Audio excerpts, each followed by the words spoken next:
Please switch off your devices. Thank you.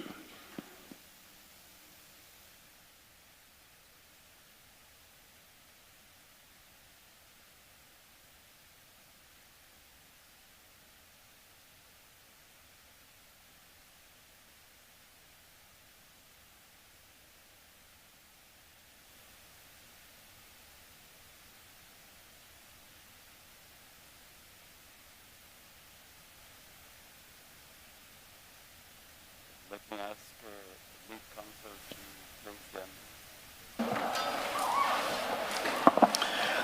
Good morning, Chairperson. Good morning, Commissioner Baloyi, Commissioner Kumalo.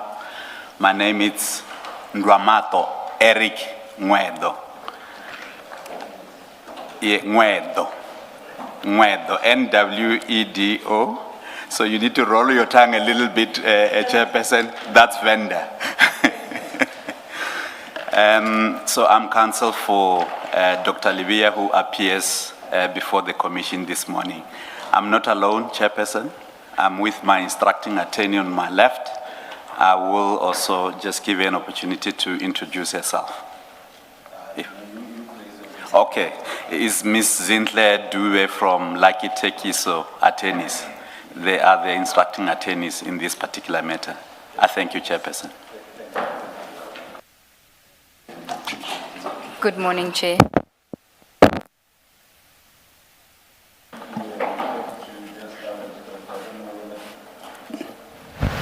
Oh, good. Good morning, Ms. Seagulls. Good morning, Chair. Thank you. You were referred to just now as General, so Doctor. So I don't know whether to call you Doctor or General. What's your preference? Good morning, Chairperson. Good morning, Commissioners. I prefer Doctor because it's a recent one. Oh, good morning, Doctor. Chair, I would have said advocate because as far as I'm aware, Dr. General Livia is an advocate. Yes, I do know that. I am an advocate. Yes. I am a Lieutenant General, retired. But the Doctor one is the latest in terms of the seniority. Hence the preference. Thank you very much, Doctor. Thank you. Ms. Seagulls Ncube. Thank you, Chair. Chair, the General will be sworn in.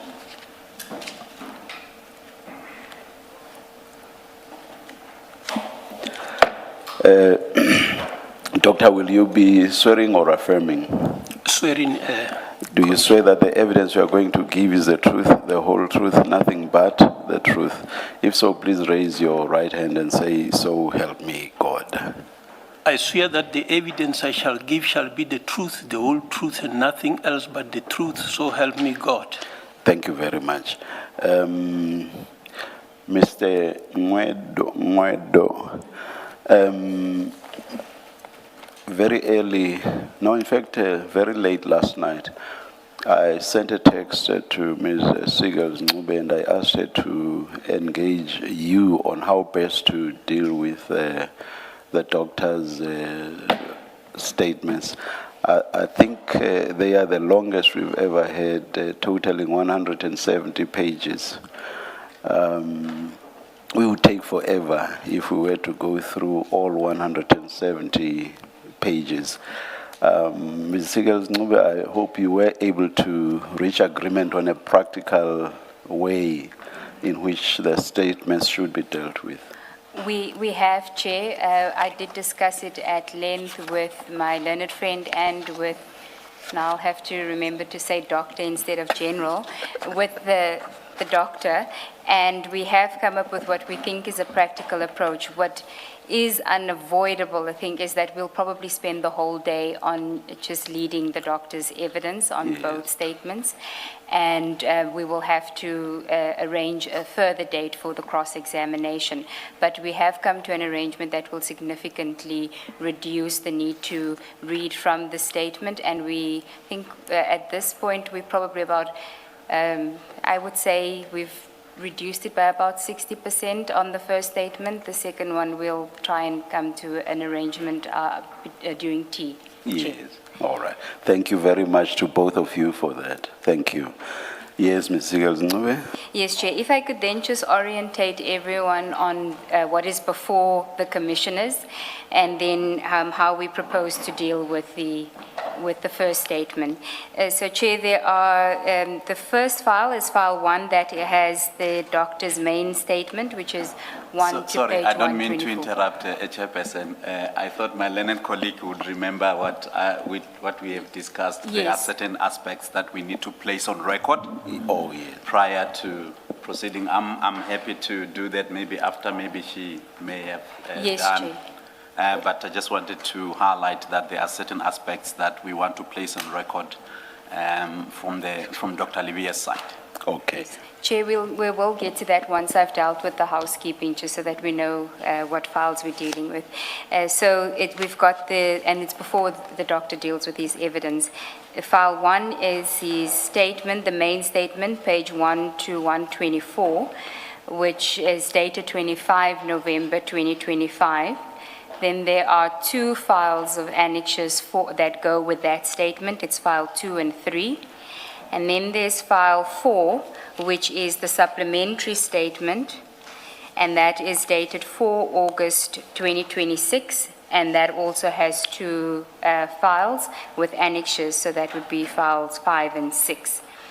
Then, Chair, we've created a core bundle, which are just extractions from exhibits of other streams where Dr. Libia's name has featured, which we thought would be relevant for purposes of his evidence. We won't get to that today because it deals with cross-examination matters, but just to place that on record. And then there was a annexure, which is National Instruction 2 of 2001, which General Libia had referenced regarding informers and how informers are to be dealt with within SAPS, which we've also included in that bundle. And Chair, we can now deal with the issues before we go to the doctor's statement. It relates to a matter which my learned friend accepts the commissioners have no say in, but it is an issue which I understand the doctor to be very passionate about regarding legal representation for purposes of his appearance at the commission. Chair. Thank you. Yes, Mr. Ngwedo. Thank you, Chairperson. I'm indebted to my learned colleague for remembering that one. Chairperson, Commissioners, the issue that Dr. Libia is quite keen to place on record, and I need to be very clear, Chairperson, that this is not a preliminary issue. It is just an issue that he wants to place on record regarding his legal representation. Firstly, Dr. Libia is here before this commission at his own costs, including, the costs of his legal representation. On 12 November 2025, Dr. Libia made a formal application within the SAPS for legal representation. However, that was denied or declined. And this happened through a formal notification dated 6th January 2026. What is evident with the communication that has come through Chairperson and Commissioners is basically that the decision maker in that particular application happens to be one General Musikidi, who, and again, I need to be very careful about it, Chairperson, these are issues that he's going to traverse during his evidence. So it's not something that is being submitted from the bar. So they are in his documents, they are in his main statement.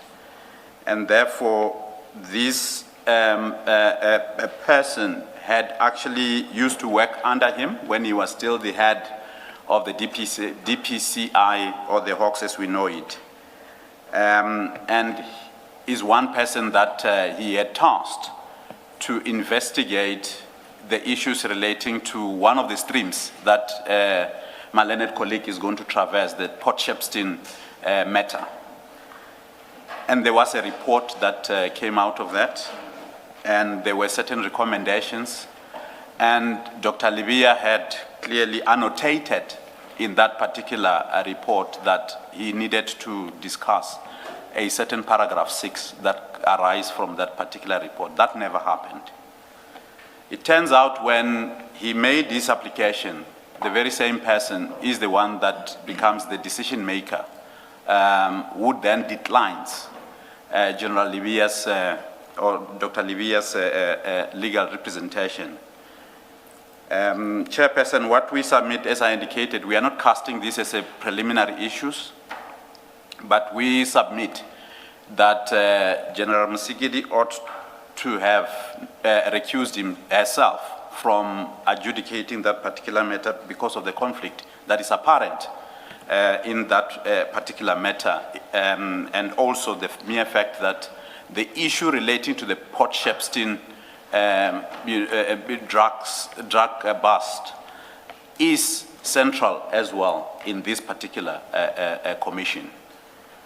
That didn't happen as we know it now, and it's on the record, and we submit that the reasons that have been provided by the subs for declining that particular application are really frivolous, to say the least, because one of the issues, and I will paraphrase Chairperson because I don't want really to belabor this point that much. One of the issues they raise in the letter is that they, amongst others, they do not, they are not actually inclined to provide legal representation because his version differs with the version of other subs witnesses.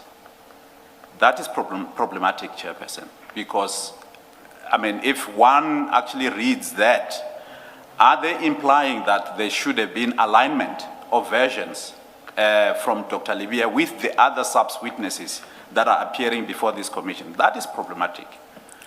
Dr. Libya is here before the commission, and he has willingly, and he has cooperated with the commission since October last year, up until today, with all the postponements that has occasioned, which we don't blame it on the commission. He has remained patient to come here and assist this commission in reaching its objectives, but above all else as well, to clear his name in the manner in which he has been, aspersions has been casted on him. So, Chairperson, what we really submit in this regard is that this needs to be taken in light of what has happened, lately. And we have been instructed that on or about February this year, Dr. Libya was subpoenaed to appear before the Hampepe Commission, the one that is dealing with the TRC cases. He made similar application based on the same National Instruction 1 of 2017, which is the guiding document within the South African Police Services. He made similar application. That application was granted. And that was after the one that he submitted for this commission had been declined. May I find this out? Do you propose asking of us to do anything, or I just want to get an idea why we should be apprised of all this? I'm not being unsympathetic at all, but I just want to get an idea. Chairperson, what we ask of the commission, Dr. Libya is here to assist the commission. And we, at the very least, if the commission finds it appropriate, we submit at least this matter needs to be flagged with the SARPs for a possible reconsideration. Because wasn't the proper course for Dr. Libya to follow, to review the SARP's decision not to fund him? Is that not what he should have done in January already? Chairperson, that may very well be so. We do not deny that. It may very well still be a course of action that he may consider. However, we hold instructions to place these things on record because that actually has potential of inhibiting him in assisting the commission the best way he can. You said the verb you used was that this is for the commission to flag. What does flagging entail exactly? What's its practical effect? Chairperson, what we submit is that the flagging may very well be that Dr. Libya is here. He has always, as far back as February when he was first subpoenaed, he has always been keen to come and assist. This is a commission of inquiry that is actually aimed at getting to the bottom of the issues of criminality and the interference in the criminal justice system. And therefore, we submit, Chairperson, that it is prudent, even though the commission may just note and not can you please just zoom in on what you mean by flagging in practical terms? What does that entail? Chairperson, if that may just mean a letter or so, regarding the issues that have been raised, that would be fine by Dr. Libya. We understand, and that is why I put a big caveat when I started to say it's not a preliminary issue. We understand that it's not your decision, but if the commission finds it that there is nothing even in the by way of just a mere letter, then we will rest it at that. The general is here. He wants to assist the commission. I'm not sure. We normally use, we as lawyers normally use standing in the context of litigation, but I will use it loosely here. I will say I'm not sure at all that the commission would have standing to come and to assist the general in this regard and to write to send a letter, as you suggest, to SAPS about this matter. I'm not sure what standing we would have in that regard. I'm thinking off the cuff here, of course, and again I repeat, I'm not being unsympathetic to the doctor's plight. I don't want to give legal advice, and in fact I ought not to do so. But I think the best course, I repeat, for the doctor is to review the decision of SAPS, and it doesn't matter that, of course, there are, if it's a budget process, there are time limits. Of course, if you are out of time, you can apply for an extension of that period. Those things. Of course, if it will be a budget-based review, I don't know what review you might have in mind, and the fact that by the time that review is finalized, General Libya will have testified and finalized. It doesn't matter, because if he succeeds and it's held finally that he ought to have been funded, he can be funded at that late stage, and that will still be to his advantage. I should not be doing this, but I guess I just want us to move on and to make the point that I do not think we can come to the doctor's assistance. Just a minute.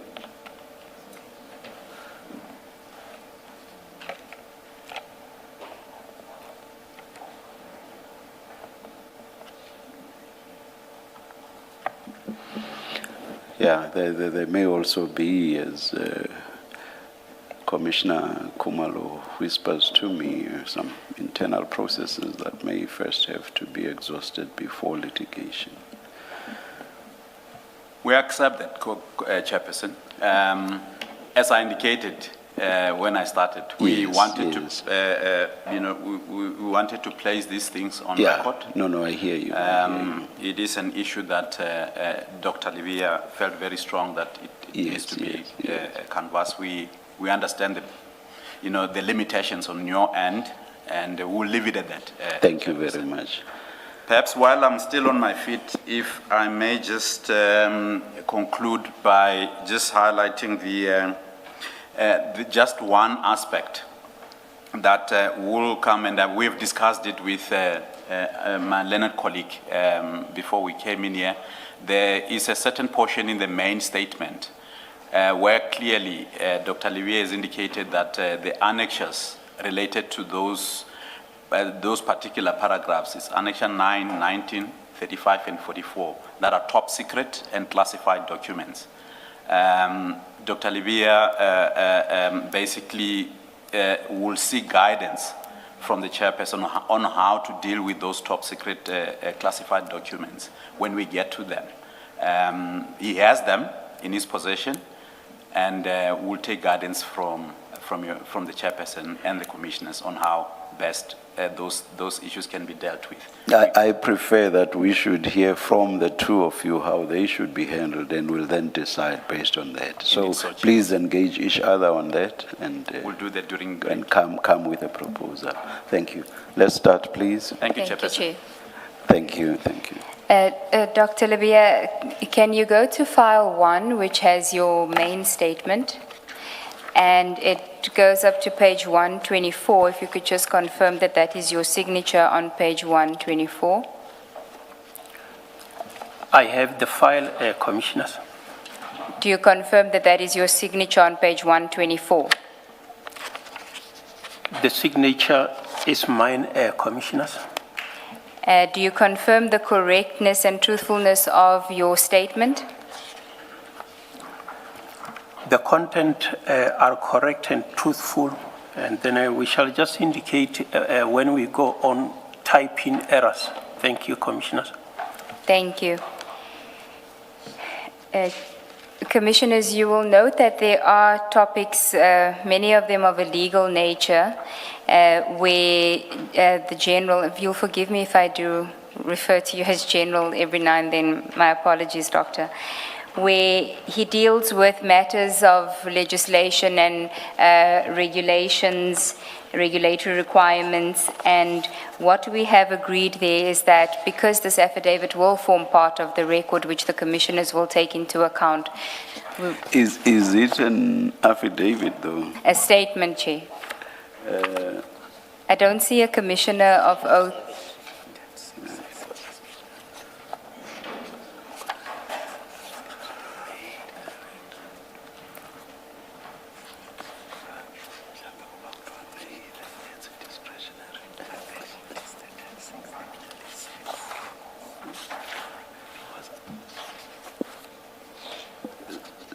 Sorry about that.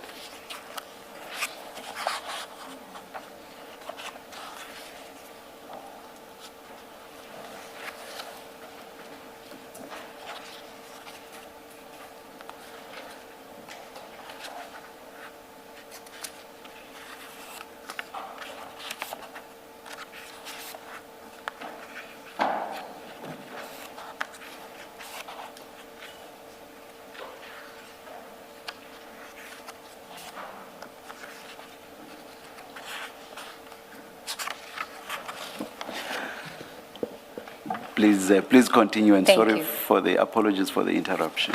No problem, Chair. Chair, I was just indicating that there are matters which Dr. Labia deals with, which are of a legal nature, where he sets out the laws that govern SAP's operations.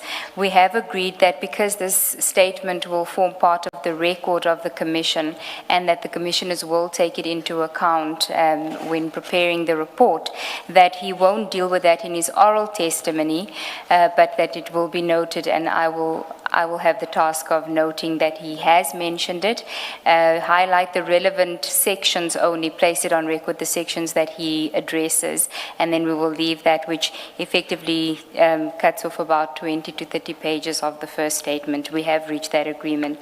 And then insofar as the General's background and his service history is concerned, he does traverse matters which predate his appointment as the head of DPCI. He has indicated there that there are certain aspects that he does want to highlight. We have also identified certain paragraphs there, which he will read into the record, but the remainder will not be. So you'll just have to bear with us, Chair, as we go through it.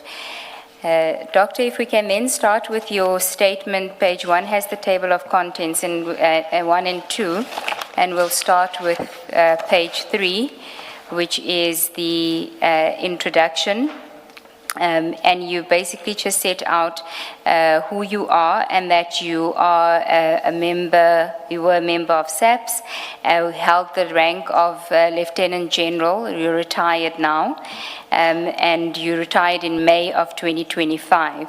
May I ask you then to also then just at paragraph 1, if you can start with paragraph 1, read that into the record. And perhaps start with your full names there, Dr. Yes. Thank you. Seswancho Godfrey Levia. I am an adult male. I was a member of the South African Police Service, SAPS, holding the rank of Lieutenant General, appointed as National Head, and the former National Head of the Directorate for Priority Crime Investigation, DPCI, until I retired in May 2025. In this statement, I will also refer to the DPCI by its popular name, the Hawks, at other times. I'm currently a practicing law as an advocate of the High Court of South Africa, and I am a member of the Johannesburg Society of Advocates. Dr. Libia, where you say you held the rank of Lieutenant General, in brackets you say appointed as National Head, are you referring to the Hawks or to the SAPS as National Head? National Head is in the Hawks. Okay, thank you. Okay, then paragraph 2 we can skip because you have placed that on record, that you confirm the correctness of the statement. And then paragraph 3.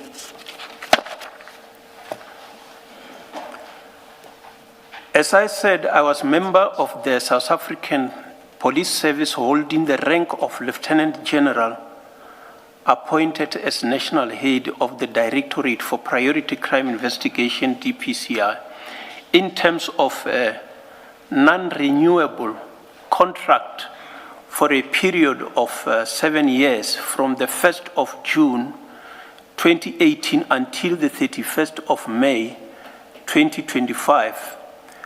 I retained the rank of Lieutenant General, appointed as National Head in bracket R, to avoid confusion with the serving members.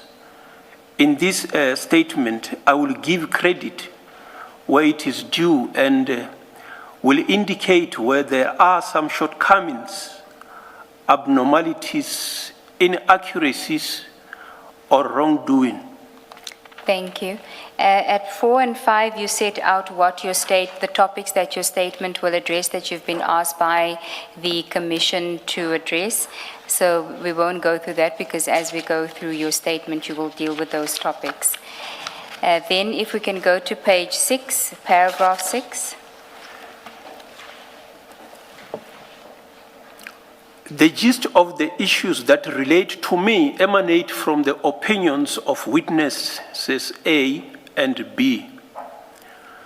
Lieutenant General Mkhwanazi, who voiced the concerns on their behalf on the 6th of July 2025, have left it to them to present the evidence, as he did not repeat same in his testimony.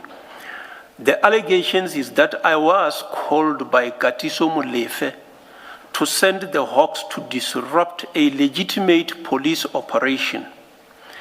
Based on the opinion of witnesses A and B, Lieutenant General Khumalo draws an inference that the Hawks were at the scene to interfere with the operation. May continue, 7. It is my submission that the presence of multiple law enforcement agencies at the scene in Sandton on the 6th of December 2024 is indicative of a significant failure in the planning and the coordination of the operation.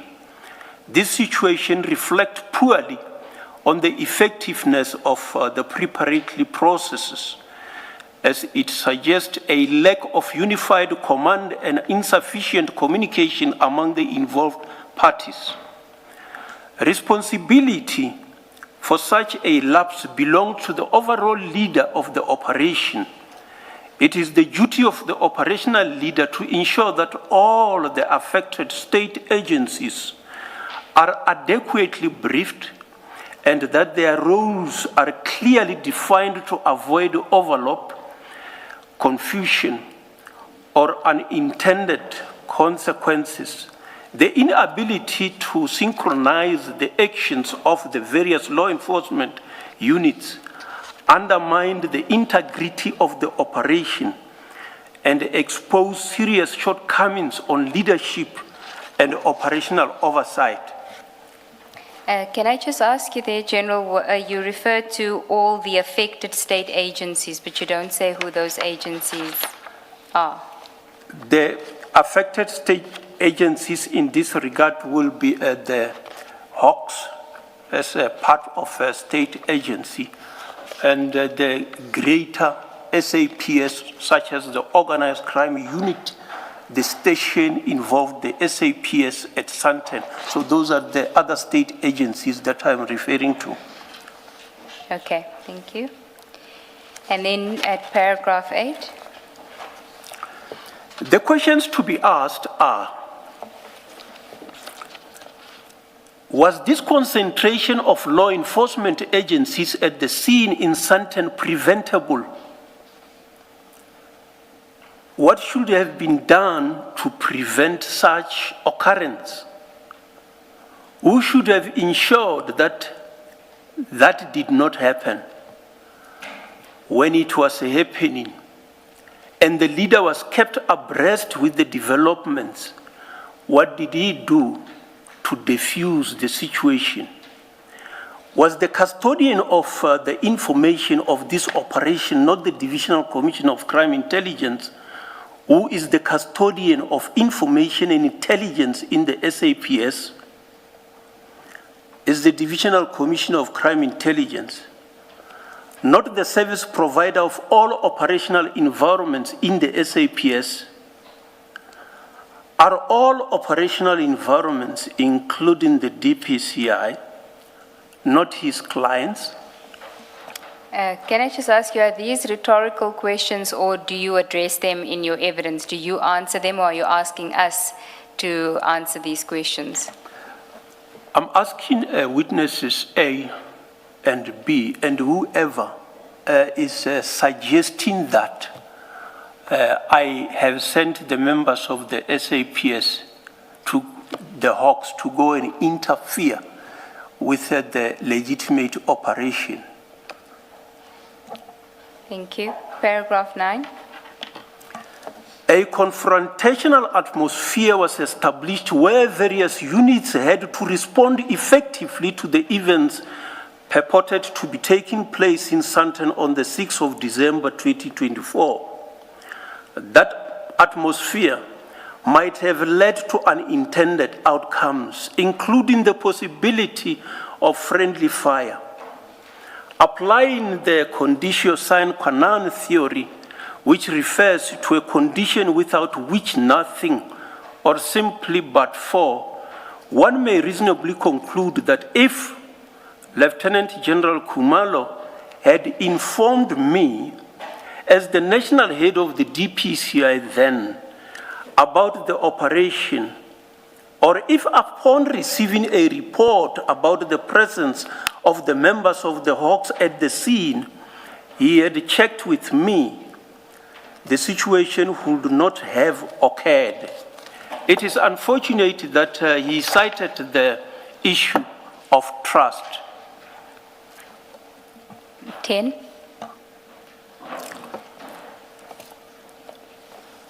It is vital from the outset, it is vital to mention from the outset that the correct position which will be demonstrated is as follows. I do not know Mr. Katiso Molefe. I was not contacted by Mr. Katiso Molefe. I was contacted by Malcolm X.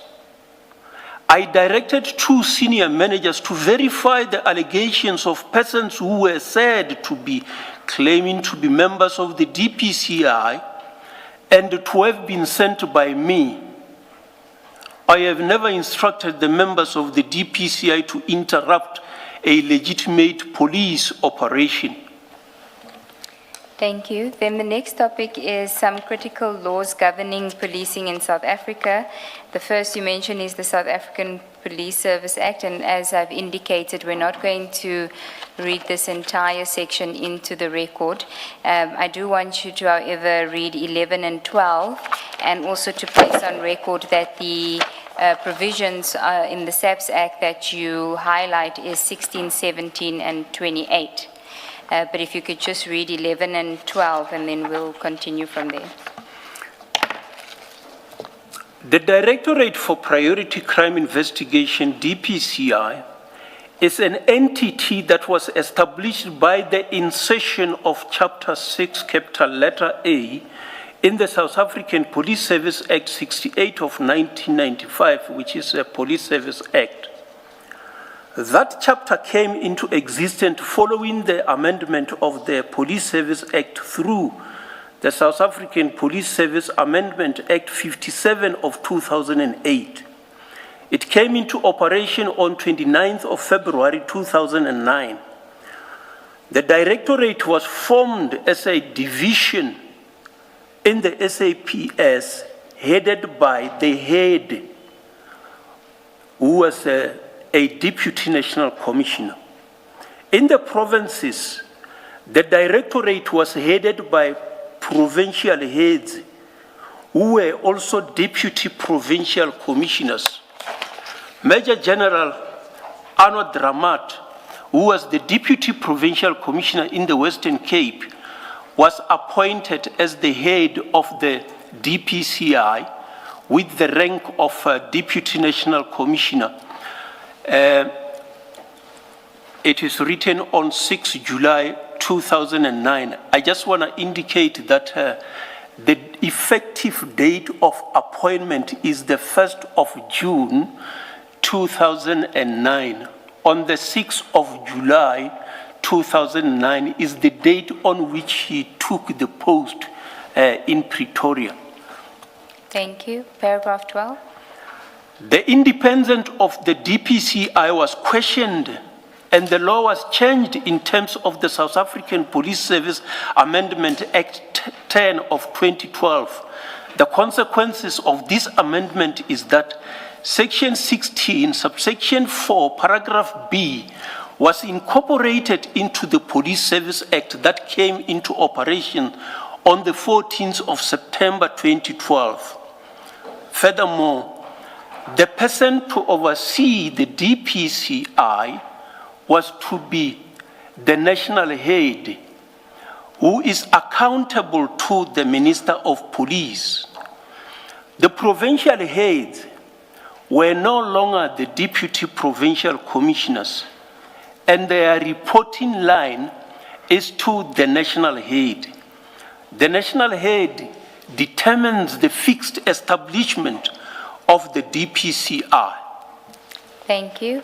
Then you deal with a case, the Glenister case, and you highlight sections 16 and 17 in the following pages. If we can then go to page 13. So we're skipping 10, 11, 12. And if we go to 511, paragraph 15, 11, on page 13, where you deal with section 17E. This is an important section because it deals with security clearance and the cooperation between DPCI and crime intelligence regarding security clearance and vetting. Section 17E,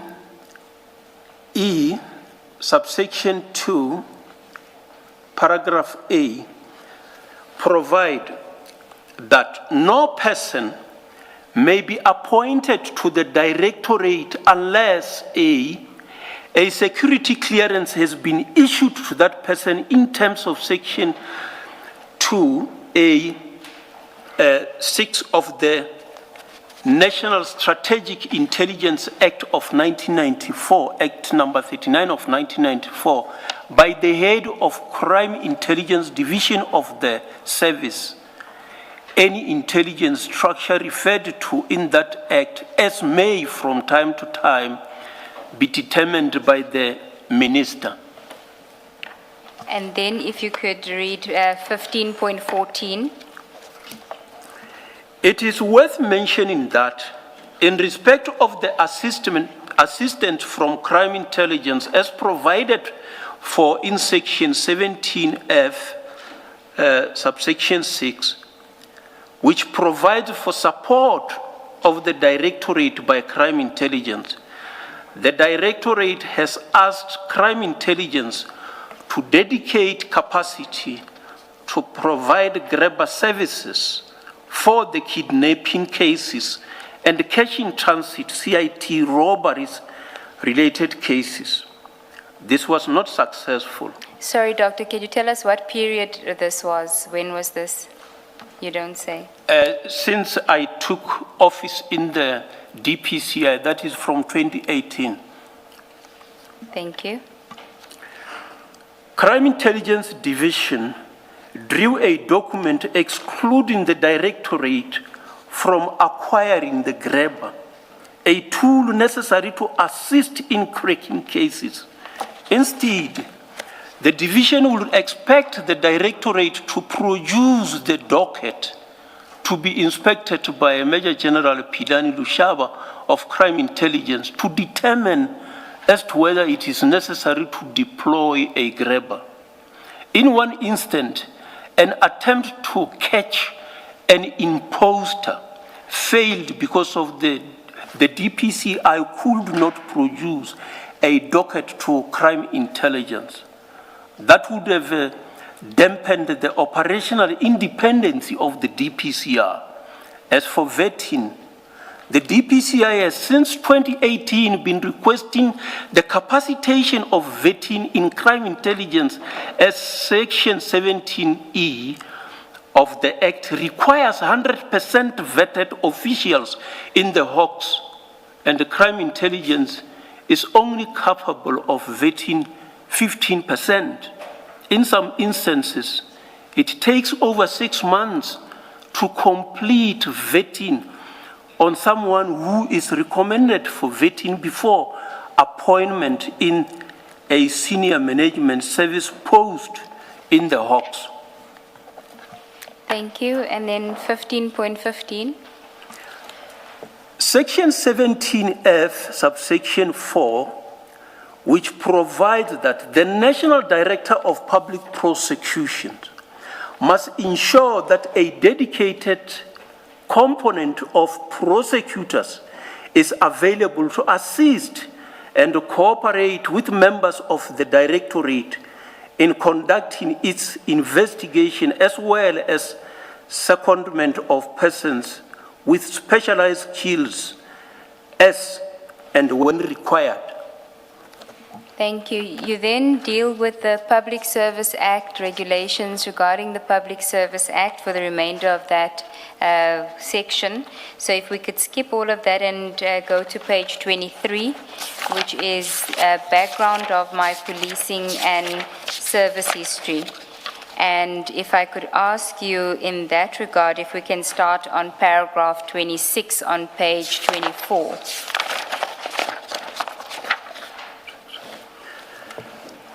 I have overseen detectives in Gauteng province from the year 2000 to 2004.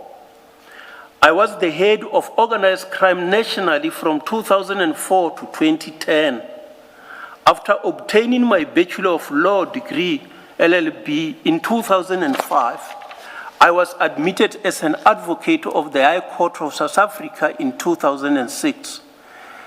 As the head of organized crime, I studied organized crime in the Southern African Development Community SADC region, focusing on motor vehicle crime, which I obtained Masters of Law degree LMM in 2007.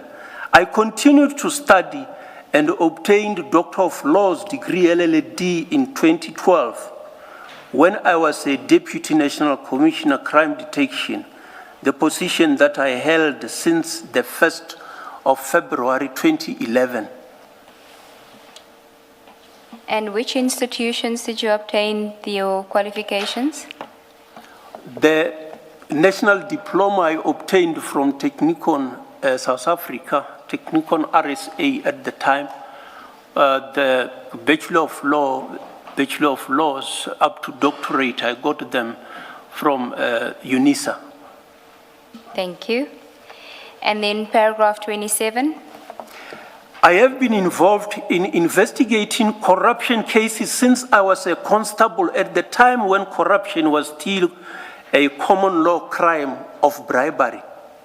I have been on the forefront of fighting corruption in the country and I have never compromised my character. I have been issued with top secret security clearance certificates from the year 2000, and the last one is valid until the 30th of June 2029. I became the first casualty of addressing the criminality at Crime Intelligence Division for doing my work, and the division was never rehabilitated. You say you became the first casualty of addressing the criminality at Crime Intelligence. When was this? My investigation of activities in crime intelligence started in the year 2009. And I continued. I see that other witnesses have provided evidence, which is part of what I investigated.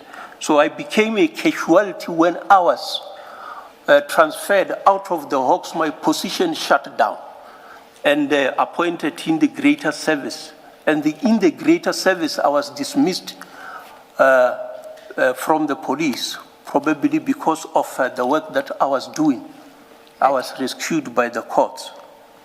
Okay, Dr. yes. Libya, just so that we are clear, are you referring to the abuse of the secret funds when you say other witnesses have testified to the same issue?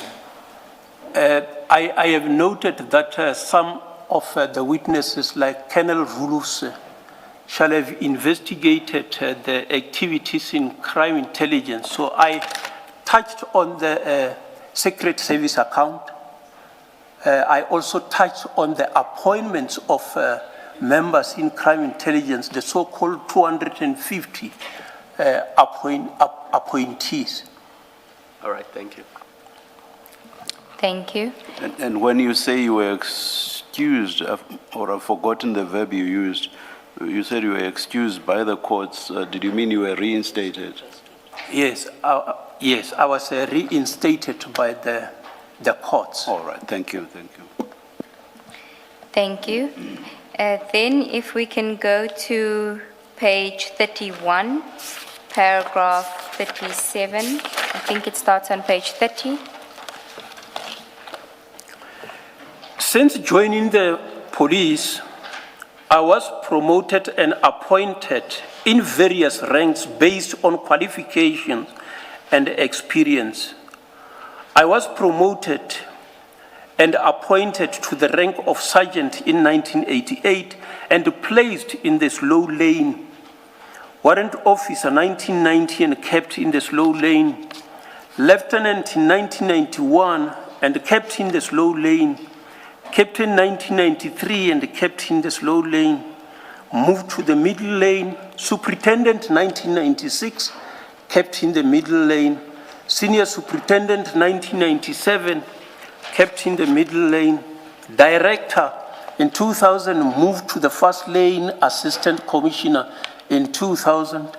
Returned to the slow lane. Divisional Commissioner 2010.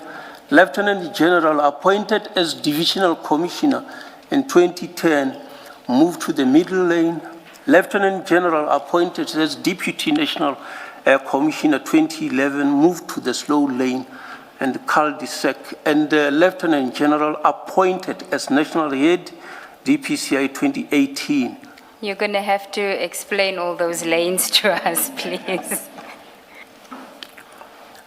This is the imaginary lanes that are not spoken to, but you will see as the promotion progresses that yours is slow and your colleagues are going faster. As an example, when we were to be promoted to become sergeants in 1988, when you pass your examination in the first semester, like I passed my examination in June, I expect to be promoted from the 1st of July of that year. And those who pass their examination in December get promoted on the 1st of January. I pass my examination in July, I wait, I'm not being promoted. Those who come to write their examination in December get promoted before me, and then I get promoted after them. You are in the slow lane. When I pass my examination to become a warrant officer, I'm told, no, you haven't finished 2 years as a sergeant. You must first finish 2 years. So that period that you were put in the slow lane on is now counted that you haven't finished. But I have finished the qualification that are required. So I had to come and challenge this at later years, I think 1993, and as a grievance. They come and reverse all of those starting from sergeant, then you are put back in the correct lane. So those are the things that I'm talking about. Thank you, Commissioners. What is the middle lane and the cul-de-sac? The middle lane is when you are promoted normally. The promotions in the past, it was that if you finish 2 years as a sergeant, you can be promoted to become a warrant officer. So normally, when you finish 2 years and then there is nothing wrong, you have completed your qualification that are required, you are promoted. You finish 1 year as a warrant officer, you can be promoted to become a lieutenant and the like. So those are normal. The only reason that you will be excluded is if there is something wrong with maybe departmental hearing against you and the like, then you will be put in a slow lane. You will not be promoted like others. So that is the middle lane. The cul-de-sac that I'm talking about is that you have reached the end. So there is no move forward. So yours was the appointment as the national head of DPCI? At the time of cul-de-sac was when I became the Deputy National Commissioner. And then we are supposed to be, if the National Development Plan was being implemented, we could be given an opportunity to compete fairly. But because that process is not implemented, you reach cul-de-sac, and that is where they even think of moving you from where you are as the Deputy National Commissioner to something down, which is demotion. Thank you. Are you saying that there is no competitive, for Deputy National Commissioners, there's no competitive process for them to be considered for National Commissioner? Is that what you're speaking to when you say cul-de-sac and in the way you describe it? The Commissioner is correct to say that there is no competitive process. The National Development Plan of 2030 is supposed to have corrected that anomaly. And what we are even seeing today, the appointment of individual without competing with others, is because of the absence of that. And I think that we have made some recommendation as to how that particular situation should be corrected. So currently there is no proper competitive process. And I think that with the last appointment of the National Commissioner, they tried to do something where they shortlisted individual, but you did not open for people to apply. You have just identified individual and say that you are shortlisted. You don't know what informed that. So there is supposed to be a process where people can be able to compete properly. Thanks, Commissioners. Dr. Olivia, can I get a yes answer, not elaboration? I just need to be clear here. Are you saying once you are DNC, Deputy National Commissioner, when you are then appointed National Head, DPCI, that's not a sideways movement, that's a demotion? Or is a DNC at the same level as head of the Hawks? I just wanted to be clear. DNC and national head are on the same level. That is not the movement that I have taken, Commissioners. All right. So you're not suggesting that it was a demotion to move from DNC to head of the Hawks? Because they're on the same level, it was a sideways movement? I'm not sure because the Commissioner is asking a yes and no, and it needed to be clarified, or how did it happen? Because I exited the organization. I did not move from DNC to National okay, Head. I get you. So you exited and then had to come back? Yes, And this then one you is were given the totally separate Yeah. appointment, Yeah. contract appointment. So I was on retirement. I'm with you. I remained retired, and then I had to be appointed on a contract basis, which is separate. No, you've clarified, Unless Chair wants you to deal with the other movement, I'm sorted. Thanks. Can I then just ask, Doctor, so when you are the Lieutenant General appointed as Deputy National Commissioner in 2011, and you say you moved to the slow lane, what was your expectation to be appointed as National Commissioner or? So on that level, as the Deputy National Commissioner, you are Deputy National Commissioner, and then if an opportunity arises to move to the next level, is where you are supposed to compete with others. Okay, and you say you deal with that later as to what should have happened in that period? Yeah, I will touch on that. Yes, okay. Then at paragraph 38, I don't want you to deal with the entire paragraph. You mention National Instruction 2 of 2001, which deals with issues relating to informers. If you can just tell us about that National Instruction, I don't want to really deal with 38 because it does become an important aspect of your evidence later. Yes, without reading this paragraph, Commissioners, it's just an indication that in performing duties as a police official, from time to time, you get assistance from people who volunteer information. There has been different labels that are put on people who are volunteering the information. And then a National Instruction 2 of 2001 came into place to assist with the registration of informers and the remuneration thereof. Even before this instruction came in place, there has always been a practice of utilizing informants. I have been utilizing that effectively from the time that I was still working at Hillbrow. People from different areas phoning, providing information about the existence of firearms. You get that information, you task people, not telling them where you are getting information. They must just go and execute. That is how you deal with information coming from people who are prepared to tell you as a police so that you can solve crime. So that is in essence the importance of that national instruction. Thank you.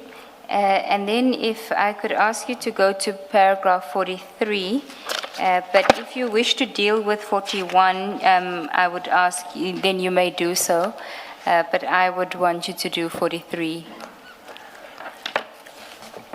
When I left the DPCI, it was on a sound operational footing as on 2010 and 2011 financial year, which is the time that I left the DPCI.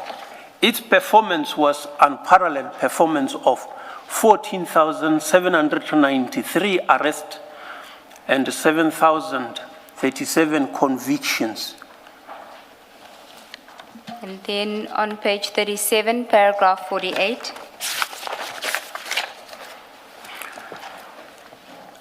On the 17th of August 2009, I was expressly assigned by the Deputy National Commissioner Dramat to investigate the allegations of murder of Opara Mukibe affecting crime intelligence based on the information note compiled by Assistant Commissioner Bushi Engelbrecht, one of the best investigators that the country produced. I complied. On the 24th of October 2010, the Saturday Star newspaper published a detailed article about irregularities at Crime Intelligence. The story included mismanagement of Crime Intelligence Division, appointment of criminals, and nepotism by appointing official in covert component. On 26 October 2010, while I was the divisional commissioner at the Hawks, General Keller assigned me to investigate these irregular appointments at Crime Intelligence. I established that the family members of personnel in Crime Intelligence were irregularly appointed in covert environment. My post of divisional commissioner was abolished on the 31st of January 2011. Are you saying it was as a result of this investigation, or was it just coincidence? It was not said what is the reason for closing the position that I'm holding in the Hawks, but when it got phased out, I have to speculate on what is the reason. It's the investigation that I'm conducting. So it was not stated. Thank you. Paragraph 49. I was appointed as Deputy National Commissioner of Crime Detection on 1st February 2011, and I continued with departmental cases of crime intelligence. On the 3rd of March 2011, Crime Intelligence Division was restructured, and the Divisional Commissioner was to account directly to the National Commissioner on covert component, while he accounts to the DNC crime detection on other components. Copy of appointment as Deputy National Commissioner is attached as Annexure SGL 13. Thank you. Then at paragraph 52. Over and above these two portfolios, on 29 July 2011. Sorry, General, 52. 52. Yes.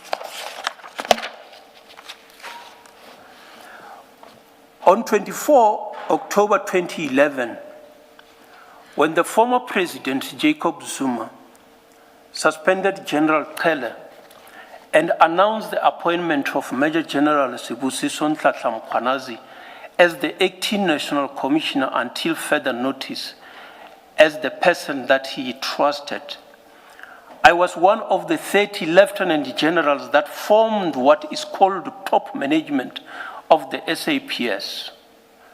After a public outcry, Major General Mukwanazi, who had a few months in the rank of Major General, was on 26 October 2011 promoted to the rank of Lieutenant General in terms of what was recorded as Section 207, subsection 1 of the Constitution of the Republic of South Africa, 1996. The letter of appointment dated 27 of October 2011 is attached as Annexure SGL 15. It is on this day that Brigadier Sharon Gaylor sent an email to Lieutenant Generals Pahlani, Nchwe and me, directing as follows. Good day, Lieutenant General. By direction of the Acting National Commissioner, Major General Mukwanazi, you are kindly requested to attend the funerals as guardians of the Eastern Cape. Major General Mukwanazi will not attend. Thank you very much. Respectfully, Brigadier Gaylor, Executive Assistant to the National Commissioner, General B.H. Keller, South African Police Service. Copy of this email is attached as Annexure SGL 16. I just wanted to ask you, why are you referring to this email? I don't understand its relevance. I wanted to demonstrate the interference of politics in policing, that it comes way back from 2009 in terms of my view. Others may push it back. I have had others putting it since the Bologwani period. But from the work that I have been doing, I have seen it from 2009 that there is a serious interference by politics in policing matters. Sorry, you'll forgive me, but how does you getting an instruction to attend a funeral, what does that have to do with interference? Under normal circumstances, a junior, a subordinate will not give an instruction to a senior officer. It is only when there is interference that there is that confusion. And who's the junior, the brigadier? No, the instruction comes from a major general instructing lieutenant generals. But isn't he at that point, isn't he in an acting role? Yeah, that is the incorrect processes that is being done. You don't appoint a junior to instruct seniors. Okay, that's the point you want to make regarding that. Then if we can go to 55 on page 41. Still on 27 October 2011, 5 officials from crime intelligence hatched a conspiracy theory against General Tele, Lieutenant General Mzwandile Petros, Lieutenant General Arnold Dramat, and me. On 3 November 2011, the Divisional Commissioner of Crime Intelligence wrote a letter to the President, the Minister of Police, and Lieutenant General Mukwanazi to lodge a complaint of conspiracy. Sorry, can I just ask, who was the Divisional Commissioner of Crime Intelligence then? The Divisional Commissioner of Crime Intelligence was Lieutenant General Mdluli. Thank you. On 12th of May 2012, a task team was set by the minister to consider the complaint. While this cloud was hanging over our heads, General Pierre was appointed as the National Commissioner on 12 June 2012. On the 5th of July 2012, Minister announced that the allegations of conspiracy were unfounded. When I asked a copy of report in the letter dated 23 of November 2012, the minister refused via a letter dated 6 December of 2012 on the ground that it is for cabinet. Thank you. 56. The acting national commissioner who directed that grabbers be moved away from the DPCI to crime intelligence amended the list of senior managers who could recommend the interception and monitoring.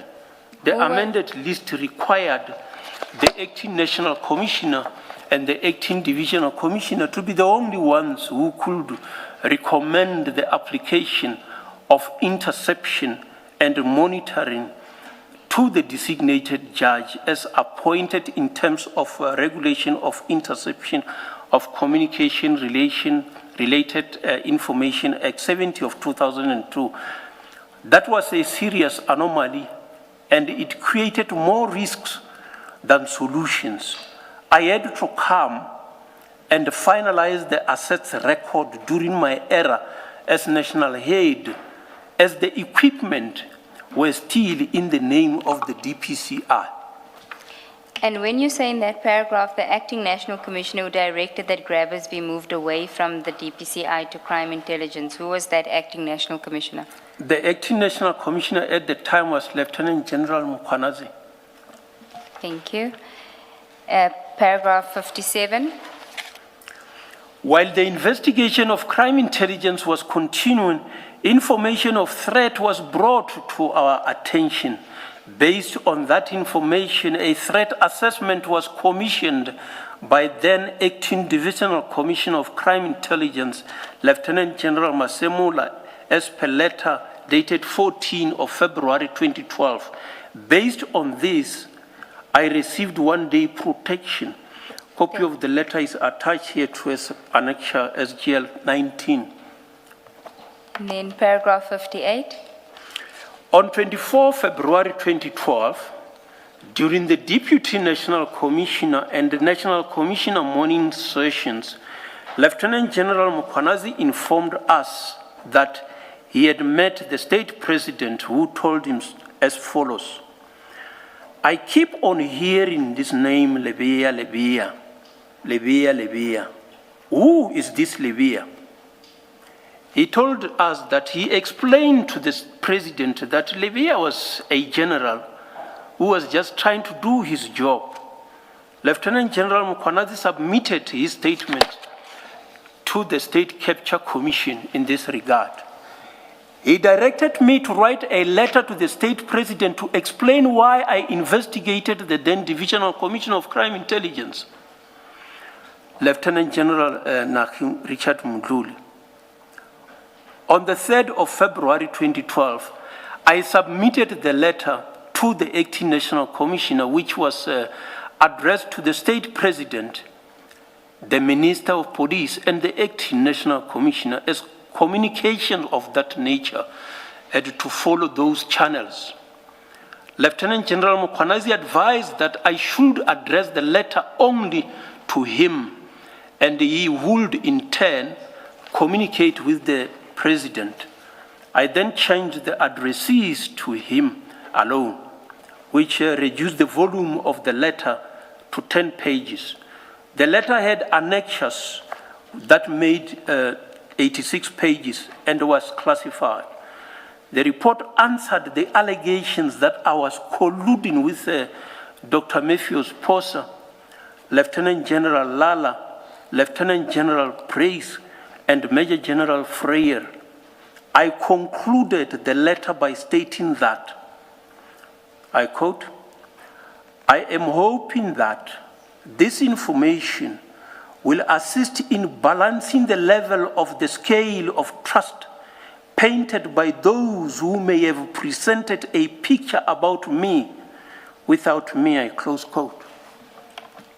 Thank you. Paragraph 59.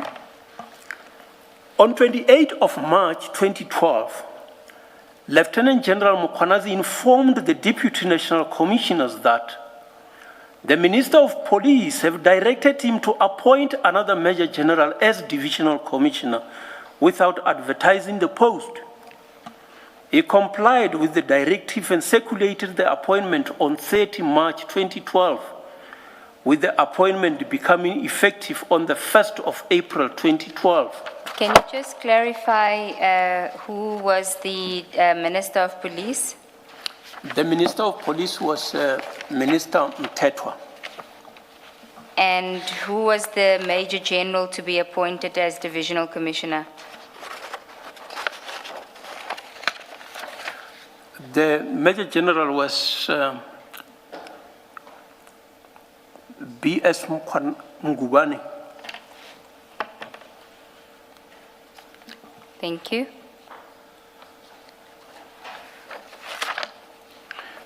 The appointee was to report directly to the acting national commissioner with which is not structurally correct, as the post fell under the Deputy National Commissioner for Physical Resource Management. Indeed, the predecessor to the appointee reported to the latter. A letter of appointment is attached as Annexure SGL 20. This shows that political interference has been taking place since 2009. On the same day, Lieutenant General Mukwanazi restructured the Division Crime Intelligence away from crime detection to report directly to the National Commissioner, leaving the Detective Service and Forensic Services as the only division resorting under Deputy National Commissioner Crime Detection. Letter of restructuring is attached here to as per Annexure SGL 21.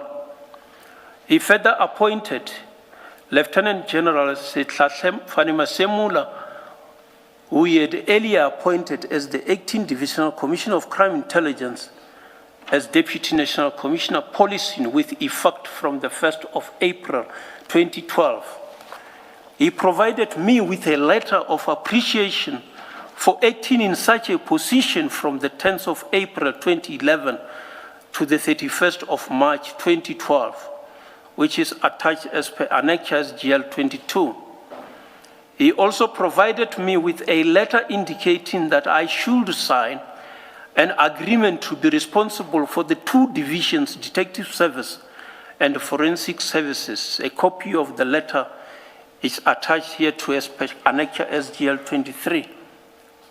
And then paragraph 62. After the appointment of General Pierre, Lieutenant General Mukwanazi did not have a post, as he never had. He was reflected on an island in the structure, and later a post was created for him called Facility Management and Operations. It is from that moment that the rank was regularized. By the rank, you mean Lieutenant General? Yes, the rank of Lieutenant General, because in terms of the regulations, at the time when it was announced, we didn't have a rank of Lieutenant General in that fashion in terms of the regulation. The rank of Lieutenant General existed in 1990, 1992, and 1993 amendments of the regulations. In 1995, it fell off, so we never had Lieutenant General that is not married, that is not attached to specific post. That is, you have to be having Lieutenant General. That's why there is always something in bracket. It can't be Lieutenant General without anything in bracket. That is how the regulations are written. Okay, paragraph 63.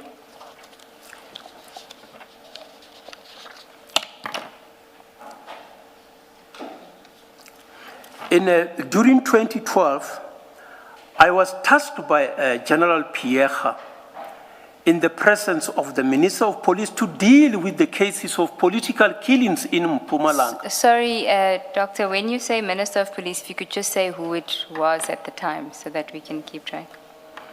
During 2012, I was tasked by General Pierre in the presence of the Minister of Police, Honorable Mtetwa, to deal with the cases of political killings in Mpumalanga.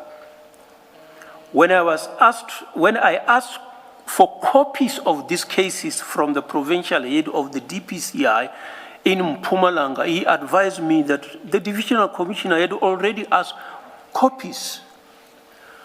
When I checked with the divisional commissioner of Detective Service, he told me that he has been tasked by the national commissioner.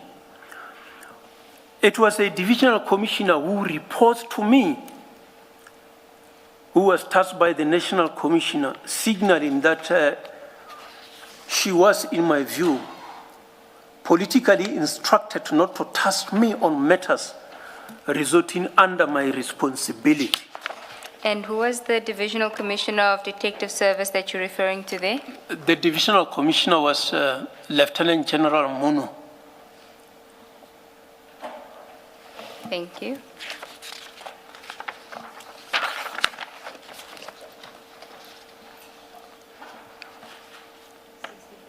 '64, sorry. The restructuring which has been used by every national commissioner, including the 18 national commissioners, has been used to either constructively enhance the organization, destructively weaken the organization, negatively weaponize it against adversaries, and nepotistically created posts to accommodate loyalists.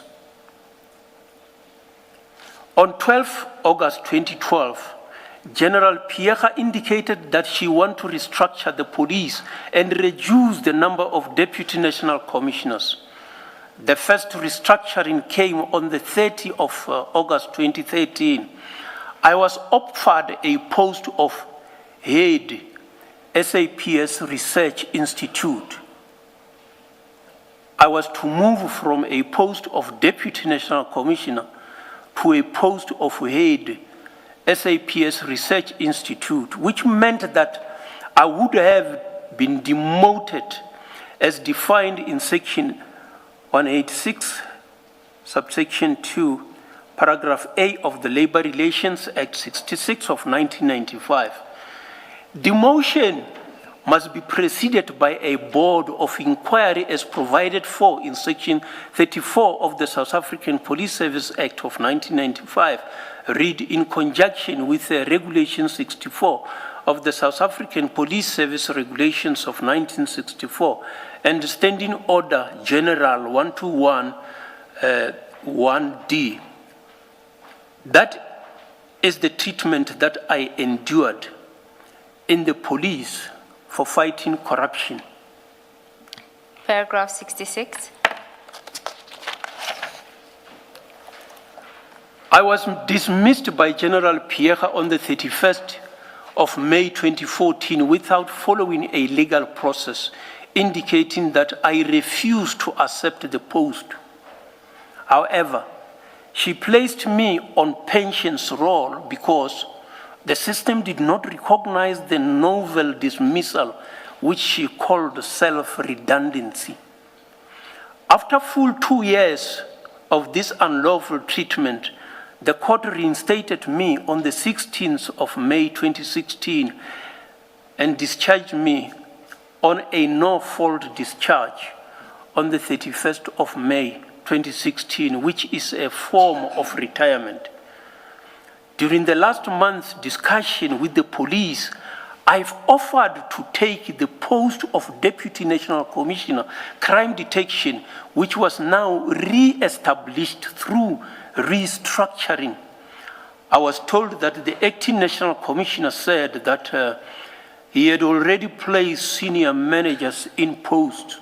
When I said, but there is no one appointed in the post, they just said, no, it would appear that it is from above. The SAPS expressly apologized for all the treatment I received, which I accepted. I attached copies of certificates of service dated 9 December 2014, 1st July 2016, and 2 August 2016, as well as a letter of apology as per Annexures GL 24. Then at paragraph 67, you referred to several attempts that were made to get rid of you by colleagues and individuals of highly questionable character. But can I ask you to deal with subparagraph 67.3, 4, and 5? Maybe before you do that, Dr. Libia, in paragraph 66, who is the acting National Commissioner at this point?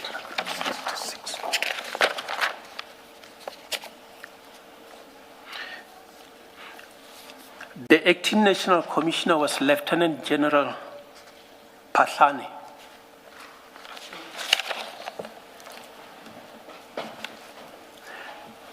Paragraph 67.3. Major General retired Advocate Ngitsini Prince Mugudidi reported me as protected disclosure to the authorities, including the presidency, the ministry, and parliament, to the effect that I'm occupying the post unlawfully, contrary to the provisions of Chapter 6, capital letter A of the South African Police Service Act, as corrected by the Constitutional Court. And which position is this that you're referring to, that I was occupying the post unlawfully?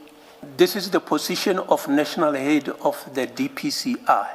And when did he report this? I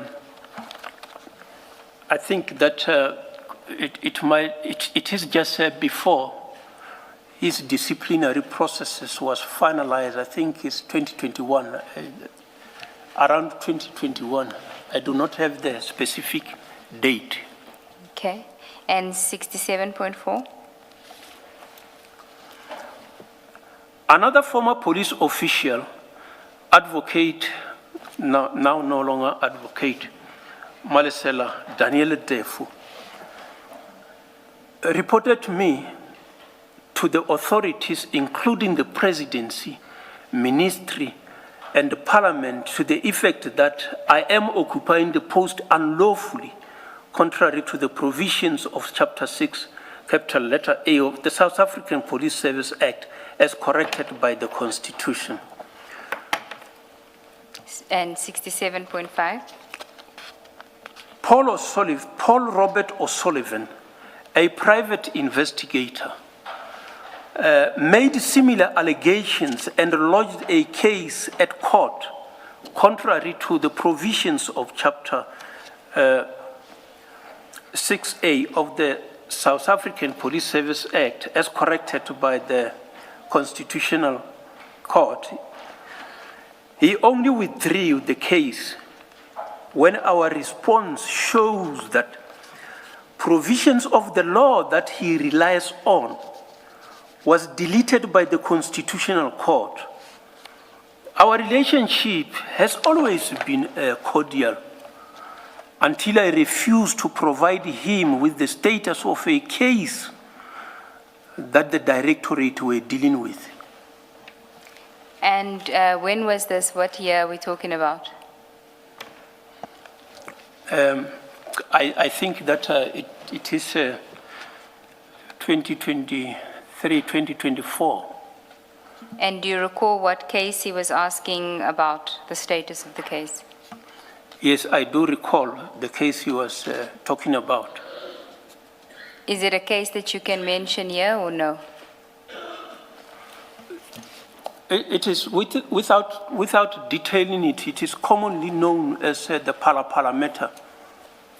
Okay, he was asking you for a status update on the Pala matter. Yes, when he phoned me, he said that he's sitting here with his friend who's a doctor, and then I just need progress of this status of the case. And did he say in what capacity he was asking for the status? He did not say, but I just felt somebody else is asking me to provide him with the status of the matter that is handled by the Hawks. And he tells me that he's sitting with his friend doctor. They have got nothing to do with that. I can't report to any other person about progress of matters in the DPCI. So I did not ask him your status because I know he's not a lawyer, and I couldn't understand why he will ask me to provide him with the status of the case. Did he mention the friend who's a doctor that he was sitting with by name? He did mention the friend that he was sitting with, commissioners. And he said, the name is what? He said that he's sitting with Dr. Benjani Chauke, his friend. Thank you.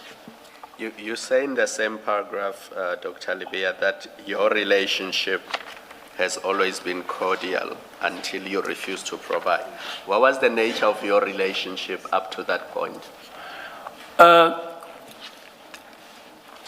Mr. O'Sullivan, the first time I knew about him was, I think, 2001, when he was the complainant on the cases against National Commissioner Silebi. So I was in charge of the detective service in Gauteng. So this matter resorted under the detective service in Gauteng. So I had to appoint people to conduct the investigation. So I even had to visit his office so that he go and show me where he says that he made a U-turn when the people wearing balaclavas were shooting at him. So it is those kind of cases that I knew him. And later on, I think that it is somebody else who has been providing information. And then he also came to my office at some stage. So it is somebody else who report matters. He does report matters. In some of the matters, he's the complainant, where we have even effected arrest when we didn't have a complainant. So is that type of person, and then information from time to time, he will email to different people. So that is how I know him. Thank you. Chair, may we take the tier chairman now? Let's adjourn and resume at 11:30.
1, 2.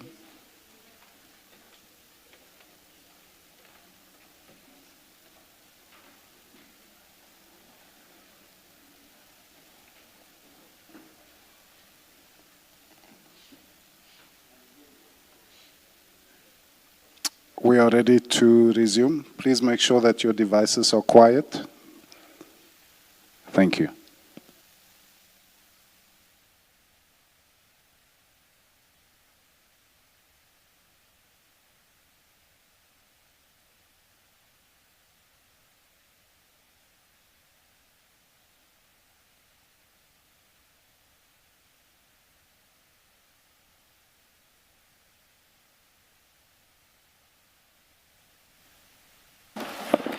Yes, Ms. Sigel. Thank you, Chair. General, when we adjourned, we had dealt with the paragraph 67, several attempts that were made to get rid of you in SAPS by colleagues and individuals of highly questionable character. We had just completed Mr. Paul O'Sullivan. The next one is at page 50, 67.6. A self-proclaimed whistleblower, Gladness Patricia Mashale, initially complained about me on the 17th of November 2010, where she wrote a letter to the state president, Zuma, because of the outcome of the investigation that she did not like. After September 2021, she complained in the social media that I had been appointed unlawfully and that I was occupying the post unlawfully contrary to the provision of Chapter 6, capital letter A of the South African Police Service Act, as corrected by the Constitutional Court. I believe that she was upset by the fact that she had not been appointed in the two captains' posts in the Hawks Free State. The investigation that you referred to, she was, because of the outcome of the investigation that she did not like. What was that investigation? There were complaints that were lodged against the Free State top management, including the provincial commissioner. I was tasked to investigate those matters by the national commissioner. So after conclusion of the investigation, I submitted my report to the national commissioner at the time, who was General Kele. It is based on those investigations that she needed a particular outcome, but my recommendation was somehow different to what was expected. So in my recommendation, I said that because of the way in which the province is divided, because of this layer at the top, it is better to transfer the following top management out of the province, which I think that is what they have done. They place others in Gauteng, Limpopo, and Northwest Province. So that is the outcome that she didn't like.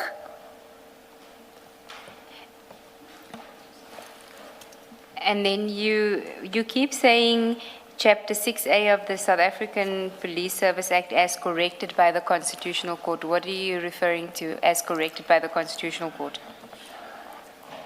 There were certain provisions in the Act that were requiring individuals to be retiring at a particular age and the like, things like the minister producing some policy affecting the Hawks and the like. So when the things were challenged, it went to the Constitutional Court. The Constitutional Court deleted certain provisions in the Act, and I suspect these individuals did not delete their own copies. So they kept on reading what the Constitutional Court has deleted, because the Constitutional Court has said, with effect from this date, this provision are deleted. So this is what they are reading. They challenge me that I'm over age. I'm supposed to have retired they read what is deleted there in the Act. So that is what I say, that it is corrected by the Constitutional Court. Okay, thank you. And then at 67.7? Senior managers from crime intelligence brought a list of recommended candidates for promotion when I was 18 as the National Commissioner. In that list was my spouse, who was an administrative clerk, was included for promotion to the rank of warrant officer. I recused myself and referred the matter to Lieutenant General Stander. The process died down. I considered that to be an enticement as I investigated the irregular appointments in crime intelligence. Colonel Rulofs stated in an affidavit to the State Capture Commission that Colonel Naidu informed him about this plan. Those who were in crime intelligence that time might shed light, as the divisional commissioner was no longer in office when that happened. Okay, then at paragraph 68, you say that the lesson to be learned from this is that there are individuals that can be used by faceless people with ulterior motives. Now, who are the faceless people in paragraph 67, subparagraph 67, that you are referring to, and who are the individuals that are using these for ulterior motives? From time to time, you will find that there are complaints that are anonymous, that are being sent to various offices, such as the state president, the minister, parliament, who are not naming themselves. And some of those individuals, obviously, I have mentioned their names, who are informed by others. It means some other people are pushing on them. So I cite example of people that are being used. So only investigation will unearth that one. But insofar as people are being used regarding you, you say it's those people that's listed in paragraph 67? Is that what you're saying? Including those who are listed in paragraph 67. Those that are anonymous, they write these things and say that it's anonymous. They write to the state president and say anonymous. Since 27 April 1994, this may not be considered that important, but I think it is important. We talk about the president, not state president. Thank you, Commissioner. Thank you. Then, General, if we can go to the next topic on page 52. It's your appointment as the national head of DPCI, but we've already covered that when you dealt with your background.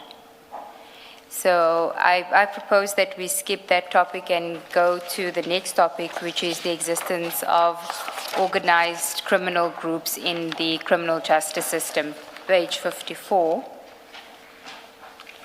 And if you could start with paragraph 73.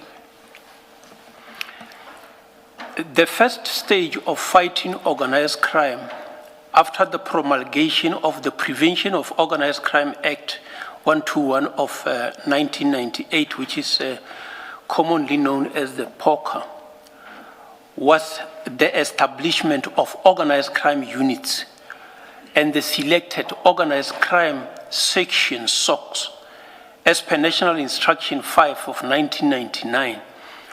A copy of the National Instruction is attached as per Annexure SGL 26. The identification of organized criminal groups follows a scientific method called crime threat analysis or organized crime threat analysis, the CTA/OCTA process.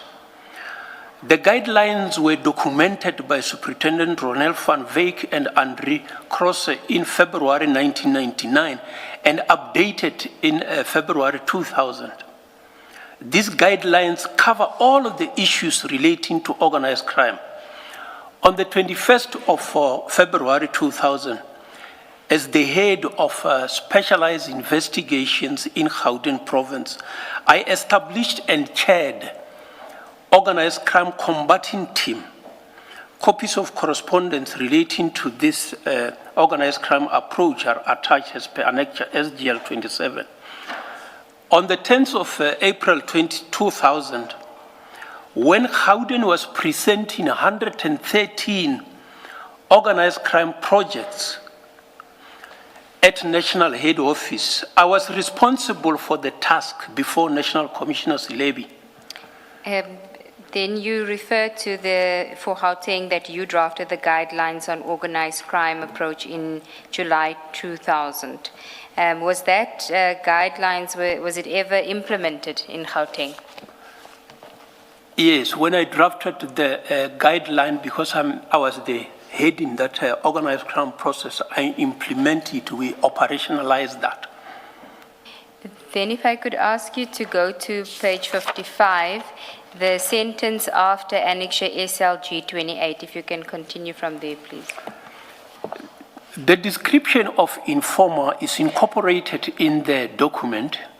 I have also written a document in 2004 titled Guidelines on Organized Crime Project Investigation, which was necessitated by the suspension of CTA OCTA process by National Crime Combating Forum Instruction 29 of 2002, which was done on the 5th of July 2002.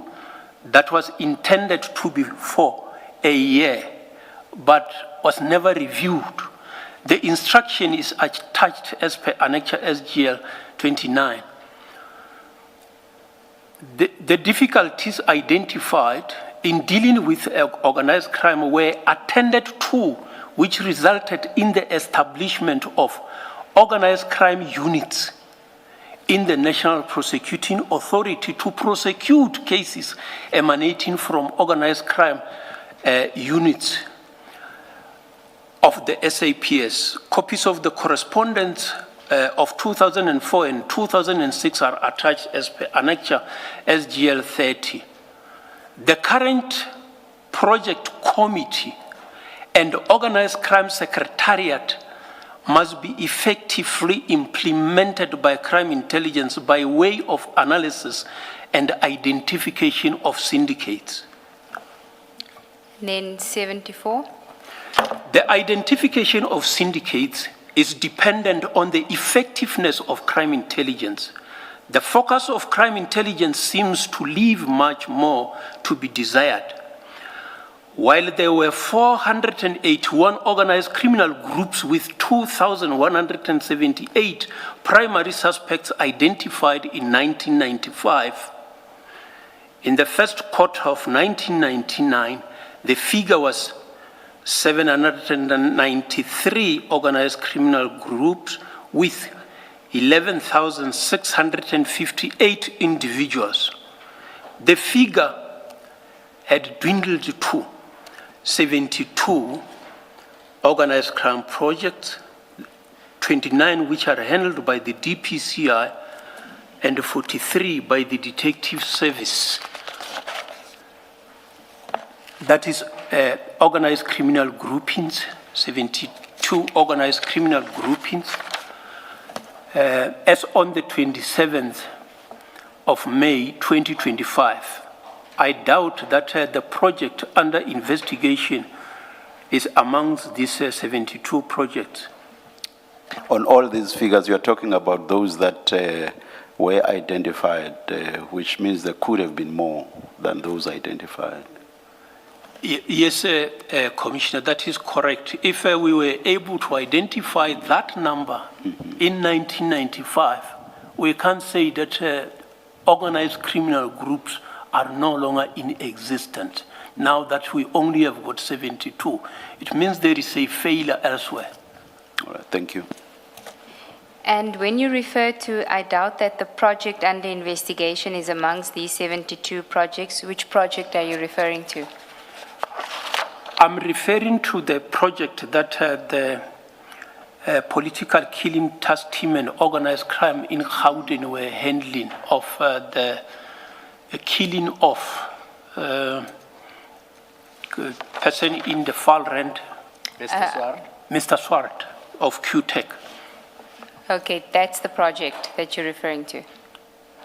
The killing of Mr. Swart. That's correct, Okay. Commissioners. Then if we can go to 76, paragraph 76. When I left the DPCI, there were still high-profile cases that were under investigation. This included cases against ministers, directors generals, lieutenant generals, a judge, police officers, soldiers, political leaders, organized criminal groups.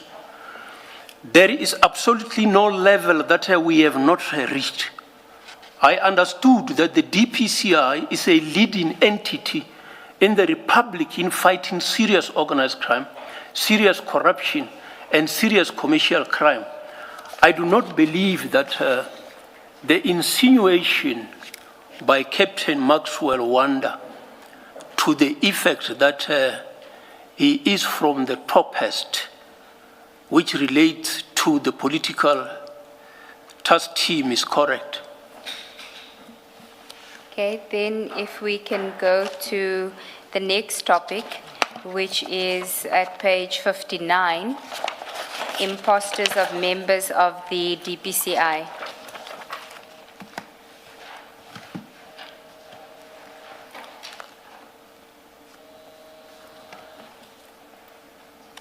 Paragraph 81. Criminals often masquerade as You want to officials. read the heading? Please read the I said heading also. imposters of members of the DPCI.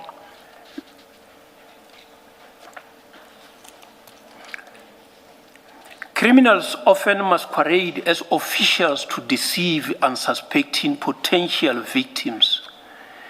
In criminal justice system, they will pretend to be either police officials, members of special investigation unit, traffic officials, or national prosecuting authority officials. When allegations are made against any person, these individuals will approach that person of interest and pretend to be from law enforcement agencies that can assist in making the case go away. Some victims have fearfully paid. 82. As in December 2024, the DPCI was aware of more than 30 unresolved cases where people were pretending to be from the Hawks when they were not. We had in the past arrested persons who pretended to be from the Hawks, some wearing Hawks t-shirts.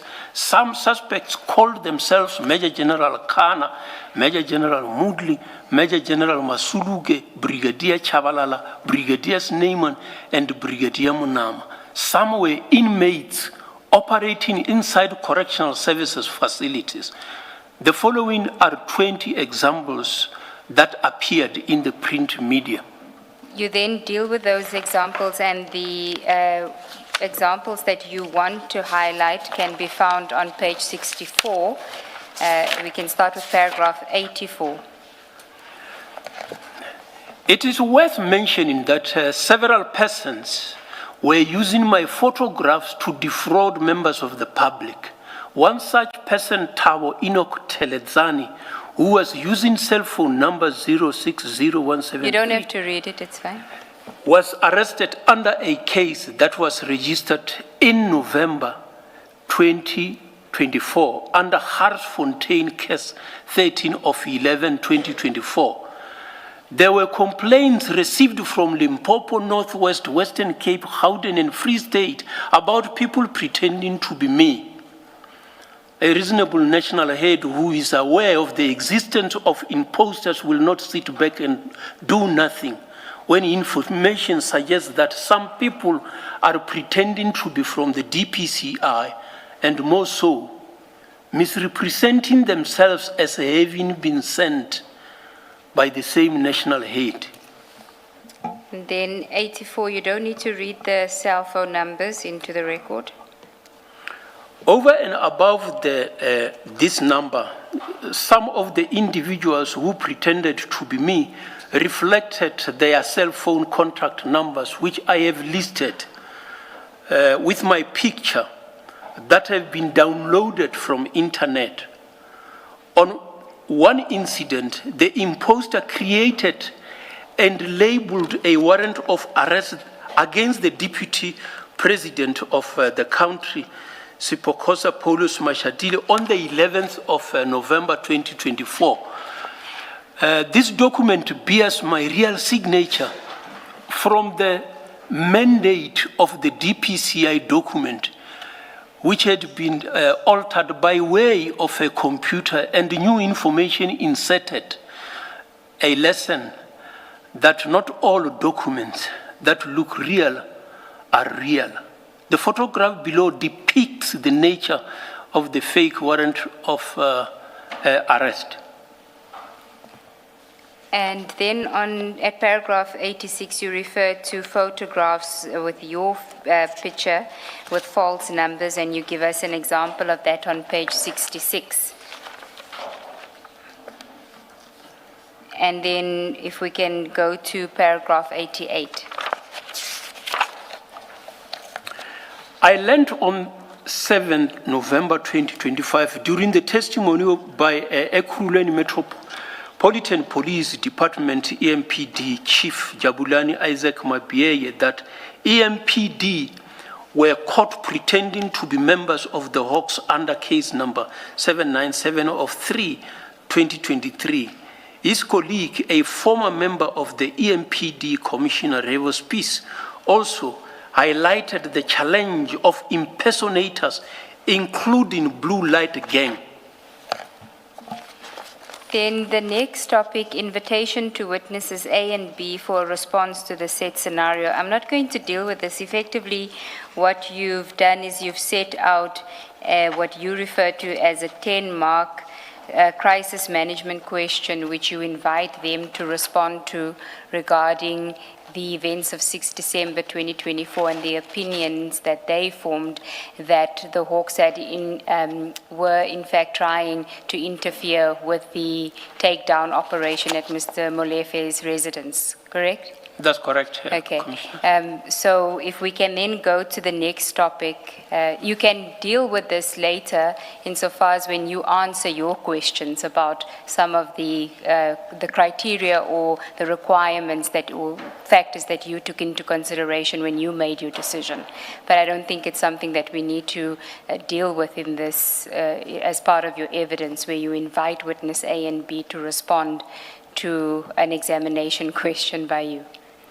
Is that fair? Thank you, Commissioners. Thank you. Can we then go to page 69, which is duration of relationship with Mr. Malcolm X? And you can start at paragraph 91. The ability to solve crime is based on the support one receives from various role players. Part of these role players are members of the public who are not prepared to be spectators, but to act. I have been able to solve many cases using this methodology. When National Instruction 2 of 2001, that deals with certain types of people who are not spectators in fighting crime, came into operation, I was familiar with the system. It is the same methodology that is used by witness A and B.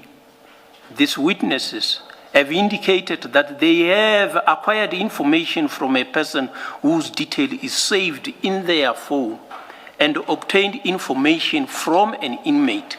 At times, this methodology could go to the extent of applying the provision of Section 205 and 252A of the Criminal Procedure Act 51 of 1977. You always open your eyes and apply this method with caution. It is for that reason that the cautionary rule will apply in dealing with their evidence. At 92, you speak about your first meeting with Mr. Malcolm X. On 18th of April 2023, Malcolm X came to my office for a reason that belonged in camera. It was my first time to meet him on his request. In the process, he also asked to take a photo, which I agreed, as most people like to take a picture with me. As I was not an undercover police official, allowing a member of the public to take pictures with me is not prohibited. There is nothing wrong with that.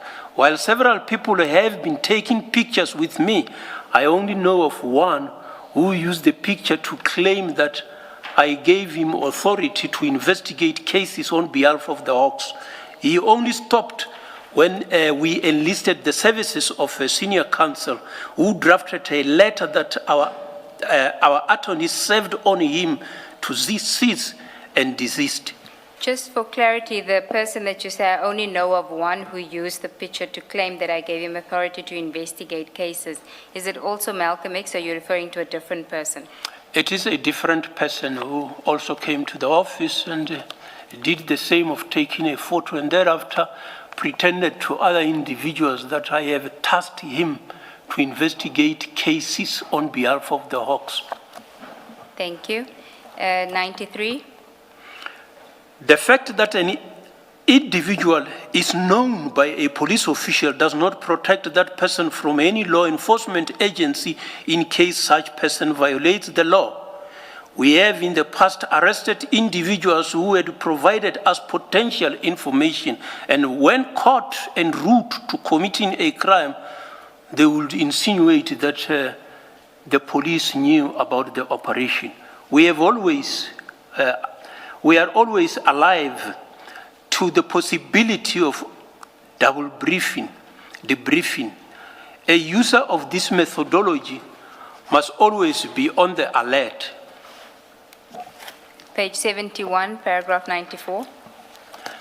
On the 23rd of October 2023, Malcolm X was arrested by the Serious Corruption Investigation of Head Office DPCI, together with Warrant Officer Desmond Campbell, Gegana 52 of Crime Intelligence, Warrant Officer James... You don't have to read their ages, it's fine.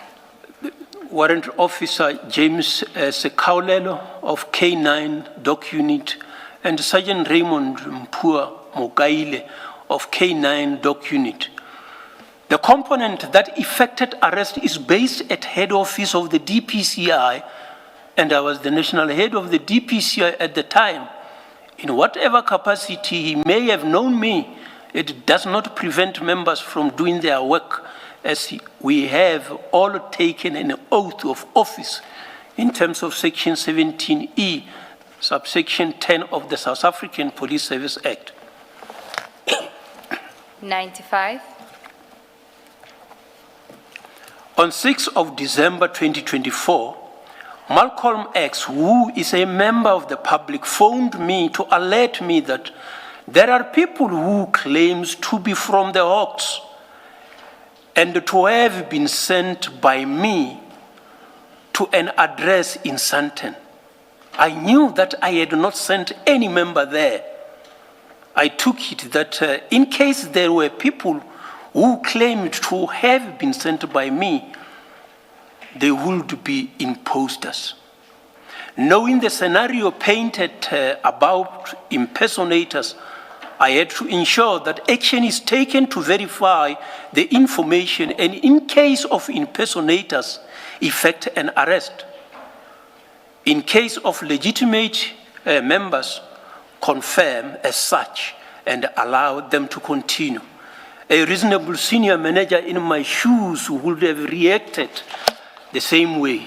Indeed, the team verified that the people were police officials, but not Hawks, and they allowed the team to proceed without disturbances, as confirmed by Lieutenant General Mkwanazi. When you say as confirmed by General Mkwanazi, you're referring to what he said in the 6th July press briefing? That is correct. That is correct, Commissioners. Okay. But we will get to the evidence that was presented about alleged interference or disturbances by the people that were on the scene on the day, because General Mkwanazi wasn't on the scene. Correct, Commissioners. Thank you. Then, in fairness to you, General, the next paragraph is quite a lengthy one, and it refers to an article that was published by Bernadette Wicks in the News 24 regarding the takedown operation at Mr. Molefe's offices. I just wanted to understand from you, what is it that you want to extract from that article? It seems that you want to highlight something from there.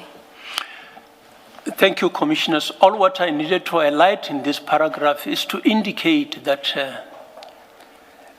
as on the 6th of March 2025, it was already known why the members of the Hawks were sent there.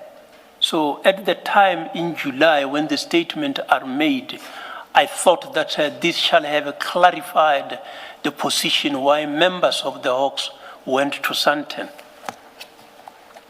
Because of the fear that they were impersonating the Hawks. That's correct. Okay, thank you. And then at paragraph 97 on page 73. Malcolm X is not my friend.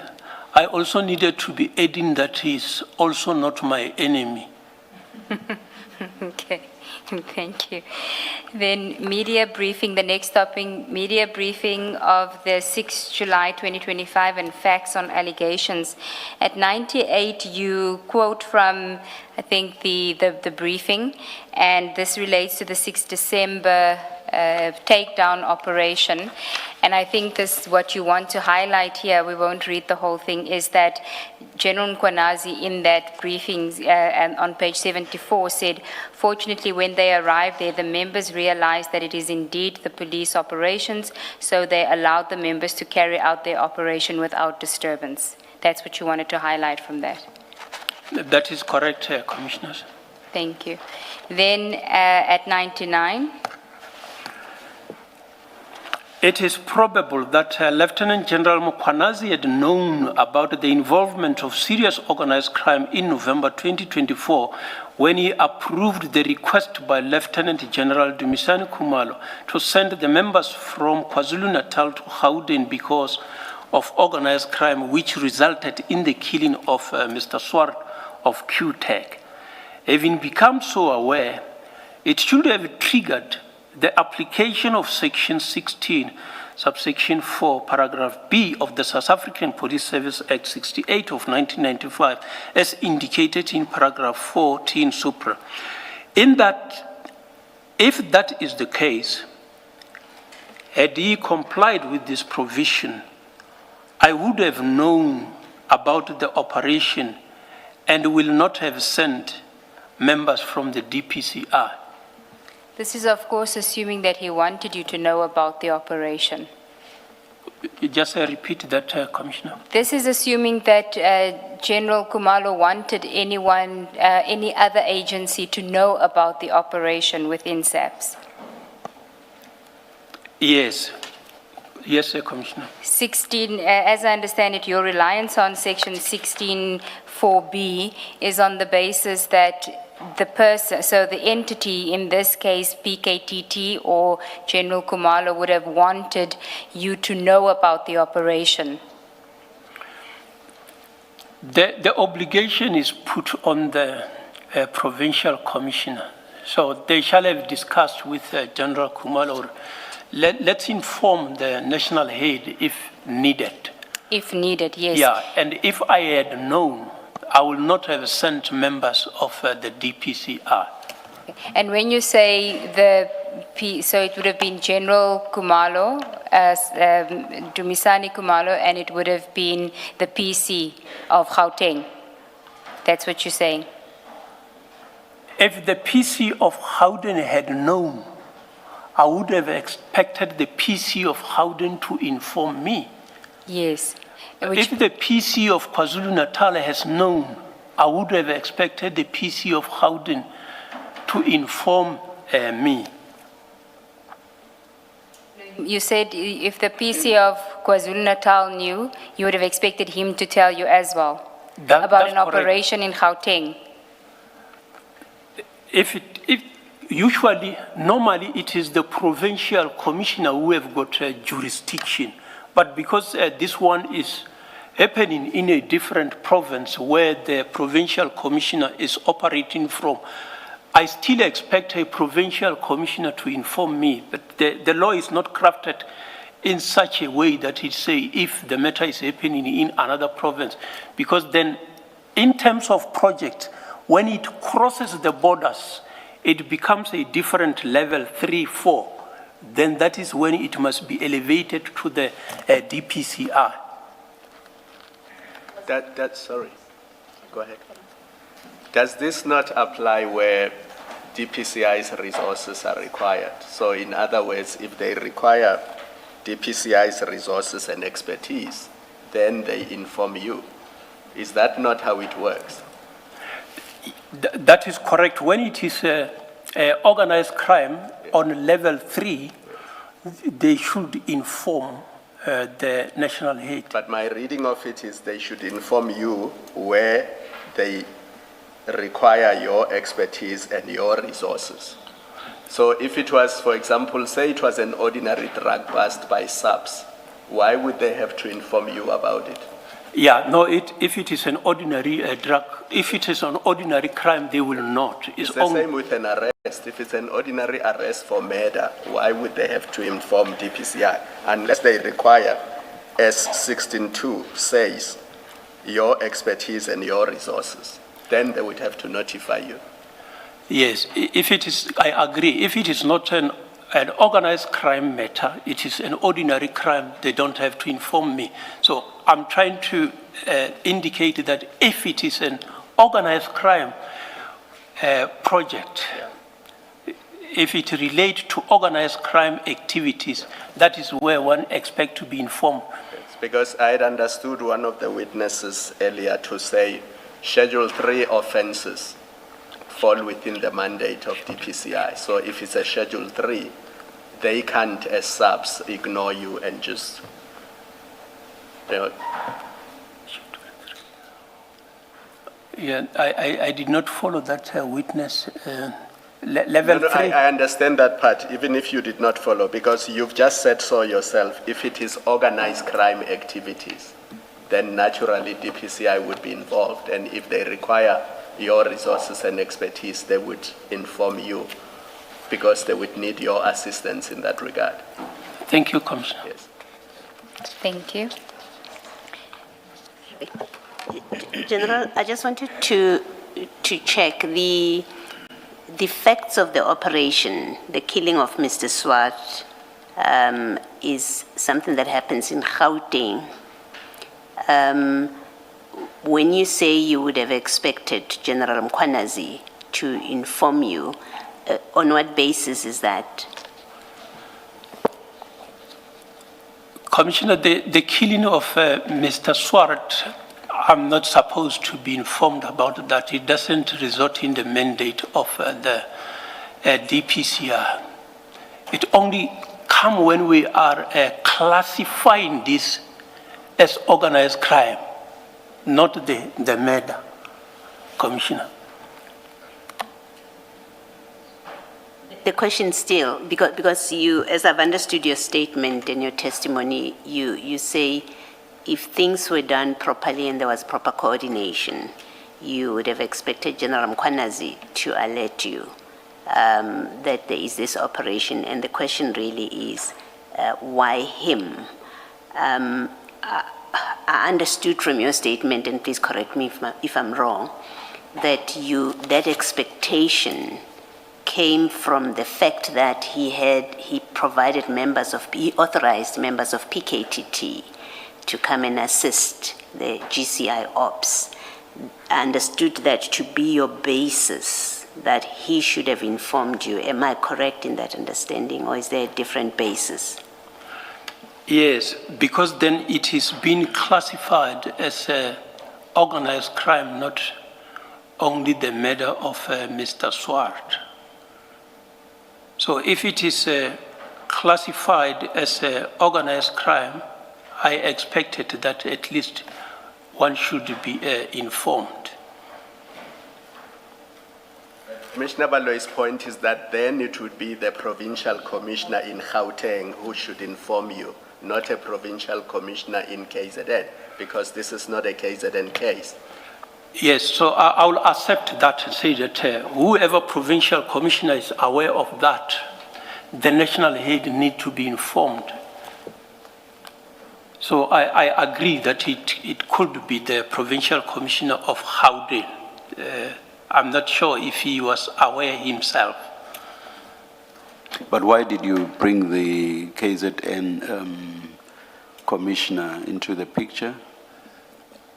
It is because of the sending of the members from KZN. I thought that it means that they are aware of particular organized crime projects that need to be handled in Gauteng. So it is the point where I can see the knowledge of organized crime. All right, thank you. Thank you. Paragraph 100. Lieutenant General Mokhanazi seems to have relied on the opinion of witness A and witness B. I have noted that he has not repeated this allegation in his statement or oral testimony in both the commission or the ad hoc committee in Parliament. I take that he has effectively withdrawn the allegations of interruption. The allegations are now left with witness A and witness B. The duo are not qualified to express an opinion at all. Captain Maxwell Wanda may express an opinion on forensic field, but not on the purpose of sending the team to a possible scene of crime. He reportedly told the Captain Nokia from Johannesburg, a serious organized crime, that they were SAP's toppest, a self-proclaimed distinction. And why do you say witnesses A and B are not qualified to say that the TPCI members went there to interfere with the operation? Yeah, my view is that they are expressing an opinion. The facts, the knowledge of why the members of the Hawks are sent there are known by me. What they are expressing is their view, opinion, which I thought that they should not be expressing that opinion. If you are saying that on the basis that in a court of law, for example, opinion evidence is not admissible except for opinions made or proffered by experts, that does not apply here. Yeah, I'm aware that there are certain exceptions where they can express certain opinion on certain things, but in this regard, I felt that they should not express an opinion on this one. I am the one who is the custodian of the Information Commissioner. All right, thank you. Thank you, General. 101. Throughout my professional interactions, I have never experienced any difficulties or issues in my relationship with Lieutenant General Mokhanazi. Our communication has always been straightforward and without conflict, allowing for effective collaboration and mutual understanding in all matters pertaining to our official duties. During the KwaZulu-Natal Hawks Annual Excellent Awards ceremony, I commended him for saying a spade when he refers to a spade.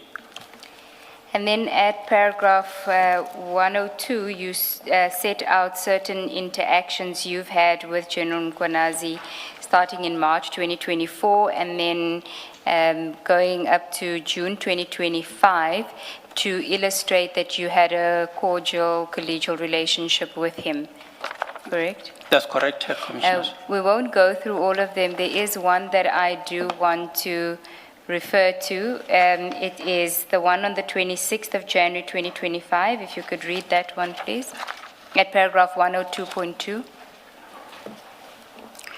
On 26 January 2025, I sent a request as follows. Good morning, General. I hope that you are well. I would like to have a 5 to 10 minutes talk with you relating to some intervention that may be sought from yourself. Thank you, General.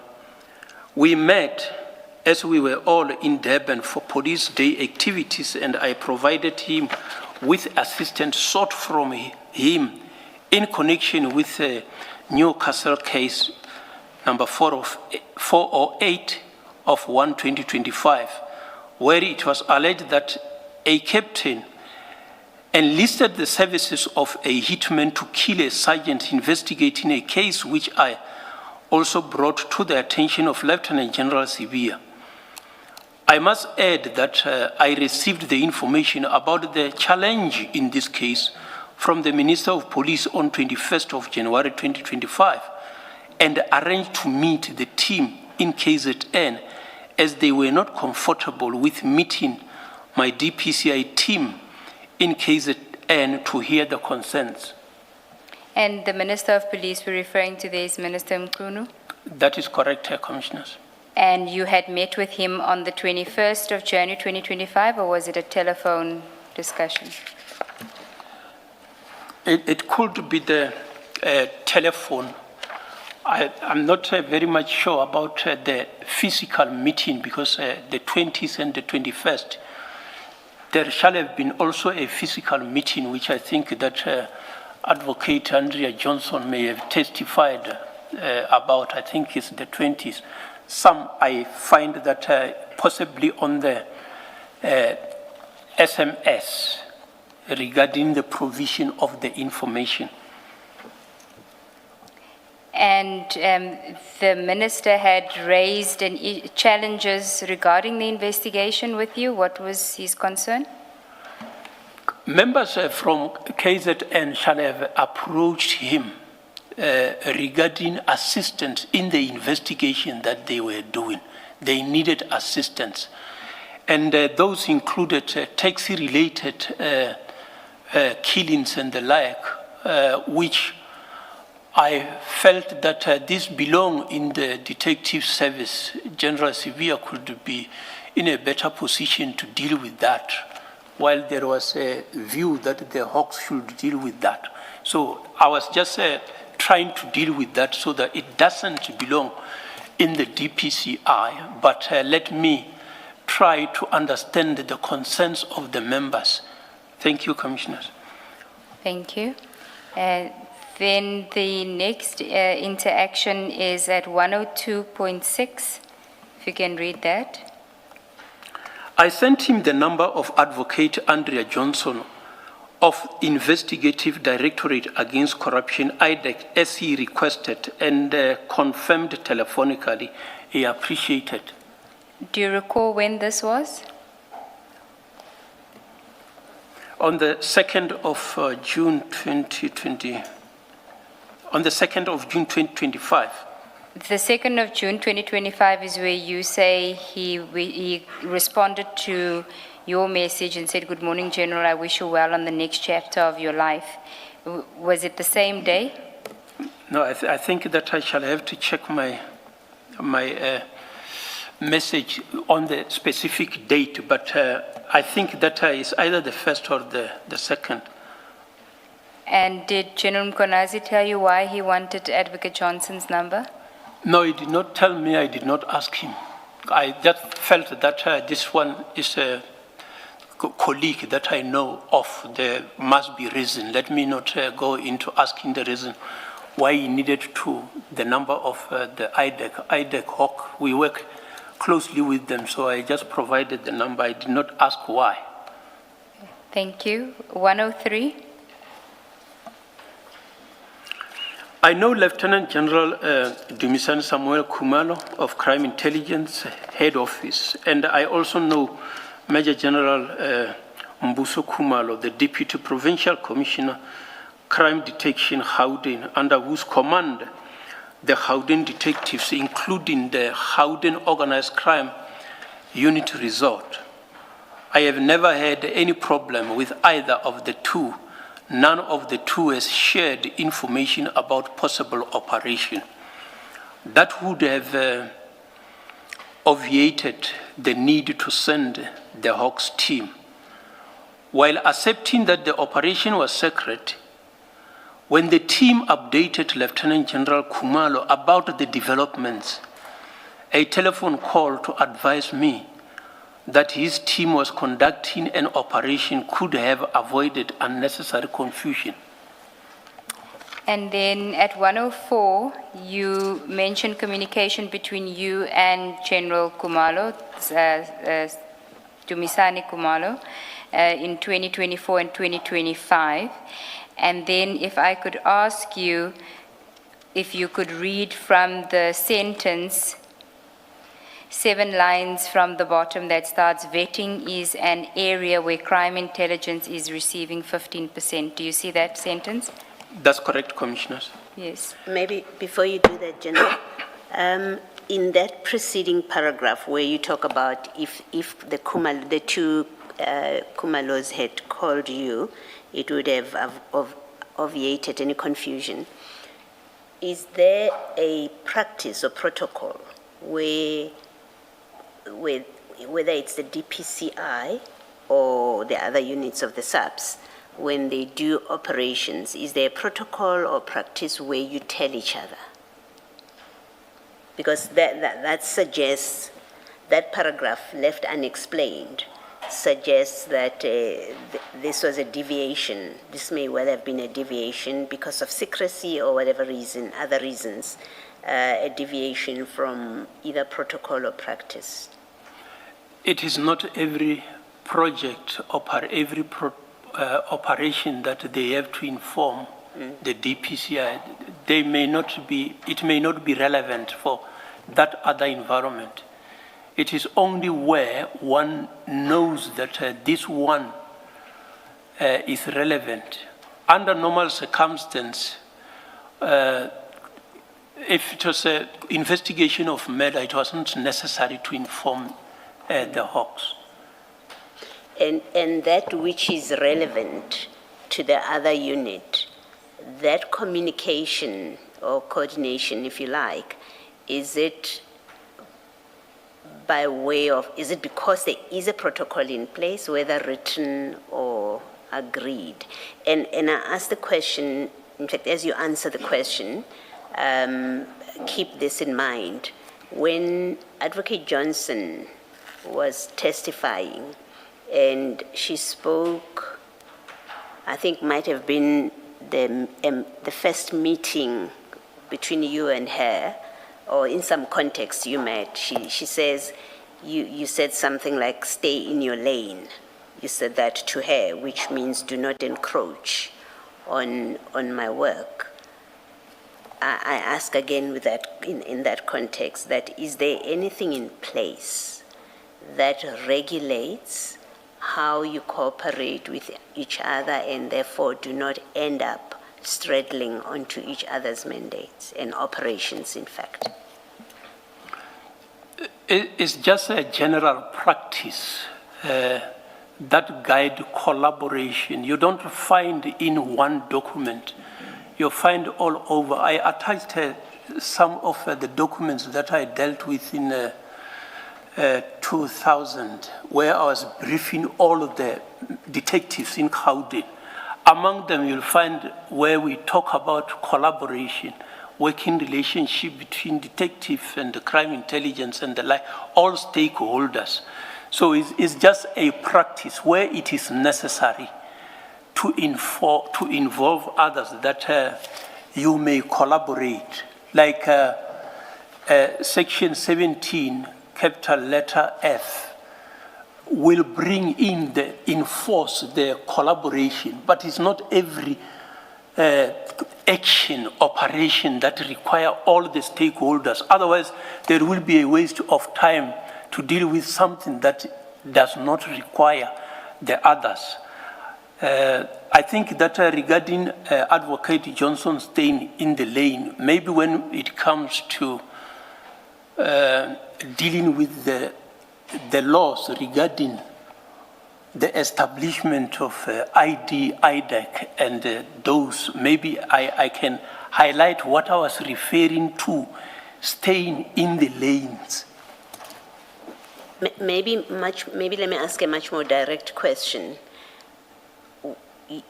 In this operation that we are talking about here in your paragraph 103, was this the first time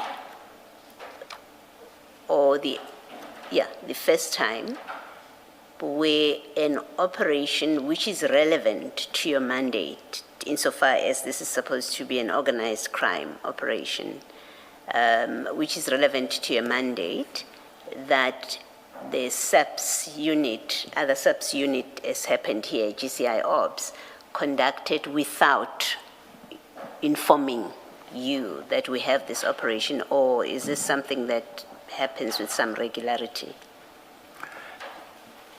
Just to clarify that, Commissioner, the operation itself was not necessarily what the Hawks were supposed to do.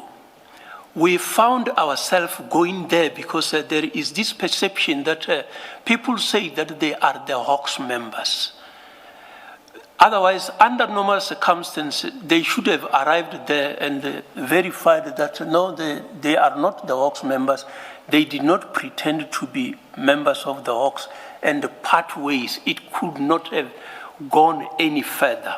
The only thing is the accusation that why do you send the members? You are disrupting, you are interfering. That is why it would appear that it seems as if we were saying that that investigation that they were doing was a mandate of the Hawks. It wasn't. When you say it wasn't the mandate of the Hawks, are you saying there was no need to inform you about it? Maybe let me use a different example.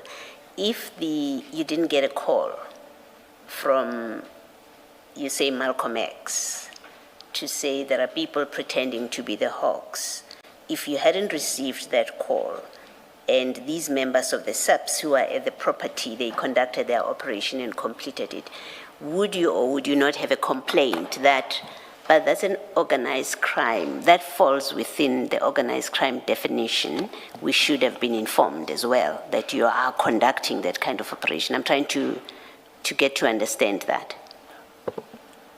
It's correct. I shall not have complained that they are operating on the mandate of the Hawks, because there in the SAPS, they also have got the organized crime component, which was handling that. So if it is organized crime, it's supposed to be organized crime on level 1 and 2. It means it hasn't reached the stage where it needs the Hawks. Under normal circumstances, we wouldn't want that investigation of that case. They can carry on. I still doubt as to whether when they charge everybody, they charge them in terms of the Organized Crime Act, which I think that is the normal crime that they are charging them on, which may be mislabeling of that incident. Thank you. I am answered. Thank you. Thank you. General, just want to clarify that when Advocate Johnson was appointed as the IDAC head, there was already a duty arrangement of some sort, as testified by Colonel Rulofse and Captain McLean, that some members of the DPCI were stationed at IDAC. Is that correct? Just repeat the question, Commissioner. When Advocate Johnson was appointed as the DPCI, as the IDAC head, there was already a duty arrangement between DPCI and IDAC in place from May 2020, where some of your members were working with IDAC or stationed at IDAC to investigate state capture matters. Is that correct? It is correct, Commissioners. We seconded the members to ID at the time when the head was still another advocate who was in charge of the ID at that stage, before Advocate Johnson was appointed. She was appointed later when the first advocate resigned. So those members were sent there before Advocate Johnson was appointed as a head of ID before it becomes IDEC. Was it Advocate Cronier? Advocate Cronier, correct, Commissioner. Thank you. Back to paragraph 104 from the sentence I'd asked you, vetting. Starting with vetting is an area. Vetting is an area where crime intelligence is achieving 15% of Hawks vetting instead of 100% as required by Section 17E, Section 2 of the South African Police Service Act. This is an area where the system is dismally failing. Seeking the intervention of the Deputy National Commissioner on the 25th of April 2024 has not helped, as it is common cause that Lieutenant Generals Sibia and Khumalo are not in good terms. When you say are not in good terms, do you mean at that time when the request was made in April 2024, or what you know now? At that time when I requested the promise to intervene, but then I realized it's not working because the other one is not complying. And as commonly known, generally it was known that the relationship is not healthy at all. Okay. 105, here you just speak about your relationship with Major General Mbuso Khumalo.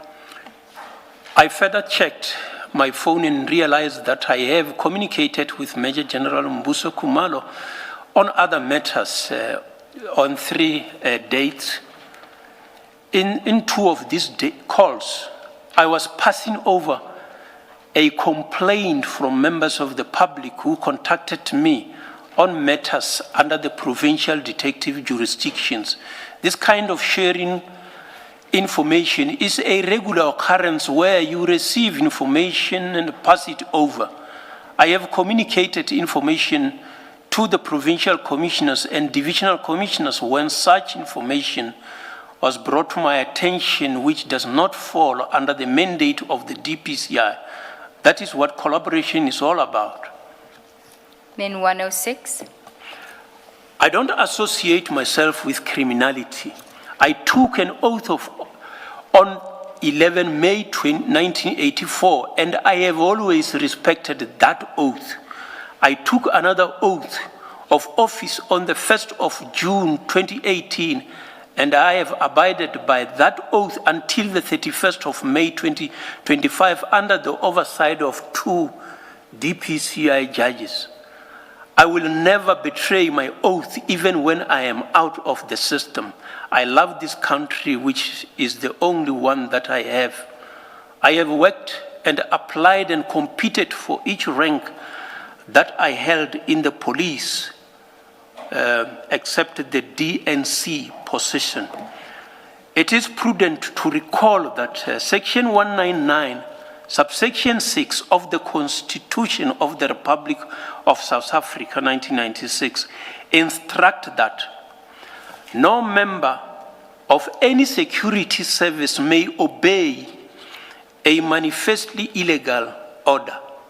No commissioned officer should consciously believe that commissioned officers can take a manifestly unlawful instruction unless it is an admission that he or she takes manifestly unfair instructions. Unlawful. You said unlawful unfair. Instruction. Yes.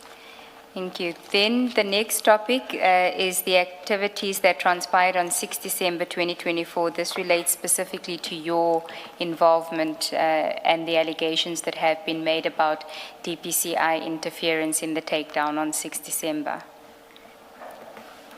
Can start at 107. The 6th December 2024 was a normal day for me as the national head of the DPCI. Over and above the work that I normally execute, I also had to preside over the DPCI annual Excellent Award celebrations. I still had to do other work, and the telephone call started at 06:59 and ended at 22:29 with 49 calls. On the other side, messages on WhatsApp and SMS will continue. The emails also needed attention. It was a busy assignment. Continue. The program of the DPCI Annual Excellent Awards celebration at Diep in die Berg in the eastern side of Pretoria was starting at 15:30. I always arrive early at meetings, sessions, and we were busy with the guests at the holding room where briefing had to take place. You may continue. Before the formal Excellent Awards proceedings started, I received a call from Malcolm X, who indicated that there were people who were claiming to be members of the Hawks, who said that they had been sent by me to come and conduct raiding at his friend's place in Sandton. I checked with the provincial head of the DPC in Gauteng, Major General Kadwa, and the Divisional Commissioner of National Priority Offences Operations, Lieutenant General Mboto, as to whether they were aware of members of the Hawks who are busy with an operation in Sandton. They answered in the negative. I asked the address from Malcolm X.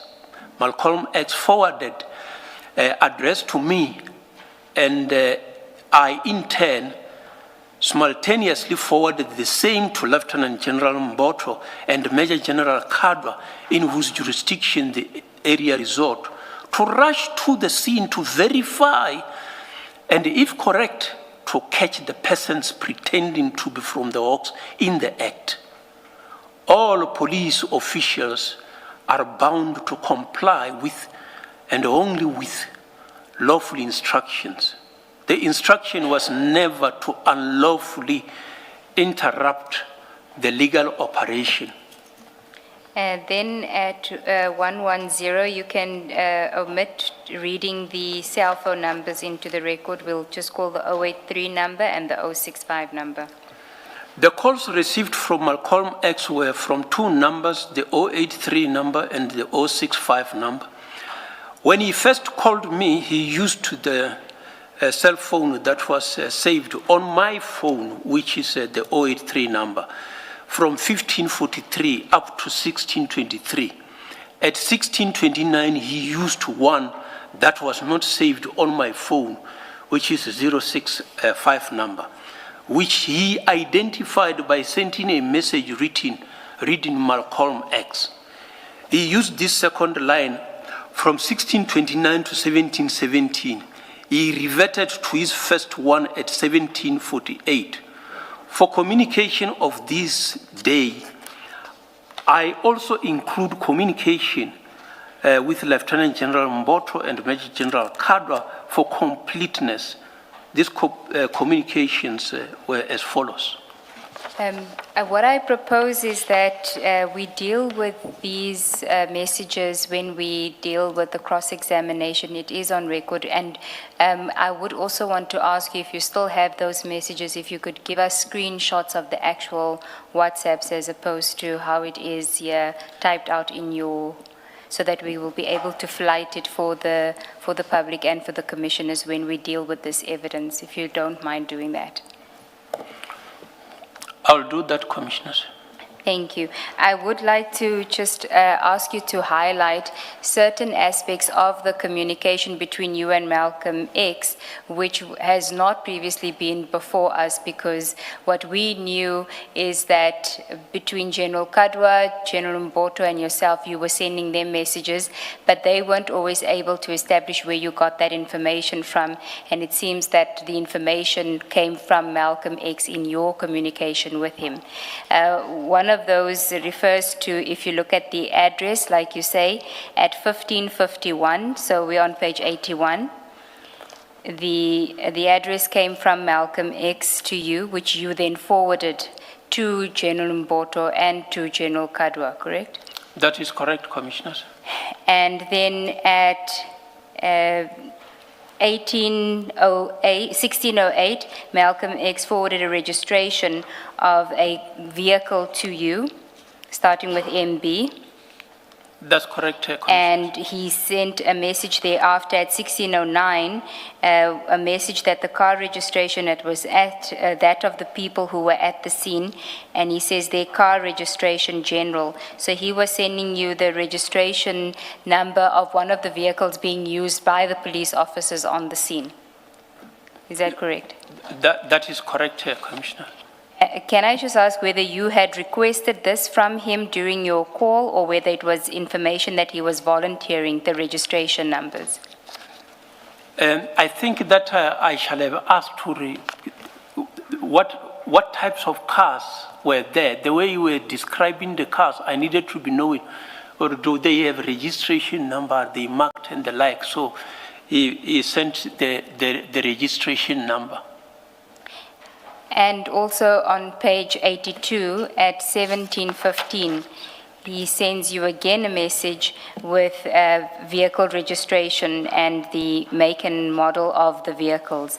And it comes after there's a missed call by him, but just before that, it's not before that, at 1649, you received a call from him for 1 minute. And then there's a missed call at 1714 from him. But then he sends you those vehicle registration and the make and model of the vehicle. Do you recall why he would have sent that to you?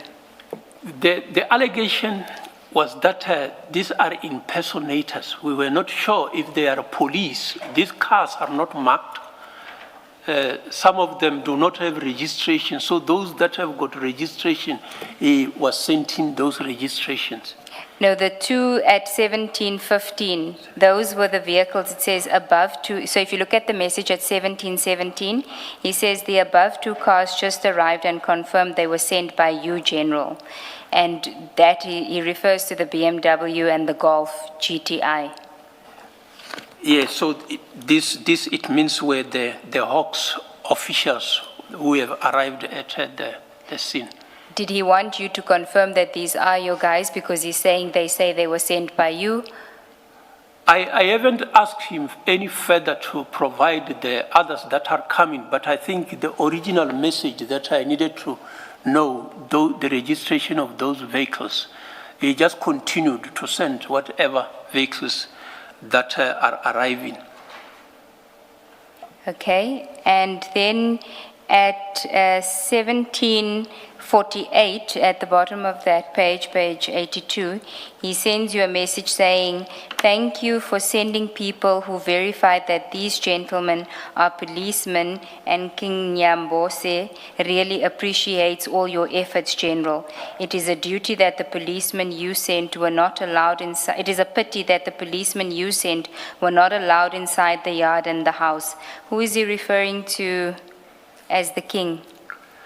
I don't know King Nyambose, but this seems to be a clan name for Mthethwa, but it appears that way.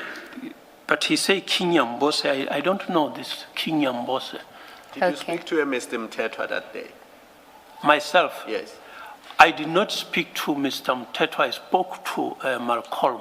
But do you know Mr. Mthethwa? I don't know Mr. Mthethwa. And if he says he knows you, that would not be true. People may know me. Not but from TV, as in you are bras, you are friends. No, I don't know Mr. Mthethwa. And do you know why he would refer to him as King Nyambose to you, as though you should know who that is? I don't know why he mentioned King Nyambose. To me, I don't know King Nyambose. And then if we go to page 83, at 1840, General Kadwa forwards a message to you, you say, that reads incident report. I just want to understand, had you requested an incident report from either General Kadwa or General Mboto? I did not request. It's a normal practice that when you have done particular assignment, executed a particular assignment, you should give feedback so that one is comfortable that the assignment has been executed. So he forwarded this as it was forwarded to him. Okay. Then you say at 21:32, Malcolm X calls me for 3 minutes. That's the second last entry. What were you discussing with him? He was obviously still talking about the operation that took place, which he was appreciating the fact that we attended. Oh, so that was the full extent of the 3-minute conversation? That's correct. Obviously, I can't recall the nitty-gritties, but that was conversation relating to the operation. Okay, then if, like I said, we'll deal with this timeline in detail when we get to cross-examination. Could I then ask you to do paragraph 111?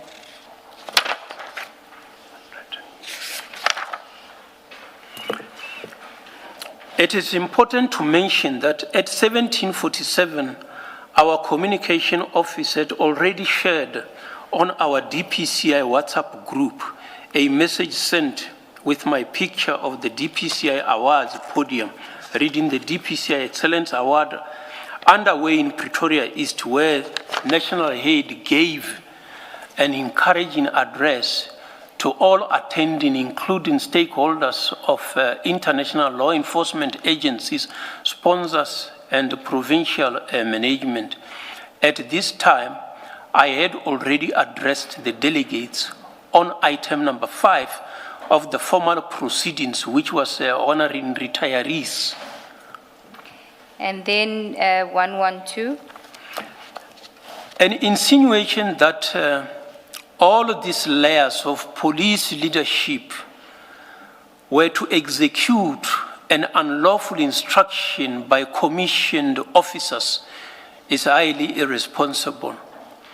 The statement by Lieutenant General Mokwanazi indicating that fortunately, when they arrived there, the members realized that it is indeed police operation, so they allowed the members to carry out their operation without disturbances, as logically assured him that they were not dispatched to unlawfully interrupt.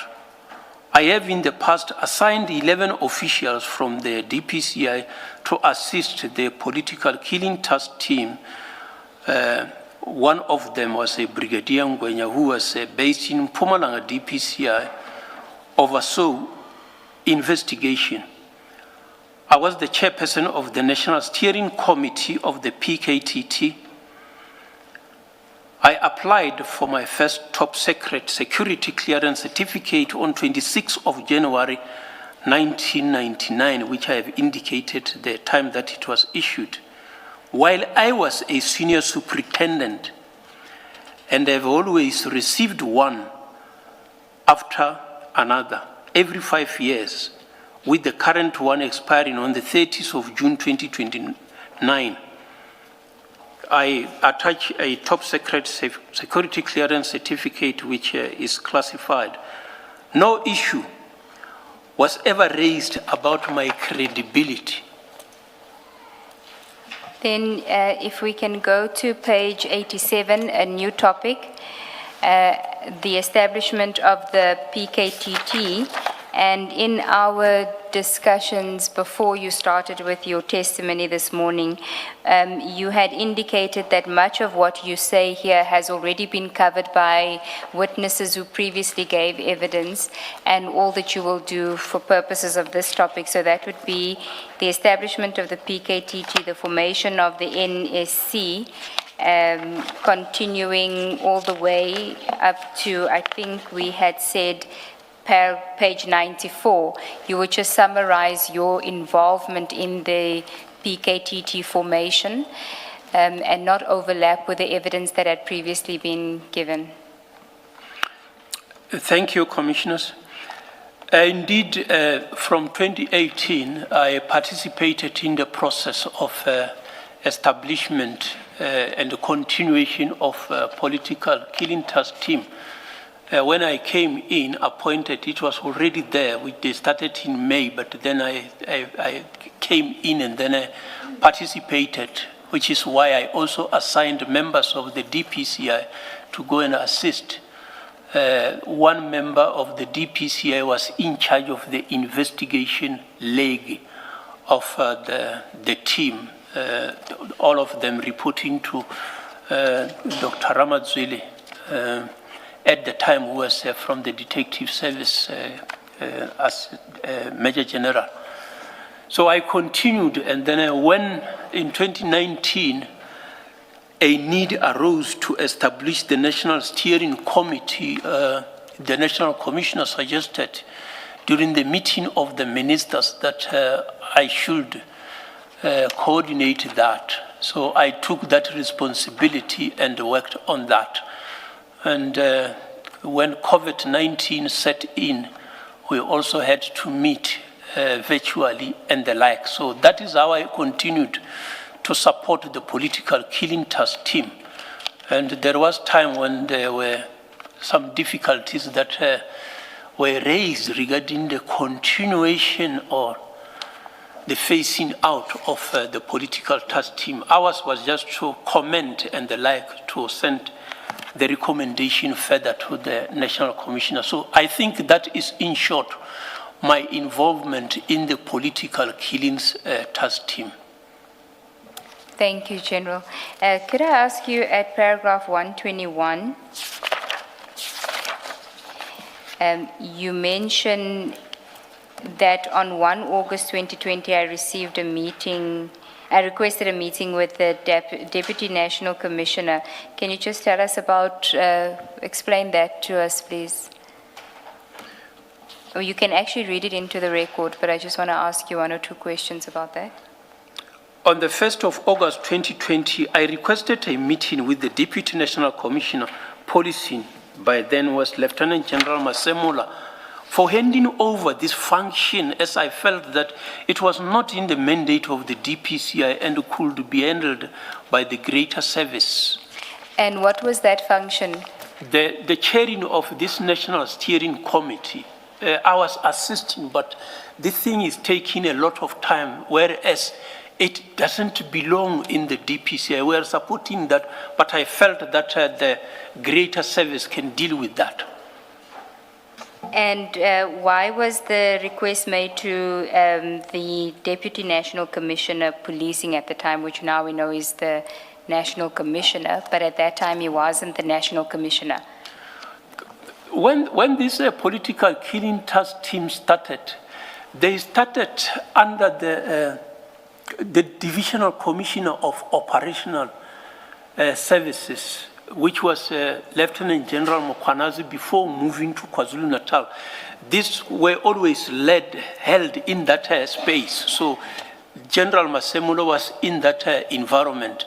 As Deputy National Commissioner, Operational Response is in that space. So that is the first call that I was making. It will also be seen that at a later stage, I also approached the Deputy National Commissioner for Crime Detection, that in their environment, they should be taking this responsibility and handling it. Thank you. And then paragraph 124 on page 91. 124. On the 13th of April 2021, I wrote to the National Commissioner General Sitole to discuss the view held on the political killings task team. In paragraph 4 of my note, I indicated as follows. The teams which are located in KwaZulu-Natal and Limpopo are now well established and fully operational, and it has become very clear that the work and the investigation will continue for an extended time. Major General J.K. Mudubazi, who was the head of the executive support in the Office of the National Commissioner, indicated on the 15th of April 2021 that the meeting to be placed on the diary of the National Commissioner. Okay, and then 125? On the 18th of June 2021, Major General Dumisan Samuel Kumalo submitted an information note detailing the required cost of the PKTT. The Deputy National Commissioner for Policing, Lieutenant General Masemola, recommended that overtime can be down-managed. The late Deputy National Commissioner Crime Detection, Lieutenant General Slindile Christopher Mfazi, commented on the 28th of June 2021 as follows. This matter needs to be clarified as to where does this investigation is being managed by the division detectives or the DPCI. I recommended the noting of performance report for period July 2018 to June 2021. The report also reflected the budget for the PKTT for the period of 1st July 2018 to 30 June 2022 as 217,413,745 rands, with actual expenditure as 209,043,558 rands, excluding salaries and allowances. And then 126. From July 2021, a similar but more demanding task came my way as I had to put task teams to deal with the July unrest in affected provinces. A virtual meeting that was being attended by the DPCI and the NPA was held daily for a year, which I had to chair. You don't have to continue there. I just wanted to find out, was this the same task team that Brigadier Nyuswa was on for the July unrest? I have been working with the provincial heads. I'm not sure if lower down Nyuswa was also part. He shall be part because it is the organized crime. So I will be dealing with General Sinona. And General Sonona will deal with Nyuswa and the other members of the team. But it was July unrest, the affected provinces. And then at paragraph 127, you deal with an issue about the continuation or termination of the PKTT. And you say that General Kumalo wrote to you and the DNC policing, who at the time was General Masemola, on the 16th of February 2022. And then you speak about a virtual meeting on 1 March 2022. If you could continue from there, and then I want to find out from you, why was there this discussion about the continuation of the PKTT in February 2022? So I should start from... on 1 March 2022. On 1 March 2022, a related virtual meeting was held. The attendees were Lieutenant General Masemola, Lieutenant General Mkwanazi, Deputy National Director of Public Prosecution, the late Advocate De Kock, Advocate Governor, Advocate Johnson, Advocate Mashamaide, Major General Dumisan Kumalo, Major General Samuel Manala from Limpopo, Major General Jan Skiepers, and myself. Apology from Deputy National Commissioner Crime Detection, Lieutenant General Elizabeth Nchinga was noted. The agenda included item 2.2 for consideration of handing over of the coordination to the DNC Crime Detection. And the DNC Crime Detection, there was the person that had apologized for not attending. Or who was it then? That is correct. It was Lieutenant General Nchinga at the time. Yes. Can I just understand what was the discussion about the continuation or termination of the PKTT then in March 2022? There were issues that were raised, concerns as to whether this political killing task team should continue or should cease to exist. So that was tabled for consideration. It would appear that there were already concerns as to why this task team will continue. Okay, thank you. Then if we can go to paragraph, oh, it's a new topic, and Chair, I see that it's 2 minutes to 1. Shall we take the adjournment? Let's adjourn and resume at 2 p.m.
1-2. All right, we are ready to resume. Good afternoon. Please make sure that your devices are quiet. Switch your cell phones onto mute.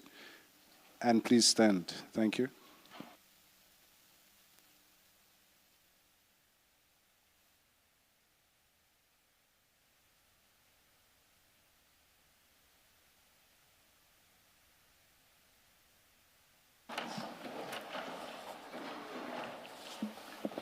Yes, Ms. Seegers. Thank you, Chair. General, just before the adjournment, we were going to start a new topic on page 94, which is titled My View on the Disbandment of the Political Killing Stars Team. You can read paragraph 130 and 131. The establishment, management, and disbandment of task teams is an operational matter. In the DPCI, a policy has been adopted on the subject of task teams. In the same way that the political office bearers are not empowered to establish police task teams, but give policy directions, this issue should be left to the discretion of police management. My view is that each provincial commissioner should exercise discretion on the need of establishing a team or otherwise.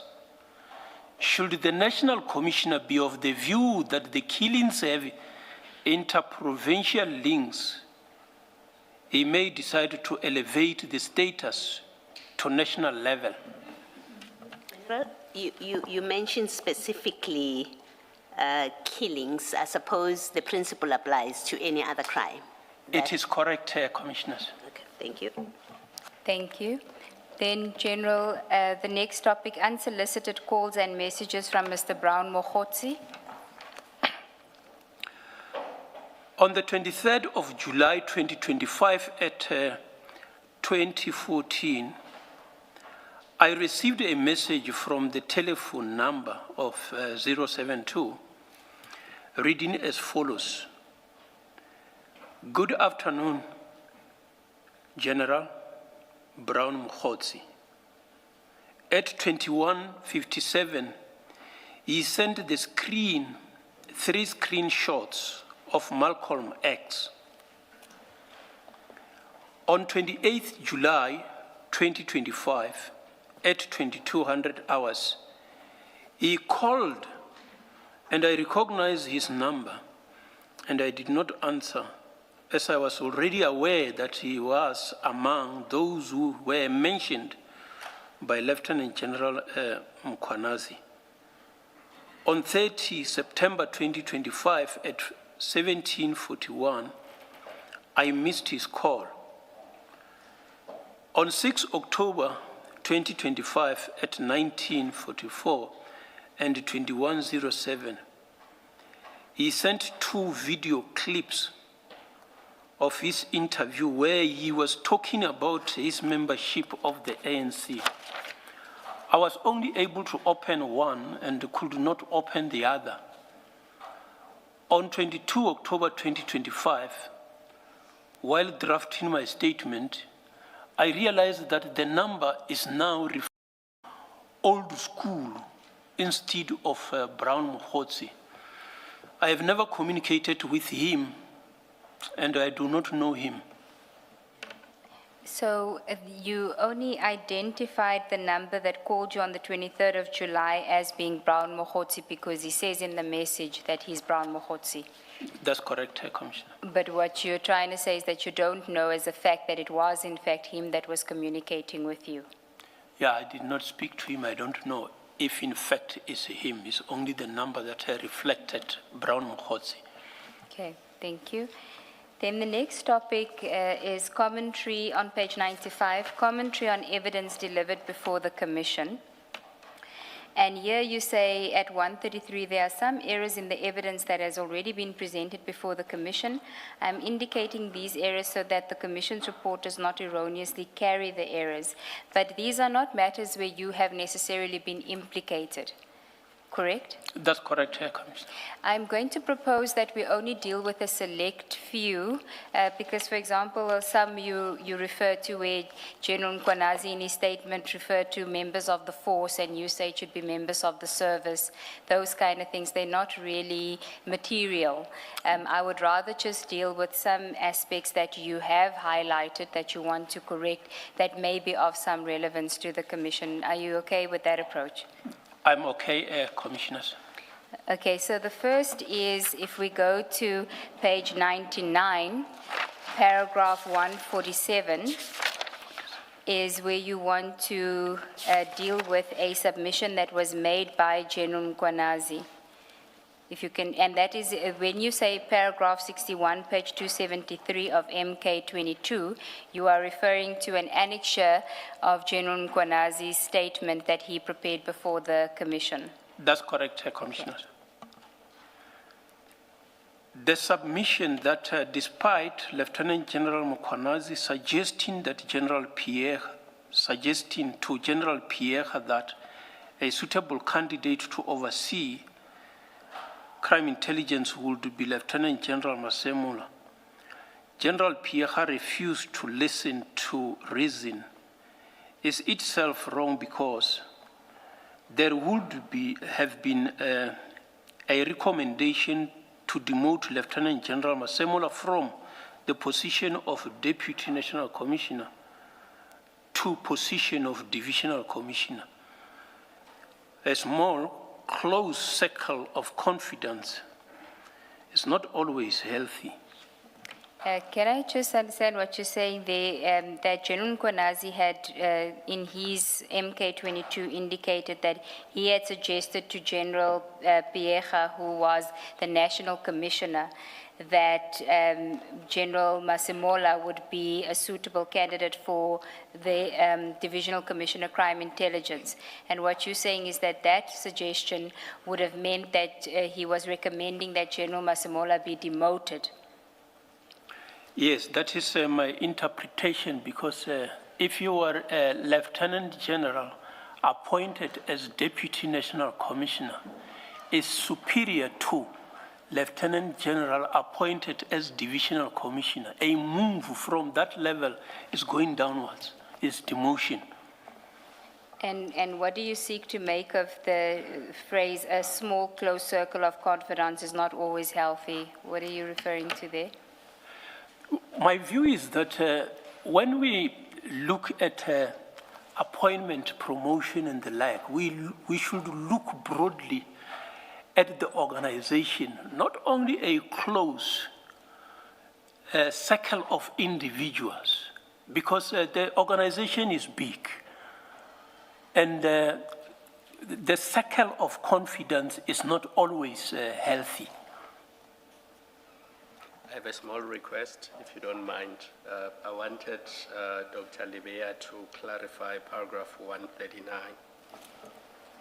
Which paragraph, sorry, Commissioner? Page 96, paragraph 139 of the statement. And Dr. Libea, what I needed to understand is whether the head of the DPCI reports directly to the Minister of Police, and whether they brief the Minister of Police directly, as opposed to briefing the National Commissioner, who consolidates the reports and briefs the Minister or the ad hoc committee, or whoever it is, the person you are reporting to. Can you just clarify that for me? As head of the DPCI, who do you report to, and how does it work structurally? Since the 14th of September 2012, the national head report directly to the minister, and no longer the National Commissioner as it applied from 2009 to 2012. So you can have private meetings with the minister where you are briefing him directly. You don't need to go via the National Commissioner of Police. That is correct, Commissioner. Thank you. Thank you. And then still on page 99, the next subtopic that you have is affidavit of General Masemola. If you could just deal with 148. General Masemola stated that the national head reports directly to the minister and indirectly to the national commissioner. I have constantly queried the insertion of those dotted lines on the structure. The South African Police Service Act was amended in terms of the South African Police Service Amendment Act 57 of 2008, which made the head of the DPCI to be the Deputy National Commissioner who reports to the National Commissioner. The Act was amended in terms of the South African Police Service Amendment Act 10 of 2012, which made the national head to report directly to the Minister of Police. Thank you. And then page 100, paragraph 152, you are addressing General Masemola's paragraph 93 on page 29 of his affidavit. In his testimony, General Masemola indicated that the Hawks were not doing much in the cases at Fort Hare University until the political killings task team went and effected the arrests. The DPCI cases were never handed over to the political killings task team, and those arrests are not relating to cases falling under the mandate of the DPCI. The DPCI's 5 cases You don't have to read out the with case the numbers. reference number have been completed and handed over to the National Prosecuting Authority for decision. On the 17th of March 2023, when I learned that a team would be established and be led by a brigadier from Detective Service Head Office and overseen by Major General Sibia as he then was, I expressly directed that the 5 cases with the DPCI should be finalized by the DPCI and information that can assist the detectives be shared. I attach copy of this directive as per Annexure GL 38. Thank you. Then if we can skip a few pages and we go to page 106, paragraph 159, you're dealing with General Dumisani Kumalo's evidence. Lieutenant General Dumisan Samuel Kumalo, a veteran who have joined the police in July 1991 when I was a commissioned officer, draws an inference that the Hawks' conduct is a clear obstruction of justice. This is a serious crime against the administration of justice. The crime of defeating or obstructing the course of justice consists in unlawfully and intentionally engaging in a conduct which defeats or obstructs the course of administration of justice. A critical element is intention.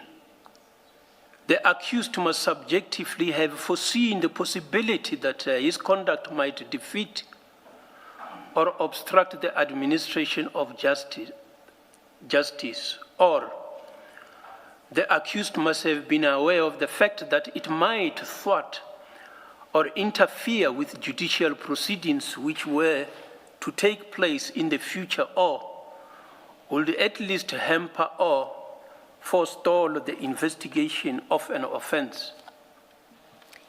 160. Due to the simultaneous running of the commission and the ad hoc committee of parliament, I missed some of the testimonies. I have not heard as to whether Lieutenant General Dumisani Samuel Kumalo testified about his possible visit to the Hammanskraal farm or one of the Big 5 and the developments thereof, or confrontation where he felt that his life was in their hands. Where did you get that information from? That was a general discussion when we were conversing on our way from an Interpol meeting where there was this indication that at some stage he was confronted and he felt that his life was in danger in handling some of these matters. So I do not have the nitty-gritties, the details of precisely what that meant. So this was a discussion between you and General Kumalo? Yeah, and General Masemula and General Sibia. Okay, thank you. And then 161. Lieutenant General Dumisan Samuel Kumalo reminds the Commission that in 2012, he was appointed as the acting component head in crime intelligence. When General Masemula, who was a divisional commissioner at Protection and Security Services, was appointed by Lieutenant General Mkwanazi as the acting divisional of crime intelligence, while Lieutenant General Mkwanazi was appointed as the acting national commissioner. Indeed, the trio have been together for a long time, and in some instances, appointing and promoting each other. Furthermore, it is worth noting that Lieutenant General Masemula was appointed by Lieutenant General Mkwanazi to become the Deputy National Commissioner.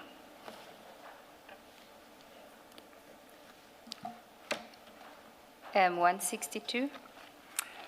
Lieutenant General Dumisan Samuel Kumalo testified that he has deliberately excluded the DPCI to protect the investigation against the Hawks because there was information which he received in May 2024 that Captain Zungu of Tom's Hawks is involved.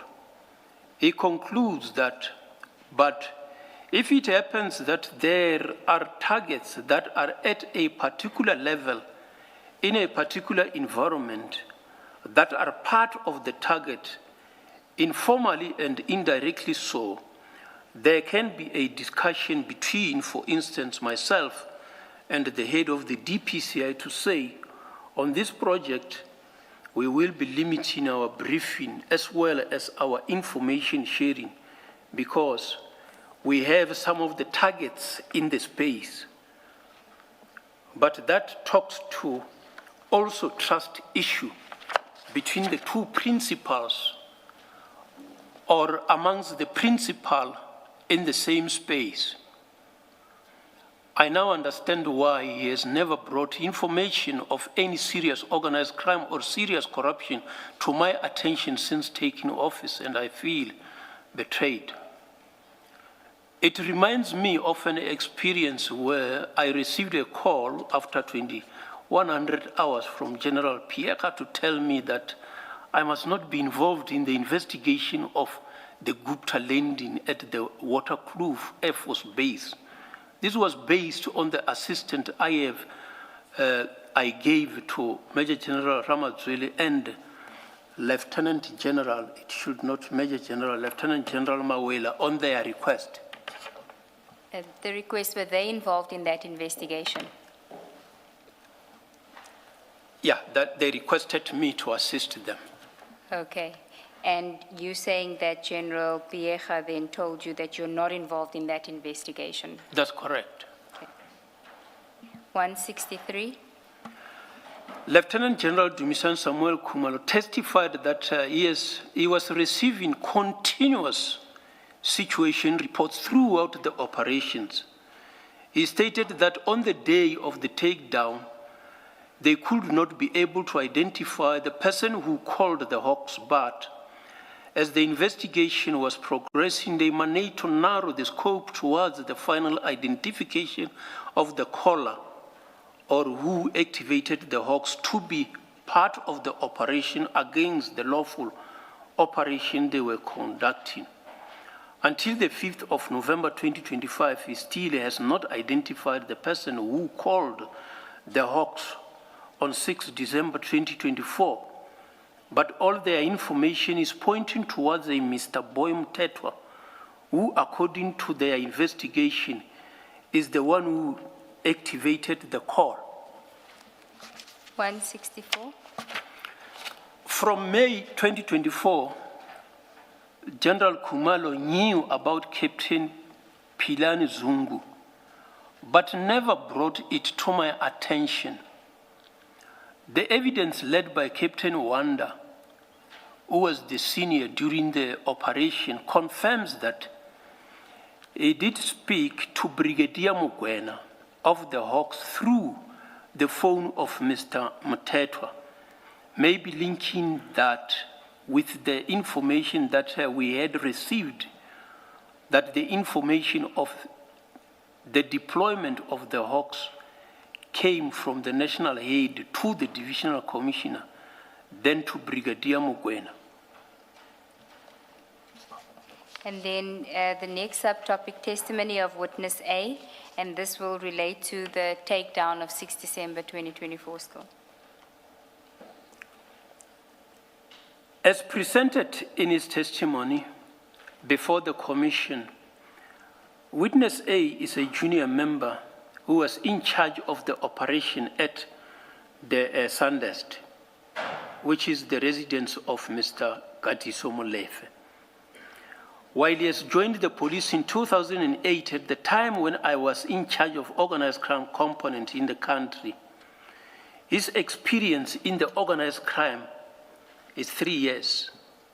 If he was in the middle lane, he should be a warrant officer, and if he is in a slow lane, he may be a constable or a sergeant. I am aware now that he's a warrant officer.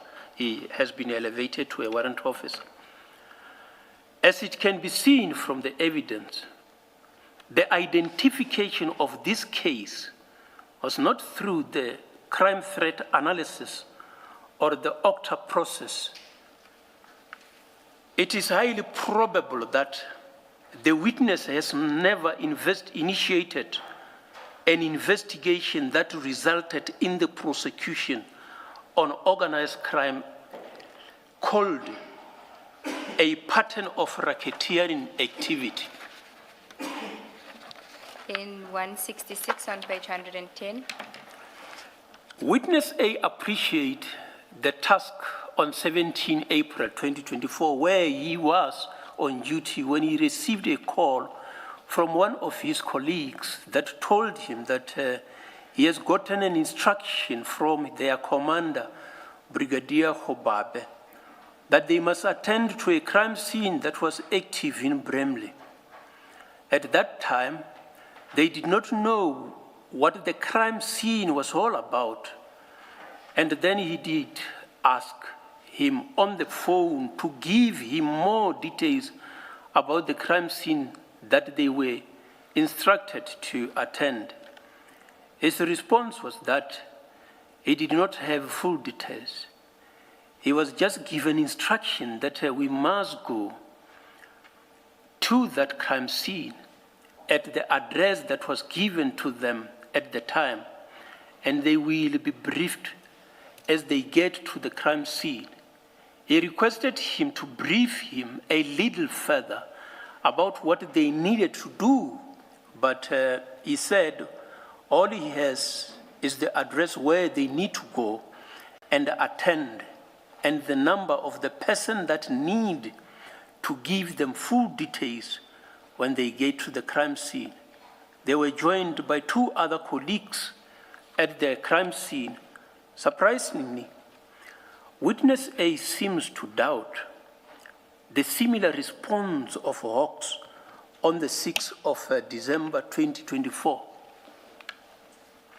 Can I just ask this? Following this incident at Mr. Molefe's home, did you and the SAPS, whether the main service, as you refer to it, whether General Kumalo or anyone in particular, did there ever happen a discussion between you as the PCI and them about that day, about what happened on that day?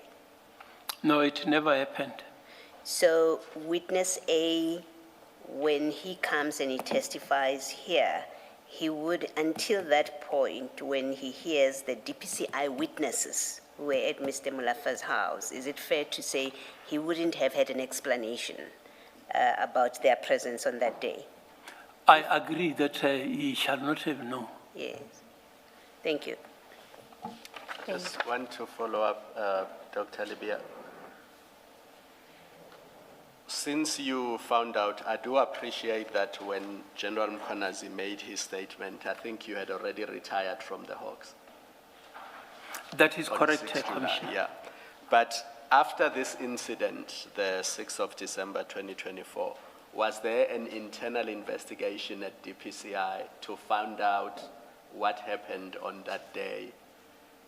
What did the members of the DPCI that went to the Senate address do and what they did when they came back? Or, I don't know, is it an occurrence book or a report, something where the DPCI, independent of what General Mkhwanazi said, records what transpired that day, who reacted, why they reacted, and there's a full report that sets that out? Was there ever such a thing? No, except the note that I have shared coming from the provincial head, which indicated feedback from the members who attended. So that is the only report that came to my attention. I'm not sure in the operational environment, but I was satisfied myself. I speak from a position of ignorance, please appreciate that. But one would have expected that when the national head of the Hawks dispatches a team to an address, there will either be an inquiry number or something, and arising from that, there would be a formal report to you to say, as per your request, people were dispatched because there was a possibility that the Hawks, somebody was impersonating the Hawks. These are the members who went there, this is what they found when they went there, and this is the outcome or the report of what they found when they got there and why they left. So there's no such a thing. Because that one is an operational matter. Yeah. There in the operational environment, I don't know what they will record there. At times they can record in the pocket book, and then if the commander is satisfied that there is none issue, Yeah. it's false. So you can't be registering files of false activities. So from where I was sitting, I just needed to be satisfied that those are not Hawks impersonators. When the report comes back, I was satisfied with that. So from where you were sitting, even a phone call was sufficient that it was not people impersonating the Hawks? That's correct, Commissioner. Thank you. And then 168.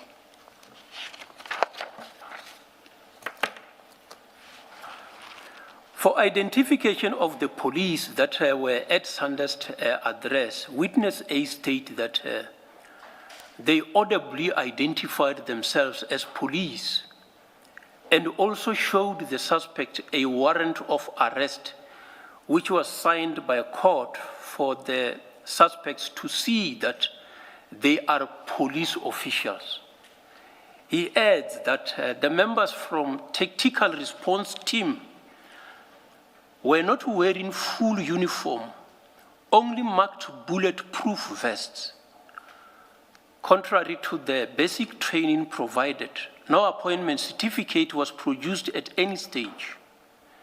He raises a concern that the members of the DPCI just told them that they are from the DPCI, but he has not verified that.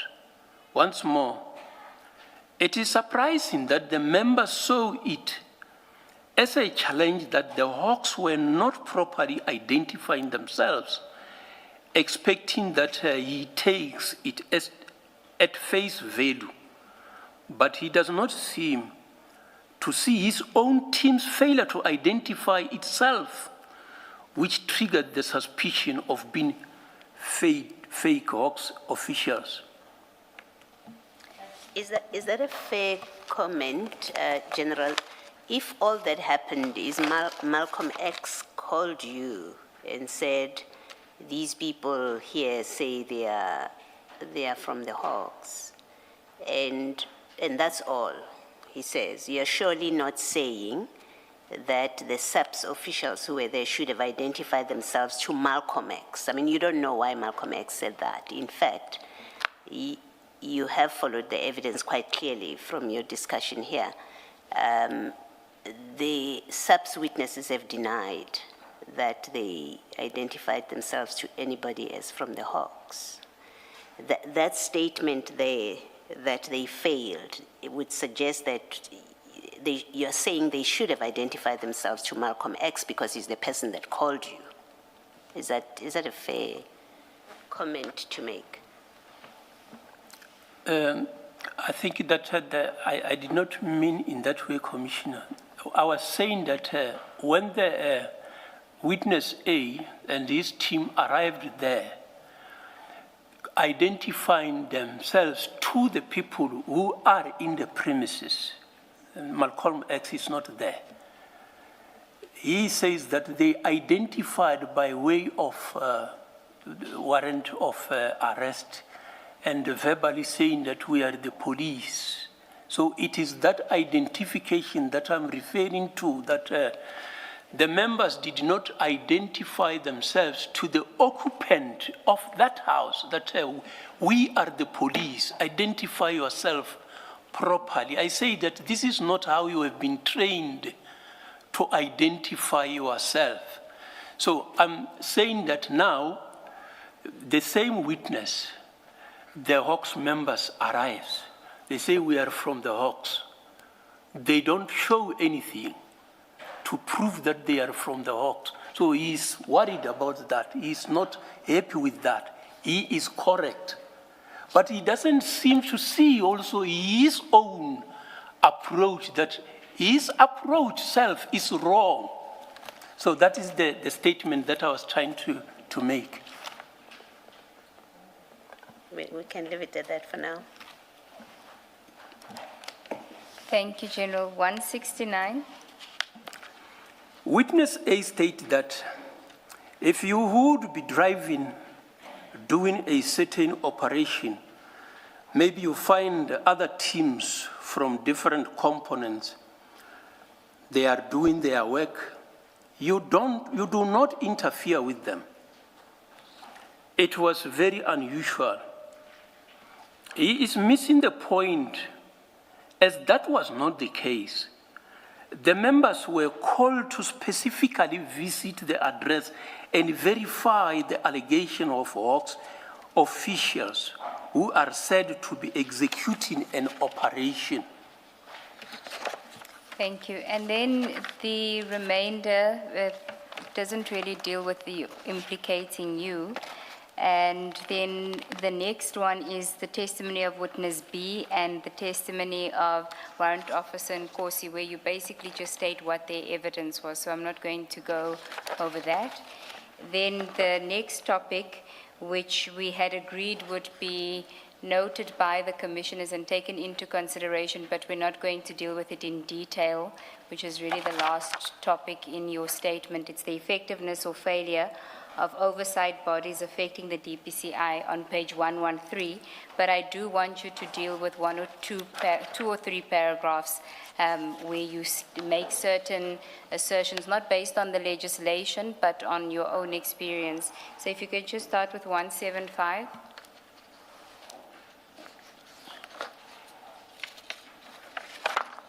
On page 113, paragraph 175. After careful consideration and analysis of various developments, I conclude that the oversight bodies that are listed below have failed to execute their duties, which contribute to the weakness of the criminal justice system. Recalling that the South African Police Service Amendment Act of 10 of 2012 came into operation on the 14th of September 2012, the implementation process was already in place on the 26th of November 2012. I was assigned to chair the process while being the Deputy National Commissioner of Crime Detection. Copies of the correspondence are attached as per Annexure SGL 41. You then deal with some of the oversight bodies. The one that I do want you to deal with is the Ministerial Committee in terms of Section 17 of the, 17L, is it L? 17I. I, yes, of the South African Police Service Act. So 175.1, 2, and 3, please. The Ministerial Committee is established in terms of Section 17I, subsection 3, paragraph A of the South African Police Service Act, which provides that the Ministerial Committee shall meet as regularly as necessary and shall report to Parliament on its activities as part of the annual report of the Directorate.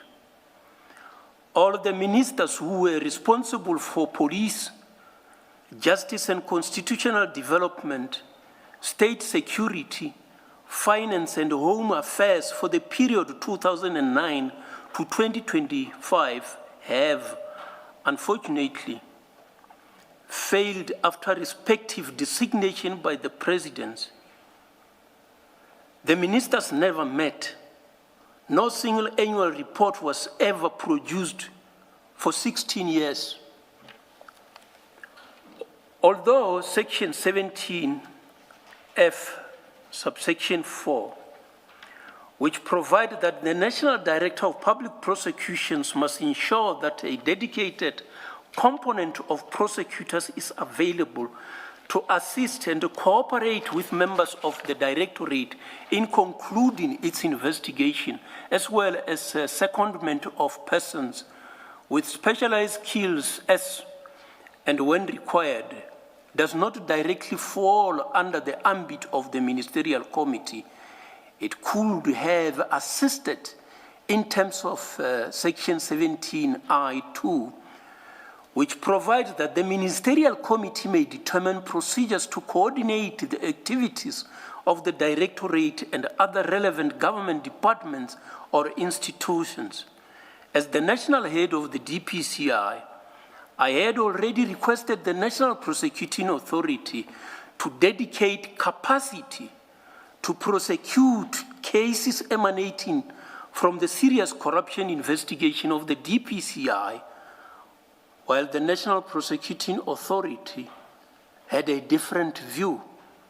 I respectively attach a letter from the DPCI dated the 14th of February 2021, as well as a reminder dated the 15th of September 2022 as Annexure SGL 42, and a response from the National Prosecuting Authority dated the 11th of October 2022 as per Annexure SGL 43.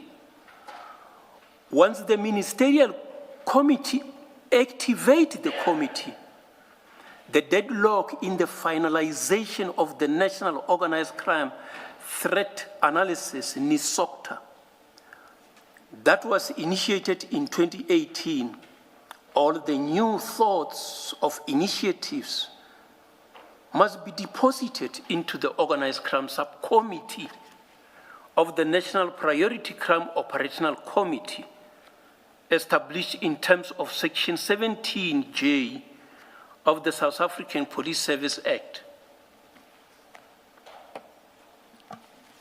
Thank you. And then the Executive Authorities, Minister of Police and Finance, I just want you to deal with 175.4 and 175.4.3.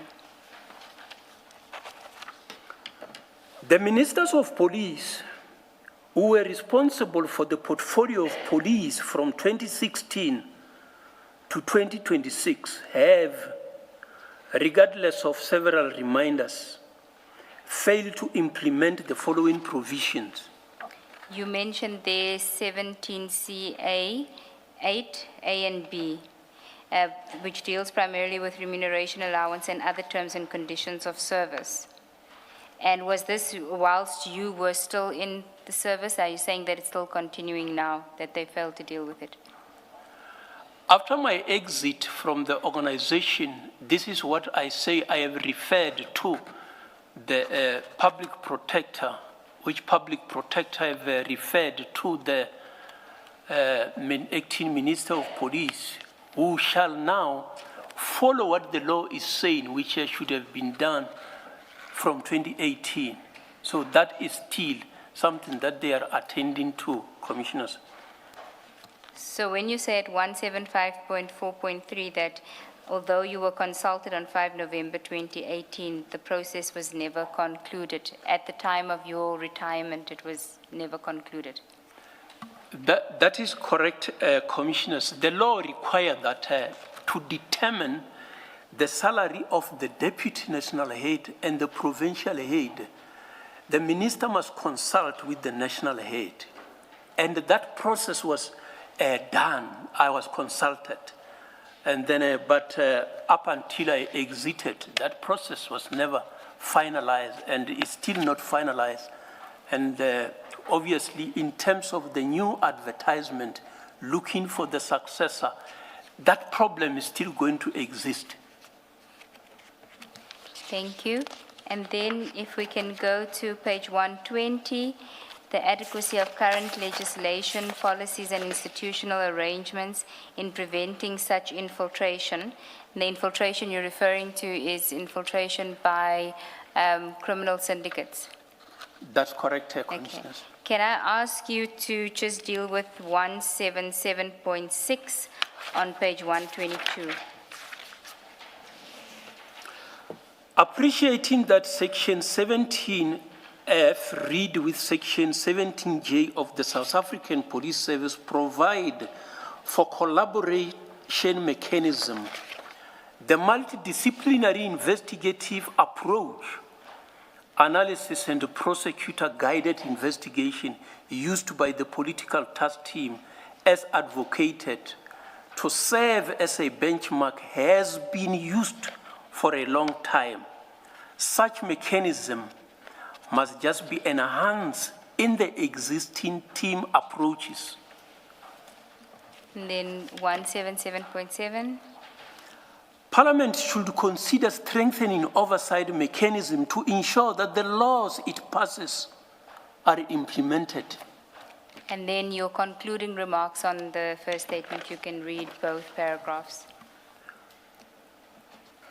Should additional information come to my attention after submitting the statement, I shall be keen to deal with any aspect that requires my attention.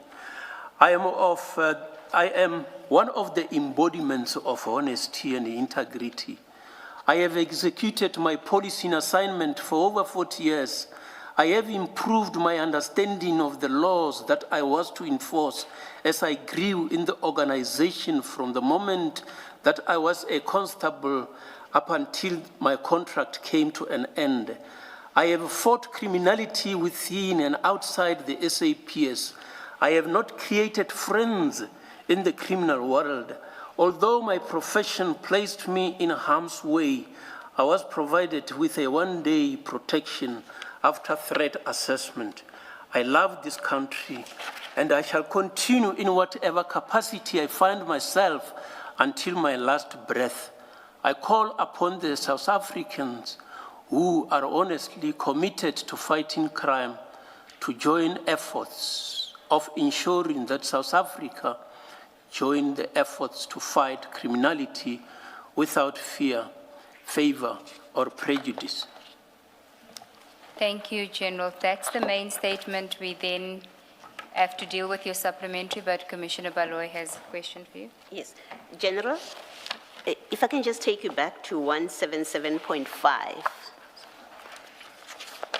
where you propose an amendment which defines organized crime, and you say there that that is necessary because otherwise there is a confusion about the mandate of different agencies. You're obviously not suggesting an amendment for the sake of it. In practical terms, what has been the consequence of the absence of a definition, or of a uniform definition, if you like, or a uniform understanding, let me say, a uniform understanding of what is organized crime, on the fight against crime? What has it caused? On the operations itself, it does not make any difference. But in terms of the mandate and the labeling of certain activities, that is where the confusion comes. And when it comes to failure to define, when you segregate which matters need to be investigated by the detectives, which matters need to be investigated by the DPCI, the confusion comes in. And I think that legally speaking, the Supreme Court of Appeal have already addressed this and say that the lack of definition is problematic. And what I'm trying to get to is whether it has had a practical consequence, as in conflict of the agencies, or some crimes that should otherwise be investigated falling between the cracks because there's a misunderstanding or confusion about the definition. I think that it goes further than that, because after failing to define organized crime, if it was only organized crime and then there is one unit that deals with organized crime, there will be no problem. But the moment you create other units dealing with the very same organized crime, and you label another as organized crime and another as serious organized crime without defining both, it creates a problem as to what is serious as compared to the normal organized crime. That, when it comes to the mandate, is problematic. You'll find competition. Thank you. Thank you. Thank you, General. Can we now go to your supplementary statement, which is in file 4?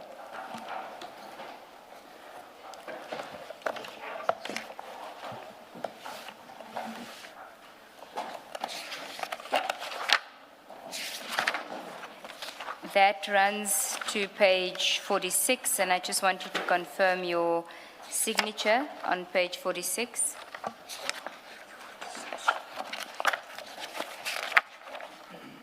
It is my signature, Commissioner. And you confirm the correctness and truthfulness of the contents of the statement? I confirm, Commissioners. Okay. Can we start on page 3 of your page? Actually, we can do page 2 just to orientate us as to what the statement deals with. So you can read paragraph 1. You don't have to read your name again. In addition to my statement submitted on the 25th of November 2025, I was directed by the Commission on the 16th of July 2026 to provide a further statement within 10 days, calendar days of the notice. The submission deadline was subsequently extended by the Commission's attorneys upon request for such an extension by my attorneys of record to the 5th of August 2026. At paragraph 2, you then deal with the topics, which we again won't read into the record because we'll cover them as we go along. On page 3, you deal with where it says at paragraph, that is in relation to the Rule 3 notice, correct? That you are responding to. That's correct, Commissioner. Okay. The first topic is your oversight role exercised by me in the Ayrton drug bust of 9 July 2021. We won't read into the record what you were asked to address, but if you could just start then on paragraph 4. To paint a complete picture of drug seizures that included the consignments under scrutiny, it is worth mentioning that on 22nd August 2022, I made a quarterly public update on the work of the DPCI, where I reflected, among others, 6 cases of cocaine weighing 4,442 kilograms. Those were the 706 kilograms of cocaine intercepted at Gqeberha on 8 January 2019. The 541 kilograms of cocaine confiscated at Isipingo on 22nd June 2021. The 805 kilograms of cocaine seized at Pretoria on the 2nd of June 2021. The 715 kilograms of cocaine seized at Ireton on the 9th of July 2021. The 1,000 kilograms of cocaine seized at Durban Harbour on 30 July 2021, and the 675 kilograms of cocaine seized in Western Cape on the 4th of August 2022. This issue remains a challenge.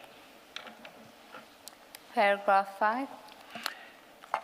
It is a standing practice that when there is a major incident in the province that requires the attention of the Directorate for Priority Crime Investigation, the provincial head of the DPCI will inform the national head of the DPCI. The provincial heads are well experienced and will execute the task and update the national head where necessary. 6. In the Ireton matter, Major General Ibrahim Ahmed Kadwa shall have informed me telephonically about the incident. I do not have a record of such communication. As an experienced senior manager, I will expect of him to do whatever is necessary in line with the prescripts of the law. There was no need for me to exercise any oversight role. He never sought any assistance from me. I was comfortable that a senior manager is at the scene, which is what is expected. Can I just clarify what you're saying in that paragraph? Are you saying he would have informed you, you just don't have a recollection? Or are you saying he did inform you, you just don't have a record of it, but you're saying positively he did inform you? I cannot recollect that he informed me, but it's a normal practice that he must inform me. I take that he shall have informed me. So I couldn't get the communication records. So, but I expect that he shall have informed me. It's just that I'm not recalling how it was done. So, my confusion comes from the last sentence where you say he never sought any assistance from me, and I'm prepared to accept that maybe it's consistent with you not remembering whether he called you or not, but then it is the very last sentence where you say, I was comfortable that a senior manager is at the scene, which is what is expected. So that last sentence conveys quite positively that he did inform you and you satisfied yourself that with such a senior person on the scene, you don't need to do more. That's where my confusion comes from, what you're conveying. Because the statement is being made afterwards, insinuating that it is wrong of a senior manager to be at the scene, I think that may have influenced the insertion of this. So I was comfortable that he should be at the scene. So I'm not recalling the nitty-gritties. But to be at the scene of a crime, that is what I expected. Okay, it's not clear yet to me if what you're seeking to convey is that even if he did not inform you that there was such a senior person on the scene, that's fine. There's nothing wrong with that. If that's what you're conveying, then I understand what you're saying. But if you say, I don't remember, and then you say, but I was comfortable that there's a senior member on the scene, as if you're speaking about the day itself of the incident. That's where my confusion comes from. So it's either he may have informed you and you don't have a recollection of it, and you leave it at that, and the next sentence is that his presence on the scene, now that I know that he was at the scene, in fact, there's nothing wrong with that. I'm comfortable that there was a senior person at the scene. I don't know if you understand what I'm trying to clear. Yeah, obviously it is my recollection that I do not recollect the nitty-gritties, but I have known about that, and the only person who should have informed me is him from his province. And you would have known about it on the day itself? I shall have known about it Okay. on the day itself. All right, thank you. Thank you. Paragraph 7. I expected that everyone who was involved in that attempt to steal the drugs should be arrested. This included every police official who secretly went there to steal, knowing very well that the kind of operation belonged in the DPCI, and that the unit responsible for that jurisdiction will deal with that matter. You've then attached 13 reports by General Kadwa. What do they relate to? Is it this incident itself? Yes, it relates to the reporting of the incident, Commissioners. Okay, thank you. Then the next topic, my interactions with Lieutenant Colonel Maluleke.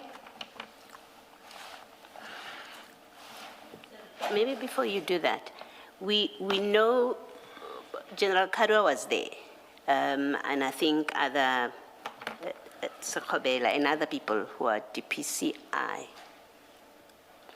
So where do we land in terms of mandate? Should DPCI have been responsible and taken over this operation? When they got to the scene, we know there were 3 people who were accompanying this consignment. In the end, they get arrested, 3 or 4. Should DPCI have taken this operation on when your people arrived there? That's correct. They should have taken it on. They should have taken it on. That's correct. Okay, thank you.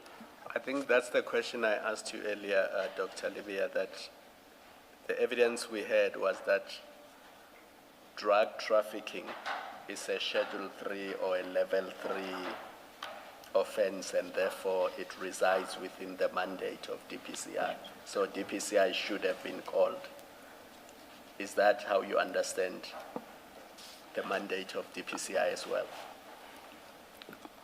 It is the labeling commissioner of Schedule 3. I can't remember if it's Schedule 3 or Level 3. but there's a 3 there. Yes. Yeah. No, in terms of the mandate that I attached in the documents is Level 3. Level 3, Yes, once it is Level 3, the issue of those kind of dealing in drugs, that huge consignment, is the responsibility of the DPCI. It is for that reason that in the province of Gauteng, the head of organized crime in the detective service, which was by then Brigadier Shibiri, has indicated that it is the responsibility of the DPCI. In fact, we have his affidavit where he says that. That's correct, Yes. Commissioner. Thank you. General, we can deal with that topic, my interactions with Maluleke. The submission by Lieutenant Colonel Risimati Maluleke that he visited me on the day of the operation, which happened on the 9th of July, 2021 in Ireton, is not true. In fact, he met me on the 13th of July, 2021, which was a Tuesday. It is correct that I made notes of what he was saying. He indicated that there was 1,000 kgs of cocaine, and that in the next 2 days, it was 805 kgs. It appears that he confused the 805 kgs of the consignment that was seized on the 2nd of June 2021, as indicated above, with the Ireton cargo. He indicated further that only police who escorted were arrested. He pointed out that General Khan's information led to the arrest and that the members were to appear yesterday, but that day was meaning Monday, the 12th of July, 2021, at 1500 hours. And Major General Kadwa asked the senior public prosecutor to place the case on the roll, but senior public prosecutor refused. He concluded that members were not happy. 10. He is correct to state that I did not go back to him. There was no indication from his side that I should come back to him. And I had to use my discretion to handle the information. Then on page 6, the next topic is the investigations by IPID. You can read until I indicate that we're skipping that paragraph. Lieutenant Colonel Risimati Maluleke, who advised Howden Traffic Police Chief Inspector Samuel Tsiane Mashaba, Chief Mashaba, Warrant Officer Marumo, Joseph Mahani, Warrant Officer Mahani, and Warrant Officer Boyce Chief Pagula, Warrant Officer Pagula, to report a case of defeating the ends of justice, has considered that the officers did not defeat the ends of justice. He has also noted that Chief Mashaba and Warrant Officer Mahani misrepresented themselves as crime intelligence officials, which is defeating the ends of justice. The reporting of a case against the members who arrested those who were not supposed to be at the drug bust was designed to defeat the ends of justice. As a result, the Independent Police Investigative Directorate has wasted its precious time and taxpayers' money pursuing a non-existent crime. It is unfortunate that the issue was only uncovered by the Commission on examining Lieutenant Colonel Risimati Maluleke, who admitted that there was no defeating the ends of justice. Assistant Director Takarani Zeldama Posho, Assistant Director Maposho, was investigating a non-existent case and did not verify the veracity of the allegations, as her view was that she does not investigate her complainants. During her evidence, she still labored under the misconception that General Khan from Crime Intelligence is not supposed to be there and that her complainants are supposed to be there. If she had listened to the turnabout of Lieutenant Colonel Risimati Maluleke, she would withdraw her misdirected perception as his trick of advancing Pretoria Inquiry 6 of 8, 2020 did not work. Assistant Director Maposho. You can skip that paragraph. Can you go to 14? I became aware of the investigation by the Independent Police Investigative Directorate, a letter which shows to have been drafted on the 5th of October 2021 and signed on by the Executive Director on the 17th of November 2021, was received by my office on 24 November 2021. The same letter shows to have been signed by the Executive Director on the 18th of November 2021, which accompanied the report, was sent to the SAPS on 27 June 2024. The letter concludes with paragraph 8 stating, "It is against this background that we request General's intervention on this matter as the continued delay in obtaining copies of this docket hampers service delivery. And then the next topic, if I could just ask you to summarize your involvement in the alleged refusal to provide documents in contravention of Section 9 of IPID Act. Thank you, Commissioners. I have not refused to assist the IPAD. The IPAD have gone to the provincial office which have got custody of these documents that they needed. They shall have served the necessary papers. In my office, they needed intervention to ensure that they get those, not to ask them from me, who did not have custody of those. We have sat with management of IPAD, the seniors too, the witness. We agreed that because these are counter investigations and that the final decision will be made by the NPA, let the IPAD complete the investigation without taking the statement from this side, putting on the other. And the DPCI investigate its side, complete this, and both matters taken to the NPA to make a decision. So that was the agreement. I have never refused to assist the IPAD. There are many instances where I have assisted the IPAD. So that is the summary of my position. Thanks, Commissioner. Just understand, the DPCI was investigating who and for what? And is it a criminal investigation or a disciplinary investigation? The DPCI was investigating criminal investigation of these people who are involved in this drug trafficking. Those people, when they were released from custody, they went to report cases against those members of the DPCI who are investigating them. So it's counter charges. Thank you.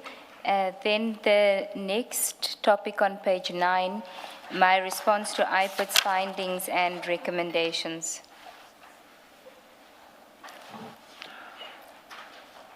On 27 June 2024, a report from IPAD in terms of Section 30 of the Independent Police Investigative Directorate Act 1 of 2011 was received by the South African Police Service, which requested that we institute disciplinary process. The report reached the DPCI on the 19th of July 2024. On the 22nd of July 2024, I responded to the IPAD informing it that the DPCI has received the report from Human Resource Management and it is being studied. The SAPS intended to institute expeditious process which is usually used where dismissal is envisaged. I advise the SAPS that the DPCI shall institute its own disciplinary process in line with the SAPS Act and regulations. In its recommendations, the IPAD coined its statement as follows. Based on the above information contained in the case docket, IPAD recommends that disciplinary steps must be taken against individuals. And then the next topic on page 10 deals with the appointment of Major General Gerber and response to findings. If maybe there you could also just summarize why Major General Gerber was appointed, what was the tasking, and your response to the findings. Thank you, Commissioners. Since the DPCI came into place, it is expected that the DPCI shall initiate and conclude disciplinary process within the DPCI. So whenever a member of the DPCI is involved, it means that it shall be dealt with in. Based on the level of the individual, which is a Major General, I had to find somebody higher on the level of Major General and higher to conduct the investigation. Based on that, I appointed Major General Herbel, which I thought is independent in another province, to conduct the investigation and to provide me with feedback with the recommendation as to what should happen. So normally what you do is that you don't start the investigation before you give notice to the affected parties. So when I did that, I issued the notices to all of them. And then when he concluded the investigation, he brought back the report. And then after studying that, I make a decision based on what is contained in the report as well as the recommendation. Thank you, Commissioners. And the recommendation was that there be no disciplinary action taken against the DPCI members, That is correct, Commissioners. which decision you implemented. You then made a decision based on that recommendation. I made a decision based on that recommendation. Then the next topic on page 11, you deal with further meetings with Lieutenant Colonel Resemate Maluleke. It may be helpful. Before you deal with this, can you tell us why you giving us this, were you asked for additional further meetings, whether you had further meetings with him, or is it just something that you think will be of benefit to the Commission? The practices of the kennel is something that I needed to bring to the attention of the Commission, that we may be dealing with the Ireton matter, but is this the first and the last? So I thought that sharing this with the Commission may help to understand the practices. Thank you. You may proceed. It may be helpful for the Commission to be appraised of certain aspects that Lieutenant Colonel Resemate Maluleke may not have expanded in his evidence.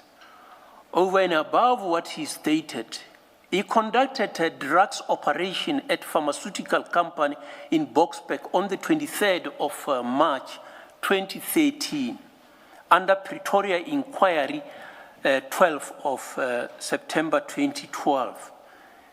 He opened a case of defeating the ends of justice against the police official under Boksburg case 281 of August 2013. He was charged criminally under Boksburg case 262 of 10, 2013, which he was later acquitted and disciplined departmentally. On the 5th of July 2017, he was dismissed from the SAPS DPCR, and his appeal failed on the 24th of October 2017. After arbitration process, he was reinstated on the 2nd of December 2019. I'm attaching disciplinary file, which is Annex SGL 48. Then at paragraph 26, if I could ask you to start reading it from the second sentence, please. I have checked my notes. I have checked my notes and noted that I also met him on the 8th of April 2022, where he was complaining about DPCI Gauteng and Tom's head office. His complaint included the fact that he has been a lieutenant colonel since the 1st of July 2009, which is the rank that he was translated into when he came from the Directorate for Special Operation DSO Scorpions. 27 and 28. It is worth mentioning that on 28th of November 2022, an unpleasant event took place at Boschkop policing area where one of the members of the SAPS sustained serious injuries by fellow colleagues. Part of the role players included members from K9 Flying Squad and Serious Organized Crime Pretoria under Lieutenant Colonel Risimati Maluleke. He was accompanied by Sergeants Masuma and Mugwevo. Lieutenant Colonel Risimati Maluleke, who was to take over the scene, indicated that they were handling inquiry Pretoria Central 5 of October 2022 of drugs that were supposed to come into the country. The issue of arresting generals for defeating the ends of justice was raised in paragraph 9 of his statement. A similar incident occurred at Mabulu Hall on the 27th of January 2023, where it was alleged that Lieutenant Colonel Risimati Maluleke from DPCI head office was there attending to illegal cigarettes. I attach copies of Mabulu Hall investigation and Bosch Corp investigation reports signed by Major General Governor Brigadier Alexander, Brigadier Malabile, Brigadier Mugoka, Brigadier Chambriel, and Brigadier Madlanga, respectively, as per Annexure 49. Then on page 13, investigation of complaint by DPCI Integrity and Risk Office. Can you just give us context before you read this? On the other side, the DPCI have got a complaint office. So that complaint office also conducted this investigation, and then they made a recommendation after the conclusion, which they finalized. Thank you. You may proceed, paragraph 29. Paragraph? 29. Should I read paragraph 29? If you feel that the summary that you've given was fine, we can continue to your knowledge and involvement in the Sun City operation. And before you read paragraph 31, or I would ask you to summarize 31 to 35, if you could tell us what is the Sun City operation. Sun City operation is where members from the Tom's head office went to the Northwest Province to go and conduct an operation in the Northwest Province without informing the Northwest structures. So we only picked it up when we saw a message on the WhatsApp group that there are some successes coming from the Hawks, and this is serious, that require public attention. And as I have to account on the activities of the DPCI, I needed to be understanding what operation is this, and this number of suspects who have been arrested with firearms, did they just hand themselves over? Something does not sound right. So that is how it came to my attention, which needed to be looked at. And again, I had to assign the officials to follow on this, starting with their commander at head office and the provincial office. So that is what Sun City is all about, that operation by head office in the province without informing the province where the firearms were confiscated. When you say without informing the province, do you mean provincial hawks or provincial subs? Who is the province that you are referring to? If it is a matter that resort under the mandate of the DPCI, they should inform the provincial head of the DPCI so that it's not surprised. So not subs, DPCI? Yeah, if it is a matter of the DPCI, informing the DPCI is sufficient, because the DPCI will talk to his colleagues there in the province in case there is confusion as to whether members are doing the operation. Generally, they might even ask support from the province, additional personnel.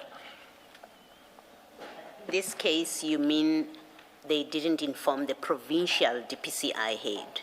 That is correct. Okay. And at this time, who was the head of TOMS, the national head of TOMS? The head of Thomas was a brigadier who retired before. Brigadier Mugwena came in. Okay, so it was someone before Brigadier Mgwena. Yeah, it was another brigadier. Okay, that's sufficient for now. It's all right. And who was the head of, Brigadier Smith, sorry for Brigadier Smith. Thank you.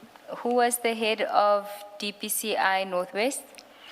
The head of DPCI in the Northwest was Major General Mboto At the time of the Sun City at the operation? time of that Sun City operation. So if I could deal with it then on this basis, because in your paragraphs 31 to 35, you're going to detail about aspects which don't really cover or go outside of what you were asked to answer, and maybe we can deal with your answers directly. So in the notice, you were asked whether you contacted the officer in charge to inquire about the arrest and the seizure of the firearms. Do you want to respond to that directly? May you repeat that question? If you go to page 13 of your statement, you've copied and pasted the questions that the commission has asked you to answer regarding the Sun City matter. Yes. You see that? And 7.1, you were asked about your knowledge of the operation and the extent of your involvement, which you've dealt with. 7.2, whether you contacted the officer in charge to inquire about the arrest and the seizure of firearms. That's correct, Commissioners. After checking with those at national level, Brigadier Smith and General Mboto, and they were not able to provide clearer answers, I needed to speak to the person in charge of the operation. So I tried to call him. He did not answer at the time, but I have noted that he have indicated in his testimony that he spoke to me. My phone is not reflecting the communication, but what he is stating is correct, that I shall have talked to him to understand what they have been doing, the nature of the operation and the like. So I spoke to him. So we know what the purpose of the call was. The next on 7.3, did you give him any instructions? And if so, what were they? I did not give him instructions. I needed to be understanding precisely the nature of the incident. So if I had to give the instruction, I was going to give to his seniors, not the member in the operational level, at the operational level. Okay, then at 7.4 on page 14, whether you attempted to instruct the suspects or seized weapons be released without following proper protocols, including submitting the firearms for ballistic analysis. I will not have instructed him to release the firearm. I just needed to be understanding the nature of the operation. The release of the firearms and the like, and the release of the suspect have got a particular process to follow, which they must complete certain forms and be convinced that there is a need to release the suspect. I can't give the instruction from head office. And how would that instruction have flowed down? So let's assume you did give an instruction, but not to him directly, but that was an instruction. Would you give that instruction to General Mboto? I agreed with him when he felt that they should release the suspect after investigation, not during that night, because there was a lot of investigation that they needed to be doing before they placed the matter on the court roll, which included the recalling of those members from the Hawks head office who did not make the statements. They only allowed one person to make a statement arresting that number of suspects, more than 10. So they needed to close the gaps so that the case can be placed on the roll and not withdrawn. So the decision was made by General Mboto and he discussed it with you before he implemented it or after?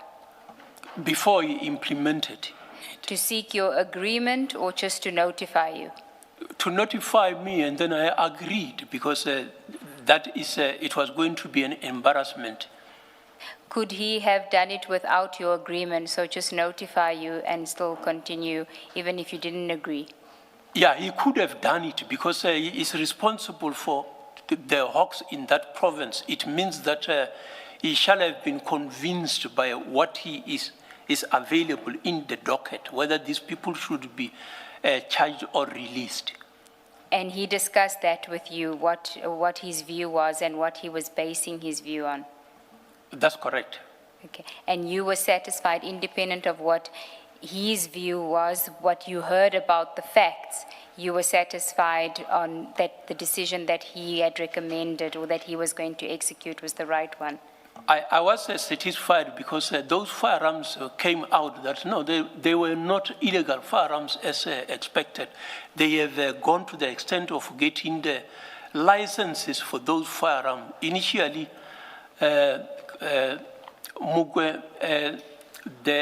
Maluleke was saying that one firearm seems to be coming positive, but even that firearm, a pistol, seems to have been a wrong one that was reflecting Boksburg case. So the allegations that they were having were not making sense.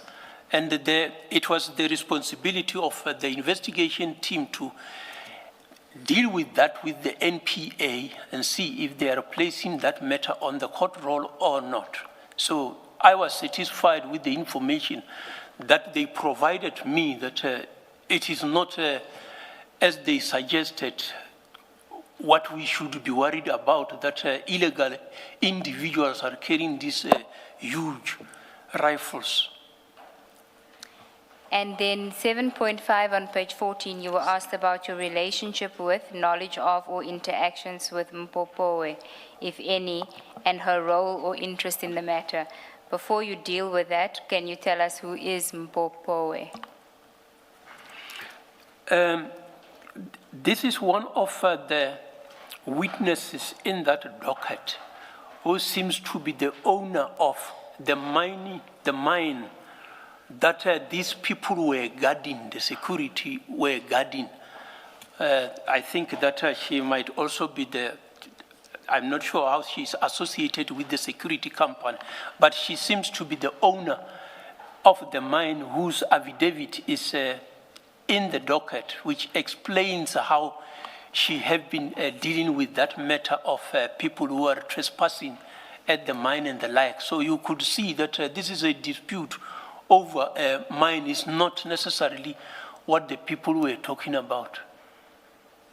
I do not know her, and then I saw that I had a message from her some few days after the operation, which explained the involvement of the police, also accusing the Hawks that these Hawks members are actually part of the problem makers. Some of them own mines there. So that is the allegation that she was advancing. I again sent that message to the provincial head. So I don't know her. Okay, I think then we can skip to paragraph 80 on page 25. Because you would have covered everything here. We can deal with it in more detail when we address cross-examination, because you've dealt with your interactions with General Mboto and all of that in those pages. But 25 is where you then address the allegations by Lieutenant Colonel Maluleke. So, paragraph 80. I deny that I have given Lieutenant Colonel Resimati Maluleke any instructions in this matter, taking into account that I was not aware of the operation until I was informed about the arrest. I need to point out further that Lieutenant Colonel Resimati Maluleke is based at head office, and standing practice requires that he ought to have informed the provincial authorities in the Northwest prior to the commencement of the operation. In cases where such was not feasible, he ought to have informed his head office superiors. And 81 and 82? When I exited the office on the 31st of May 2025, the case was not yet finalized as it was serving between the prosecutor and the investigator. As on the 21st of July 2026, the case docket appears to be still open. I have noted that Lieutenant Colonel Risimati Malulek testified that he reported the matter to the chairperson of the Portfolio Committee, Honorable Ian Cameron, MP. As a senior officer, I would have expected him to report the matter to the DPCI judge. And then you've provided the report on the investigation. That is correct, Commissioners. Okay, then if we can deal with the next topic, page 26, the 541 kilograms cocaine at Port Shepstone, KwaZulu-Natal. And if we could adopt the same approach, because you do deal with matters that are not necessarily within your knowledge, but you rely on documents. I first want to just explore with you and get your version on your personal involvement in the 541 kg. So when did you first become aware that there was a seizure of the cocaine? I shall have become aware on the day of the seizure, as that is a practice that when this kind of seizures happen, they shall inform us. So they will inform me, and then thereafter they will share with other members of the DPCI management on the WhatsApp group. So I shall have known on the day of the seizure. And is it General Senona who would have informed you? It is General Senona who shall have informed me. Okay. Do you recall whether he would have told you about the team that had executed the bust, or any details about the actual operation itself, or just that they were successfully seized? No, you will not have briefed me about the details, the nitty-gritties. It shall just say that members in KwaZulu-Natal, so I will not expect him to tell me what the details of the members who were involved. Those he will deal with in the province. And then what do you then know personally about where the drugs were going to be stored and the efforts that were made to try and store the drugs before it was taken to the Port Shepstone DPCI offices? I was not alerted where they will be storing, but if my memory serves me correctly, there was time when there was a need to transport the drugs to Cape Town, either escorting them by helicopter and the like. I can't recall the nitty-gritties, but I didn't know precisely where they were going to store the drugs, because there was a problem of the laboratory where they must be taken to in KwaZulu-Natal, and which means that normally it's supposed to be a station or wherever they can be safely stored. So on the day of the bust, General Senona didn't have a discussion with you about the fact that they were having difficulty finding a storage place for the drugs, and a decision had been taken that it's going to be stored at the DPCI Port Shepstone offices. You were not aware of that? I'm not recalling that he raised the issue of difficulty of storing the drugs.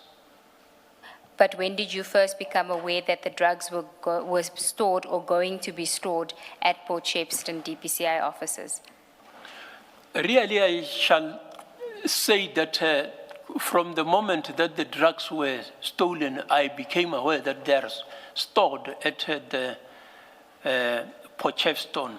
But I'm not certain, I can't recollect that, or precisely when did I become aware.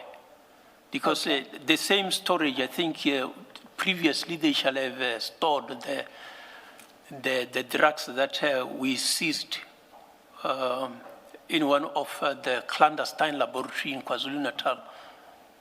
Okay, so what you're saying is your involvement really starts when the drugs are stolen. Yes, that is when I closely have to look at this, or how can this happen? Okay, can you tell us how you were informed that it was stolen? Who told you? And what did you do? General Sinona informed me on the day that the drugs were stolen, the day that they discovered that the drugs were stolen. And I immediately assigned my deputy, Lieutenant General Musigiri at the time, to go and attend and fact-finding precisely what have happened and bring back a report. And that is what I have done. Okay, then I think that takes us to 87 on page 27. You say, I directed the component head of serious organized crime to attend the crime scene, the criminal investigation. Who was that component head?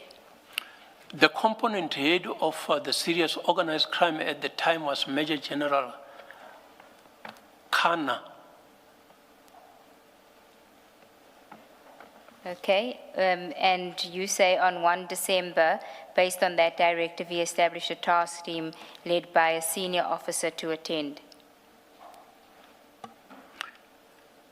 That's Paragraph correct. 87. That's correct, Commissioner. Okay. So was that to investigate whether DPCI officers were involved, or was it to investigate the theft itself? We investigate the theft in itself, whether DPCI members are involved or whoever is involved, the theft as a whole. Okay, and then you can continue from paragraph 88. On 24 January 2022, Lieutenant General Musigiri provided a report to me for the purpose of appraising me regarding the housebreaking and theft. In the report, she attached the report of Major General Leseja Sinona. In paragraph 2.2.10, she indicated as follows. You don't have to read that. I think the point being made there is that they were looking into the investigation, and you can then go to 89. In the report? In the report, Lieutenant General Musigili reflects 8 burglaries that have happened between 2011 and 2025.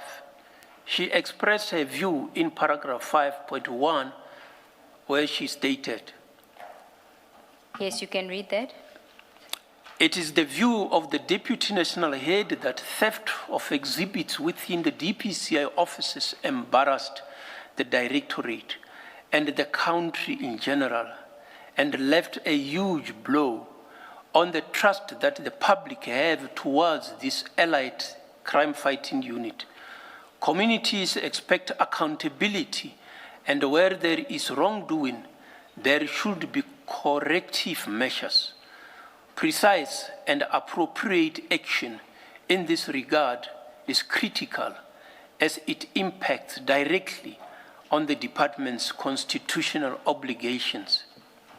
And then at 90, I think this is the important aspect of the report, because certain recommendations are made and you deal with them in there.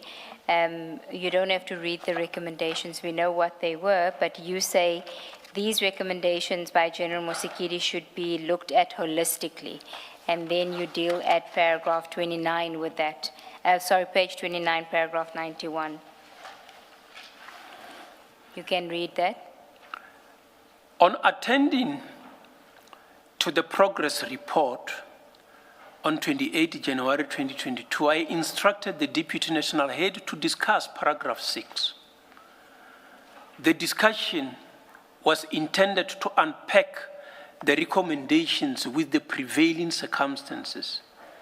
This includes the fact that the appointment of a functionary must be intended for a specified member, upon whom notice must be given before investigation starts, as provided for in terms of Regulation 8, Sub-Regulation 1 of the South African Police Service Discipline Regulations of 2016.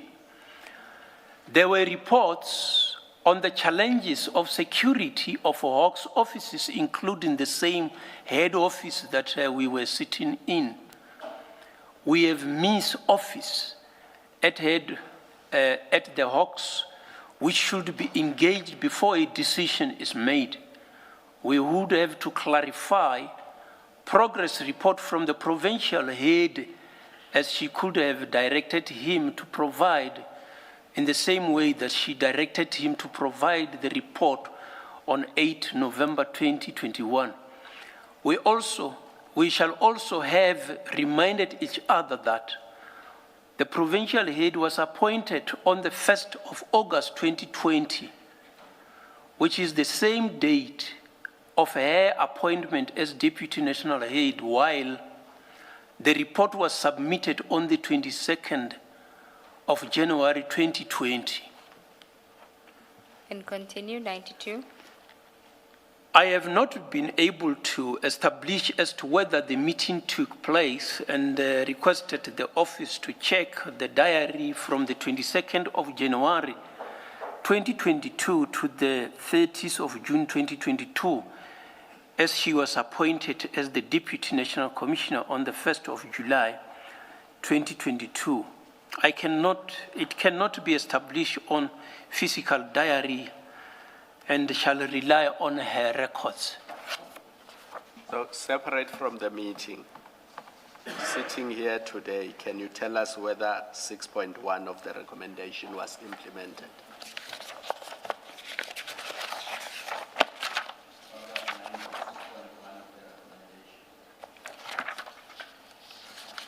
On page 28.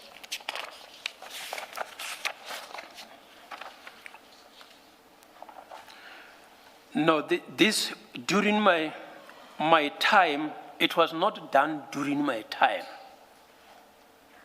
So I know that they have done that later on, but not during my time. So 2021, 2022, 2023, 2024, there was no investigation to determine whether the DPCI members involved committed misconduct. Because that's what the recommendation is about. It's about discipline of the DPCI members, not the criminal investigation. Yeah, about the rest of the members, I wouldn't know, because that is a line function which should have started in the province. About the provincial head that I could have instituted, that has not been done. It was not submitted to me that I should initiate disciplinary processes against the provincial head. No, the recommendation is that somebody be appointed to investigate in terms of the SAPS discipline regulations to establish whether misconduct was committed in the handling and storage of the exhibits. So the question is 2021, 2022, 2023, 2024, until you left in May 2025. Do you know if that was done? From head office, from my office. Because the recommendation was to you. So that's why I'm asking, do you know if that was done? Was there an investigation, internal investigation, to determine whether the DPCI officers involved, whether it's at the level of General Senona or below him, whether they were guilty of misconduct and should have been charged? Was there such an investigation? To my knowledge, there wasn't, because I would have known when investigation is being done against the provincial head, because that will come to me. So that was not done. Nobody has suggested that the provincial head need to be investigated departmentally. No, but this is what the recommendation says, that all those involved, there must be an investigation to determine whether they should be disciplined. That is the crux of 6.1. I hope I'm not being jacharach and getting ahead Please. of where you are going. So Please I'm read this out loud, Doctor. That the national head appoint a senior functionary at the level of Major General to lead an investigation in terms of SAPS discipline regulation to establish whether misconduct was committed in the handling and storage of exhibits. There. Now one of the last things you said was that if the provincial head had been disciplined, that would have come to your knowledge. This says you should appoint a major general to investigate. Yeah, that discussion shall have indicated, or why should I appoint a major general who is to be investigated? When you initiate an investigation, you inform those against whom the investigation is initiated. So in this regard, no identification was done as to who is to be investigated. So you just left it at that?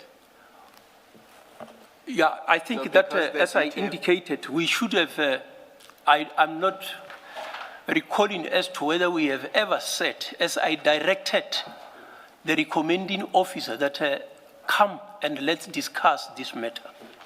My challenge, Dr. Libya, is DPCI loses 541 kilograms of cocaine. And you send General Musikidi to assist with the investigation. And she recommends to you that a senior functionary be appointed by you to lead an investigation to establish whether DPCI members have committed misconduct. It's as simple as that. That's the recommendation to you. And you say, let's have a meeting. But if the meeting does not happen, nothing is going to happen to the DPCI members. There's not even going to be an investigation to determine whether they were negligent or grossly negligent, or if they did in fact steal the cocaine. So If the investigation was to be done to the rest of the members, Commissioner, up to the brigadier level, it would take place there in the province. It will be done by the provincial head. no, but the directive has to come from you, because if the provincial head is implicated, he cannot investigate himself and his team. If he's the one who made decisions, and you say now he must initiate the investigation, what interest would he have in initiating an investigation where he was the decision maker? That's why the recommendation is to you as the national head to initiate the process. I'm not sure, Commissioner, if where the Commissioner is reading that, the provincial head is implicated. Because in other paragraph, it is the provincial head who must be providing progress reports. No, but I think the debate with you now is you have instructed an investigation. You sent somebody to go and investigate. They come back to you with a report. And the first paragraph in that report says, you appoint a functionary to investigate that, and then it just dies there. All you do in that report is you say, let's discuss, and that's the end of the matter, when in fact, your functionary that you sent comes back to you with a report and says, you should appoint somebody. I think that's the discussion that is being had with you. Yeah. I think that if we only separate that paragraph and deal with it separately, it would appear that nothing was being done. But here there are other paragraphs, including the continuous investigation to determine what have actually happened. With regard to the discipline, if I have to appoint, it will mean that the provincial head is involved. And this discussion shall have indicated if the provincial head is suspected to be involved, then that is when I will issue those directive notices. You would only know, Doctor, whether the provincial head was implicated in wrongdoing if you had instituted recommendation 6.1, which was the appointment of someone at the level of a major general to lead an investigation to establish whether misconduct was committed. At that stage, I don't understand that to be actually a disciplinary process. It's just to investigate. Does it look like misconduct was committed here?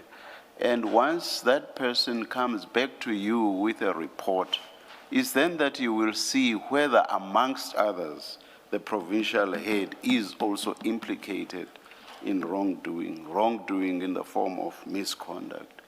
So maybe let me ask this question. Did you reject recommendation 6.1 or did you accept it? I did not reject 6.1 as I directed the author to come and discuss. In terms of application of the regulation, my understanding has been that to initiate an investigation, you must identify the person against whom the investigation is conducted. That was going to be identified by the person at the level of a major general whom you would have appointed. That's the person who would identify all the people that that person thought had committed misconduct. That's the person who would do the identification. Or are you reading this differently? If so, on what basis are you reading it differently? Just look at 6.1 as I'm engaging you and tell me why it does not mean what I've just said to you. My reading is that we are applying regulation 8 of the discipline regulation, and it have got a starting point. Where does one appoint? I have not seen anywhere where we'll appoint a commissioner, a person and say, come and investigate a departmental matter. We don't know who is implicated.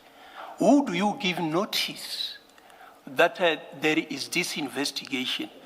What I know is that we will investigate criminal leg of this. When evidence become available that indicate wrongdoing departmentally, then we can go into that other one. Now that we have identified wrongdoers departmentally, you can institute a departmental investigation. So in your own mind, how would the wrongdoers be identified ultimately, if there were any? How would they be identified? Apologies that we appear to be probing at this stage.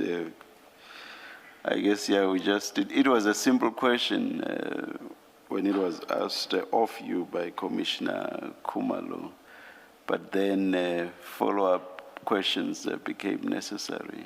How would wrongdoers be identified? In some statements, Short of just throwing up your hands in the air and basically doing nothing about this. yeah. For me, when you put the investigation team criminally to investigate that, they will unearth what have actually transpired. If the members of the DPCI are found to be involved, those reports will trigger the initiation of departmental. Normally, even if it is the criminal investigation is handled at another unit outside the Hawks, the moment they identify the possibility of departmental contravention, they will report to the immediate supervisor of those members to consider departmental investigation. Last question from me on this. So do I understand you to say that recommendation 6.1 was legally incompetent? No, I do not say that it was incompetent.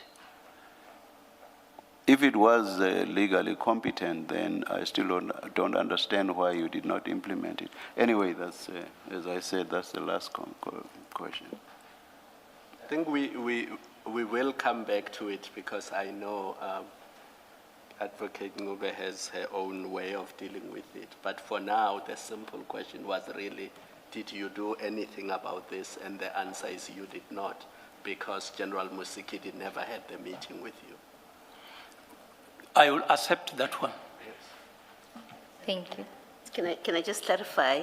The General Musikidi report, did it not have names of people that were involved with the operation and the handling and the decisions about storage? Did it not have those kind of details? I do not recall the nitty-gritties of the content of what it all mentioned, but it did not suggest as to who should we investigate in this disciplinary process. Yeah, let me interrupt you, sorry. I accept when you say it did not say who should be in the disciplinary investigation. I was just asking whether she reported back to you in this report that so-and-so was in the operation, so-and-so was made the decision or authorized the decision to handle these goods, so-and-so authorized the decision to store them in Port Shepstone. I'm asking that kind of a simple question. I can't recall the nitty-gritties in the report, but the members who performed several activities shall have been included. Thank you, General. I'm certain Ms. Sigels Ngube will probably, at the stage of probing you, General or Doctor, will take us through that report and show us how, if at all, there were shortcomings in it insofar as, for example, issues of identifying possible culprits. Thank you, Chair. General, you then deal with the remainder of that topic. You deal with the issues of security at the premises and the DPCI premises in general. But if I understood your evidence, you say you weren't aware that the drugs were even stored at Port Shepstone until they were stolen. Yeah, that is what I can't recall. So the purpose of putting this in your statement is really to highlight to the commissioners that security was an issue at the DPCI offices generally and that audits were conducted. Yes, it is correct, Commissioners. Okay. And you mentioned that on page 32, paragraph 101, that the recommendations to audit is an exercise that was already undertaken in July 2018. That recommendation is from the Musikidi information note. You say it was already undertaken in July 2018. And was that report available at the time when General Sonona took office as the provincial head? Because this is in July 2018, if I understand your 101, and General Sonona gets appointed in August of 2020.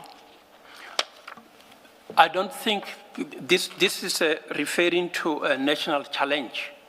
I don't think that he shall have been informed. We don't necessarily discuss nitty-gritties, but the fact that the problem of accommodation and the like is known, has been repeated in several forums. So whether you have known or not, I'm not sure. Okay, thank you. Then on page 33, you deal with the allegations of corruption against Warrant Officer Carl Ronald Sander. And here it was really about the complaint that had been received by you on the 5th of February 2024 about Warrant Officer Sander at page 103. Can you deal with that? Paragraph 103, I requested information kept by the DPCI to check the facts relating to Warrant Officer Carl Ronald Sander. I established that on the 5th of February 2024, at approximately 16:07, my office received an email at my official address, libiasg@saps.gov.za, copied to 2 other members. The head of the executive supporting my office attended to the email at 18:26, directing it to the provincial head of the DPCI in KwaZulu-Natal for attention and feedback by the 23rd of February 2024. Then at 104, you deal with what the email contained. We've dealt with that already in previous evidence. Can we go to 105? You say that the allegations are of a serious nature and couldn't be ignored. You then asked General Sonona to deal with it and provide feedback, correct? That's correct, Commissioner. And then on page 35, you received the first report regarding this issue, and you're given an inquiry number. Now, you say that the officer attended to the matter and compiled this report, which was signed by the provincial head, and you say, I read the report and remarked as follows, noted, open a file, is this member attached to the walks? But you don't say what the report stated, the first report. Yes, I did not state what the report stated, but I attached all the reports To your to statement. my statement. Are those all the reports that's listed at 108? That's correct. Okay, so we'll have a look at that when we deal with cross-examination. Then if we can go to 109, you confirm that deal with what was the second progress report, which you endorsed on the 25th of April 2024, and then there were additional charges against Warrant Officer Sander regarding non-disclosure of business interests. That's correct, Commissioner. Okay. Now, did you receive any report from General Sonona or anyone regarding the initial allegations of corruption against Warrant Officer Sander that established that there was indeed corruption? Yeah, the report that they submitted was that they couldn't find the source of information, the person who was giving them information, so they did not confirm that allegation. Okay. So then all that remained was the issue about non-disclosure of business interest. That's correct. Okay. Then if we can then deal with paragraph 111, page 36, the transfer of Warrant Officer Sander. You would have, I don't know if you're aware of his evidence that he was transferred from SANAP to the support services, and he says it was because he was stepping on toes because of the drug bust that he was making at the time. I don't know if you heard that evidence of his. I have heard about that evidence. Did you have any involvement in his transfer to support services? No. Were you informed that he had been transferred? No, Commissioner. Okay, because in your statement you deal with a different transfer which never materialized, but that was for him to go outside of DPCI, correct? That's correct. Okay, so it doesn't relate to the one where he was transferred temporarily to support services while the investigation into the corruption allegations were ongoing? No. In any of the reports that General Sonona had given you about that investigation, did he mention that he had moved the member away from SANAP pending the outcome of the investigation? I don't have any report where you shall have reported that to me, what the office have provided to me, because I'm now not working in the office, there is none. Okay. You speak in your statement about a transfer where the approval of the national head is required, so a member cannot move without your approval as the national head at the time. That's correct, Commissioners. But would that be the same for a temporary placement? So in this instance, Warrant Officer Sando was transferred temporarily pending the outcome of the investigation. No, that one is a disciplinary regulation. It's a movement in terms of disciplinary process that the provincial head can do. It's a line management. It's temporary. It's not considered transfer in terms of the transfer policy. Yeah, okay. Then we are on page 39, which deals with another topic, the involvement in the DPCI's investigation into alleged misconduct by Advocate Andrea Johnson. And really all that was required of you here was to confirm whether you would have met with Advocate Shamila Batoy, who was the NDPP at the time, regarding the allegations that were made against Advocate Johnson by Witness O, who we identify that person as Witness O, for providing a docket to General Khan where he was a suspect, and whether you would have had a meeting with Advocate Shamila Batoy to provide her with the statement by that witness and to request from her that a prosecutor be appointed to prosecute the matter. I did meet Advocate Batoy. And that would have been on or before the 2nd of September? I think it's the 2nd of Yes, September. the There is a 2nd. date, specific date that I In have your mentioned. diary, in your physical diary, it does, you say it does say the 2nd of The September. 2nd of September, yes. Yes. The 2nd of September. Yes. So you did meet her, you can finish that? Yeah, I met her and gave her the statement as requested by Colonel Rulofse and conveyed the message of the request that he needed prosecutors to assist and to also look into that officer of hers departmentally. And I know you probably don't recall, as you say at paragraph 130, you don't recall the nitty-gritty, but is it correct that you do recall that what you would have asked her was that your members have requested that a prosecutor, a senior prosecutor, be assigned to the matter? The purpose of that meeting was solely to go and carry over the request that the members have made. So while I do not have the exact wording that we shall have used, but was to give that statement and indicate that they request prosecutor to assist and departmental consideration of her member. So that is the two things that he wanted. Did you, in that discussion with her, say to her that you shouldn't discuss this with Advocate Johnson, or did you just assume that common sense would dictate that she wouldn't discuss it with Advocate Johnson, who is an implicated person? I have never dictated how to handle the matter with her personnel.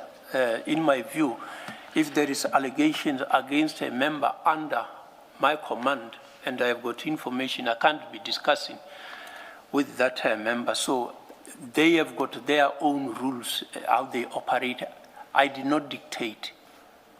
It sounds as though I'm addressing what you said earlier, not now in response to the last question.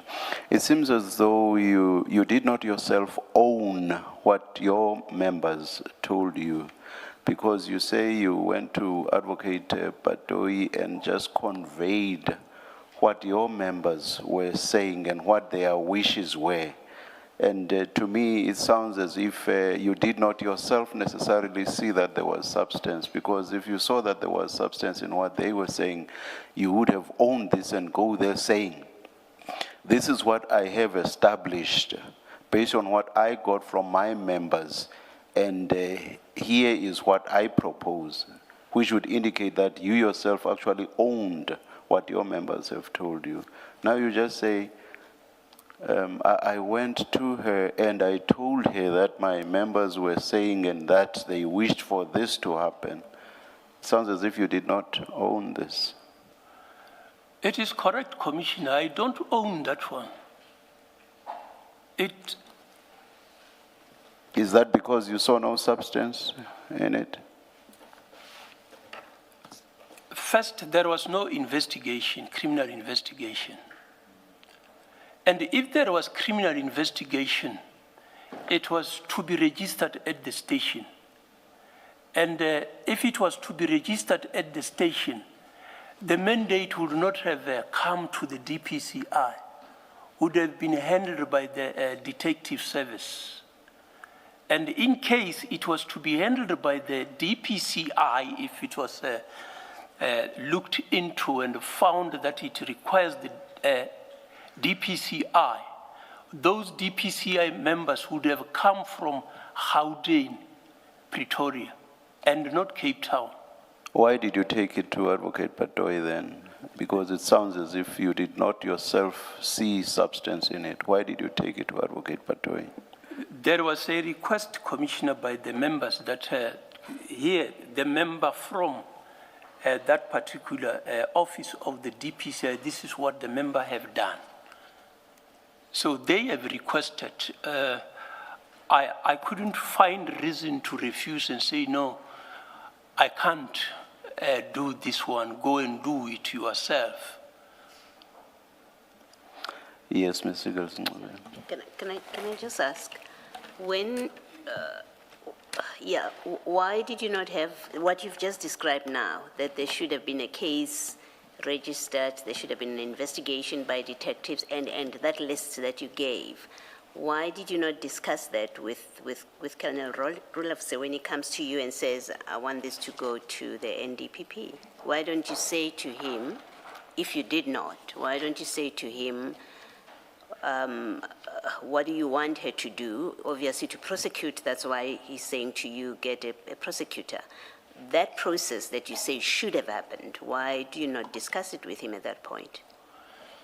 It happens when the investigators just need to hear advice from the prosecutors, and he needed that advice. If he have indicated that he wanted to register a case for the investigation, I shall have directed that go and register the matter or advise the complainant to report the matter. Because under normal circumstances, it will not have come to that team that I have assigned to work at the IDEC. And the view that they wanted to assume that anything alleged against crime intelligence they will take, I would not have agreed with that. The nature of the crime that they alleged was defeating the ends of justice. I think when the commissioners look at the mandate of the DPCI, when it comes to the portion relating to defeating the ends of justice, that defeat must emanate from a case that actually is in the mandate of the DPCI. I understand that explanation. My question is, why at that point you don't say to him that, but this doesn't, why are you, Rulofse, even looking at this and wanting to speak to a prosecutor about it? This is a matter that belongs in this process that you have described. It's one thing to say it now, that he should have done A, B, C, D, but in the moment when he comes to you, it's a live case as far as he's concerned. but you now tell us it was mishandled, and my question is, well, at that point, he comes to you because you are his superior. He's not talking to a friend. He's talking to the head of the DPCI, who is the liaison with NDPP, because he won't, I assume he can't go directly to Advocate Batoi. That's why he's coming through you. But now that you know, at that time, in the moment, that this is what he's dealing with, the question remains, at that point, why don't you engage him in the way that you're describing now so that the matter could be redirected where it should have gone? Colonel Rudolph is a senior officer who has been dealing with this kind of matters. And many a case they have registered, where there is a need to register a case, they have caused that to be registered without first asking as to whether they can do this or that. In this, I understood that he is requesting that a prosecutor from the NPA can advise as to what should be done. If he have requested view from me, I would have advised that let the matter be registered at the station. And then it's either an inquiry or a docket be registered at the station. And if registered, it will not have needed the DPCI. It doesn't require the DPCI. It's not in the mandate of the DPCI. So I was facilitating to assist him with what he is requesting. That prosecutor, look at what your officials are engaged in. Thank you. Ms. Siegel? Thank you. And Colonel Rudolph's concern and Captain McLean's concern was that they needed it to be a senior prosecutor, so they couldn't direct the request themselves, and that's why they came to you, so that you could speak to the NDPP, because they couldn't go directly to the NDPP, correct? Captain McLean was not part of the discussion. He may have learned about it from Colonel Rudolph's. Yes, I'm saying when Colonel Rudolph comes to you, he's expressing a concern that because of Advocate Johnson's position as the head of IDAC, they wanted somebody, a senior prosecutor, to assist them. Yes, to assist them in advising them of, because there was no case that they were investigating. There was no investigation that they were doing. Yes, that's Any correct. investigation would not have landed in that space where they had a specific mandate. Yes, and that's why they then came to you. I'm agreeing with you that the request to you was a request that we don't know what to do. But we know that somebody senior needs to advise us here because of Advocate Johnson's position. It can't just go to a junior. That's why they approached you, because they wanted you as the head of DPCI to speak to the head of the NDPP, so to facilitate the appointment of a prosecutor that would be senior enough to take on the matter, whether it was to advise them or to open the case, to have a full investigation or not. I will accept that. Yes, thank you. Chair, that then concludes the evidence of Dr. Labia. We have arranged... Concludes the statements. The statement, yes. Yes. We have arranged a date, but we will... a date to be confirmed, Chair. But between the legal representatives, we have secured a date.